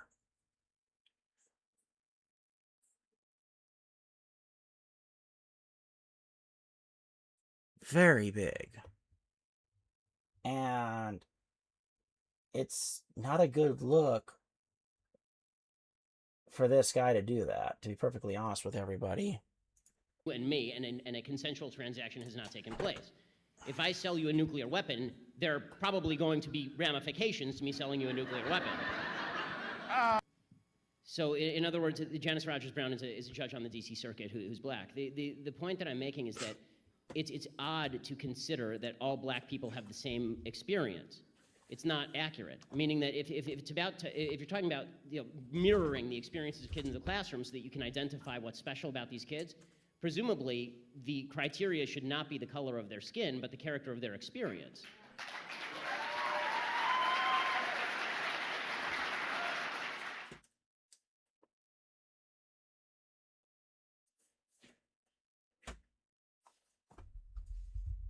Websites your competitors don't want you to know, part 2. All you do is go to this website, and it lets you find out exactly how much your competitors are making by showing you how much traffic they're getting, where the traffic's coming from, and even which social media platform is driving the most visits. It has a complete breakdown of all the recent ads they've been running, what type of keywords they rank for, and even the top. Why did it go to full 7 million new people under the age of 30 bought homes when Donald Trump was president. All right, I guess we'll let Yeah, isn't that this great? That's play great. out. I love homes. Yes, good. Now it is harder than ever to buy a home. When Yeah. Donald Trump was president, interest rates were 2%. Now they are upwards of 10%. Wasn't that also partially caused by like COVID? I'm not a professional on this. No, at no, all, it's fine. Yes, of course it was partially COVID, but the point, a lot of it was bounce back. Donald Trump oversaw the greatest economy in American history for people our age. So yes, but to ask the question of deregulation, he got rid of 5 regulations for every 1 new regulation that he put in. Okay. And a lot of it is just paperwork. It's stuff that would drive you insane. Let me actually, so here's a good example. When I'm guessing you have student loans, right? FAFSA? No, you don't have student loans? Not yet. I'm a freshman, so. Well, how are you paying for college? I mean, I don't have. I have FAFSA money. Okay, that's a student. That's a Yeah. student loan, right? Well, it's a grant, so I don't have to pay. Okay, so I'm paying for your college. Yeah. Fine. Well, So, and when I graduate, I'll be paying. So got it. That's but fine. yeah. So my parents are too. That's fine. Okay. Well, That's fine. I'm not insulting you. It's fine. It's okay. I hope you learn a lot. It's OPM. Other Just people's make money. the dig. Yeah. No, it's fine. But no, so when you were filling out those forms, was there ever a time where you felt a little exhaustive and it was like a little duplicative? No, the forms this year were actually really good. They were, for me, it was pretty good. Does anyone sympathize with the amount of forms you guys have to fill out? I mean, if Okay. anybody here Way is too your many. supporter, they're gonna agree with you. But yeah. Well, no, it's just a matter of like observing reality, right? Let me get to the point, which is important. So the financial crisis comes. They say it was deregulation. Sure. So we have thousands of pages. So if you guys want to go buy a home, you know this. You have to sign hundreds of pieces of paper, okay? And your parents can tell you hundreds of pieces of paper. So a small bank, let's say like the Bank of Madison. Yeah. They have like 15 employees. Sure. So when they have to fill out pieces of paper, that is time, energy that they can't afford. JP Morgan is a multi-trillion-dollar company. For them, extra pieces of paper is nothing. So who does regulation hurt more? The local Bank of Madison, Wisconsin, or JP Morgan? But are you not cherry picking like what regulation is? Like I'm talking about environmental regulation. I've already told you. So you have a very specific, narrow view of regulation. No, I'm asking you about a specific type of I've already regulation. told you on the environmental side. But let me That be you very don't care, clear. that you're most pro regulation is environmental paper. You know, most regulation. regulation is paperwork, right? Sure. You should Yeah. go read the National Registry. I encourage you guys to do it. It is millions and millions of pages of unnecessary things that have to be notarized, and a lawyer has to sign it, and then it has to be a committee. And small businesses don't have the bandwidth or the money to comply with that, whereas big businesses do, right? Yeah. How do you suppose we regulate them? Is Well, that that's like the question, right? Is that the government also sucks and big corporations suck, so what's the solution? So you'd call for like a complete governmental reform? Would you call for a stronger federal government? Probably not. or- No, I think that probably empowering the little against the big through increased competition and entrepreneurialism is probably the best solution. But so you're still controlling like monopolies and so forth because Well, big no, companies most like monopolies right Amazon- now are made possible thanks to the government. So, for example, Yeah. Pfizer, AstraZeneca, Moderna, Johnson & Johnson, they remain vaccine manufacturers because of the government. Government funding. And the government pumps tons of money Yeah. in them through NIH funding and vaccine Okay. funding. Same So- could be said for the biggest food companies. They get huge agricultural subsidies. Big oil companies get big oil subsidies. Yeah, I mean, anyway. She's mad at me this whole time, but she Okay, will but agree with you for anything. I'll summarize this conversation. I think Please. you're coming at this in good spirit. Is that when you increase the paperwork burden and the needless amount of committees and lawyers, regulations, and accountants, it's harder for the next Elon Musk to found Tesla. It's harder for the next entrepreneur to start the next great company because he has to spend all of his time on compliance and not on wealth creation or entrepreneurial activity. Donald Trump wants to liberate the American entrepreneur to not be bogged down by unnecessary rules, regulations, and paperwork, and instead be worried about creating jobs and creating a lot of wealth. Okay. All right, who are you voting for? Me? Yeah. Probably Kamala. Why? Or I'll just write somebody in, but probably Kamala. It's just my views. What's her greatest accomplishment? Kamala's greatest Yes. accomplishment? I mean, I don't know. I don't. No. Can you name a single accomplishment? I don't follow politics that much, to be honest. I couldn't name Trump's. No, but then why Kamala? Because you just like instinctively said Kamala. Because I'm a Democrat. I'm a registered Democrat. But can you just help me out? Because I've seen Project 2025. I don't really agree with a lot of this stuff. Like what? I mean, dude, what do you want me to say? I told you I'm not a professional on this stuff. Anything? Yeah, I mean, Anything. you're voting for Kamala. I'm curious why. Should I not vote? I mean, I think you should vote for Trump, obviously. Oh. Why should I vote for Trump? Because you'll be wealthier, happier. There won't be World War III. We'll have a border. Can you tell me why? Yeah, absolutely. Because for 4 years we saw that people your age were able to own homes. Your wages went up. We saw people my age. I'm 18. People my 18 years old buying correct. homes. Yeah, a lot of people 18 actually work and don't go to college, believe it or not. I know that's hard to believe. It's not hard to believe. I have a brother who's a blue-collar worker. He's an electrician. Okay, so then you understand it. So blue-collar workers saw their wages go up the most under Donald Trump. Younger voters were able to buy homes under Donald Trump. We saw the greatest economy in American history. Donald Trump had peace across the world. We had first president. But peace with who? I mean. Well, Putin did not invade Ukraine. Israel was not at war with Gaza. No. It was the first president in 40 years. But wouldn't you say, couldn't you argue that some of his policies allowed this to happen? One second. I mean, There's a first president in 40 years where we did not have a new war, correct? We had new wars under Clinton, new wars under Bush, new wars under Obama, new wars under Biden. But Donald Trump, we had no new wars. Why is that? I don't know. You're the expert. Because he was a great president. Because we had peace treaties. Because it was peace through strength. The point is that we don't have to guess about the type of president Donald Trump is. Are we weaker with like a Democratic leader? Absolutely. That's the argument. Interesting. Well, think about it. Our dollar is worth less. BRICS is ascendant. Putin invades Ukraine. China is wealthier than ever. Trump. How many pictures did Trump take with Putin? Hold on. This is interesting. So pictures are a bad thing? Well, wait, hold on. Why is he so associated with him? That's an interesting question. So under Obama, Putin takes over Crimea. Okay. Under Biden, Putin invades eastern Ukraine. Yet his buddy with Trump, he doesn't take any land of Ukraine. Why is that? I don't know. Because Donald Trump used diplomacy, and he was able to have Vladimir Putin understand that you take a square inch of Ukraine, we will launch rockets into Moscow. Would we really do that? Do you think we would have done that under Trump? It doesn't even matter if you think it or not. What we know is the reality is that hundreds of thousands of Ukrainians did not die under Donald Trump's watch. They did die under Kamala Harris and Joe Biden. Sure, yeah. I can't argue with that. I mean, I don't. How many American soldiers died under Trump? Very few. Yeah. How many died under Biden? A lot, actually. How many? 13 in one day at the Bagram withdrawal in Afghanistan. Okay. Yeah, and not to mention American hostages killed just the other day. Where? In Gaza. In Gaza? Yeah, they were American passport holders that were American. Were they like press people? No, they're American citizens that were at a rock concert, like a rave concert in southern Israel, were kidnapped by Gaza.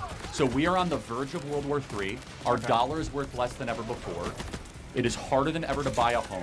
The economy is worse for everyone in this audience than it has been in over 30 years. You're saying all this stuff, but again, like I came to you about environmental regulations. No, for sure, but stuff. This is. No, I know, but I just want to go back to. I asked you. That's fine. You can vote whoever you want. This is like led to this. I understand that I've contributed to it. No. It's totally fine. Obviously, I asked you why you vote for Kamala. You gave an answer. Yeah. And you have a right. I don't know. Yeah. Fair enough. Okay. I will go home and do research. Come back and tell me an accomplishment. And when will you be back next?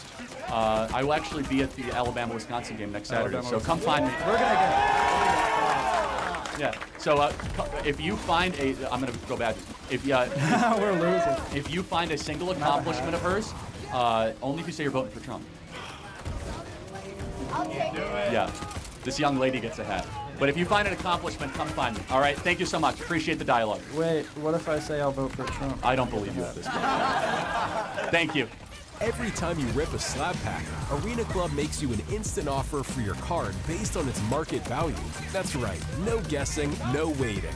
The moment you accept, your Arena Club wallet instantly loads up your funds. Okay. I think we get the point here, folks.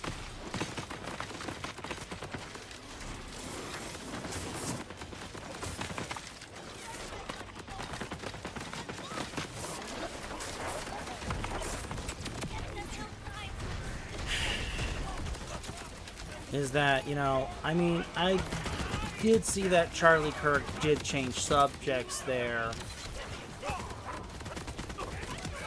And that wasn't cool because considering they were starting about environmental policies and, you know, swapping environmental policies. And then, you know, Charlie Kirk moved to other things.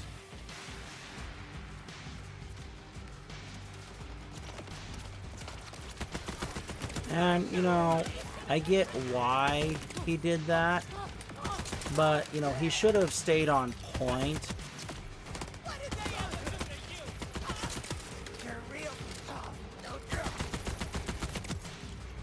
Instead of just bouncing around to other things that he could hit a little harder.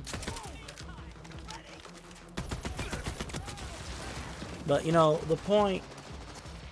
Yeah, but the point I'm trying to stand on here, folks, is that when you're debating, conversating, you know, however you want to say this...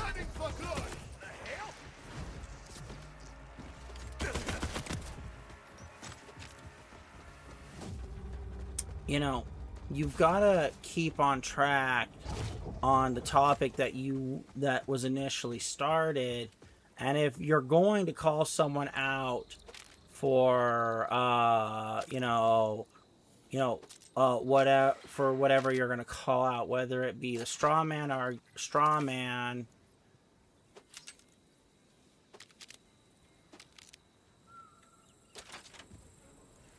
red herring, or the straw man, the red herring, you know, all of these other moving the goalpost, changing the subject, gaslighting, you know, however you want to say this. Staying on point is key.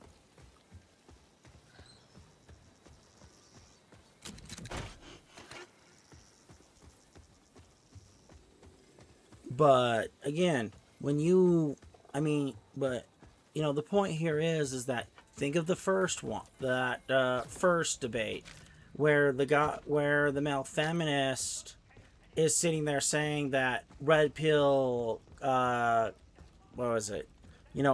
pill content creators like Fresh and Fit are a dating podcast, and they were not, and they've never been debating podcast, and they were never about dating.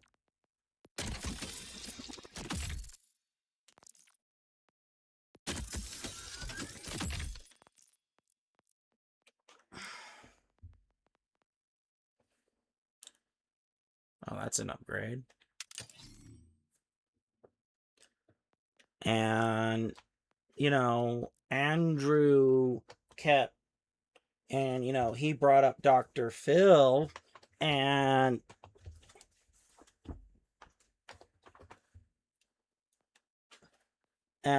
you know, Dr. Phil talks about many different subjects.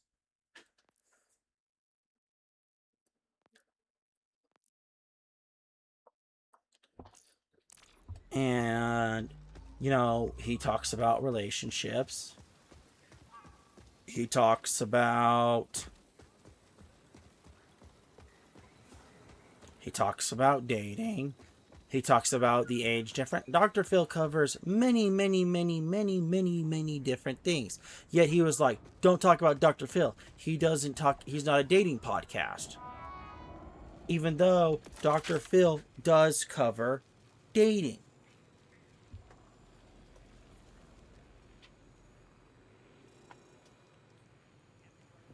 So, and every time Andrew brought up, you know, other things that brought about other podcasts, and when he brought up the guy's own podcast, you know, when he started finding flaws in what the guy was doing, the guy was immediately defensive. That's not a good position to be in here at all, folks, to be perfectly honest with everybody.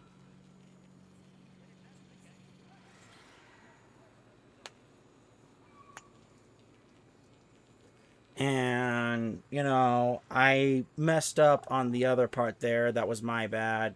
Because I thought that was a Charlie Kirk debate, and it wasn't.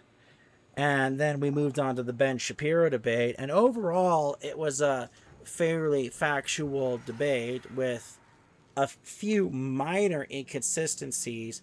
But overall, there wasn't a lot of goalpost moving or gaslighting.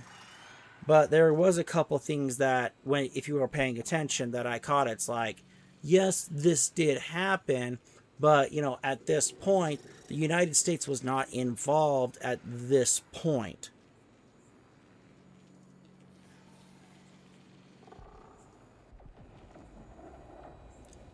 And then with the last bit there, yes, Charlie Kirk took things to where he wanted them to, which does make him, which if you, depending upon how you observe it, you know, it makes him look bad or it makes him look in control, however you choose to want to observe this.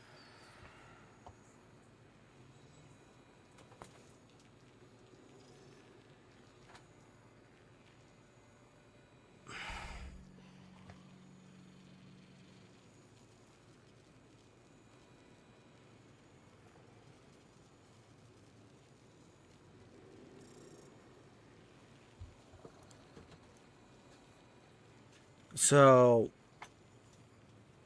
you know, but the point is that when you're talking or debating with people, yes, is it okay to call out somebody? Is it okay to call somebody out for doing things that they're doing? Absolutely, it's okay. That's either gaslighting, straw manning, moving the goalpost, however you want to say this. It's absolutely okay.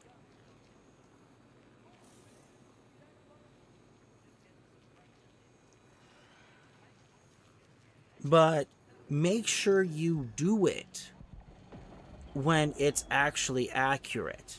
Because calling out when somebody's not actually being accurate, it's going to cause a lot of problems for other people. And I'm not going to sugarcoat it. It leaves a bad taste in people's mouths. But I am way over on time here, folks. So thank you for watching. I hope you enjoyed. And I will see everybody next week. Have a good night, everybody. Thank you for tuning in.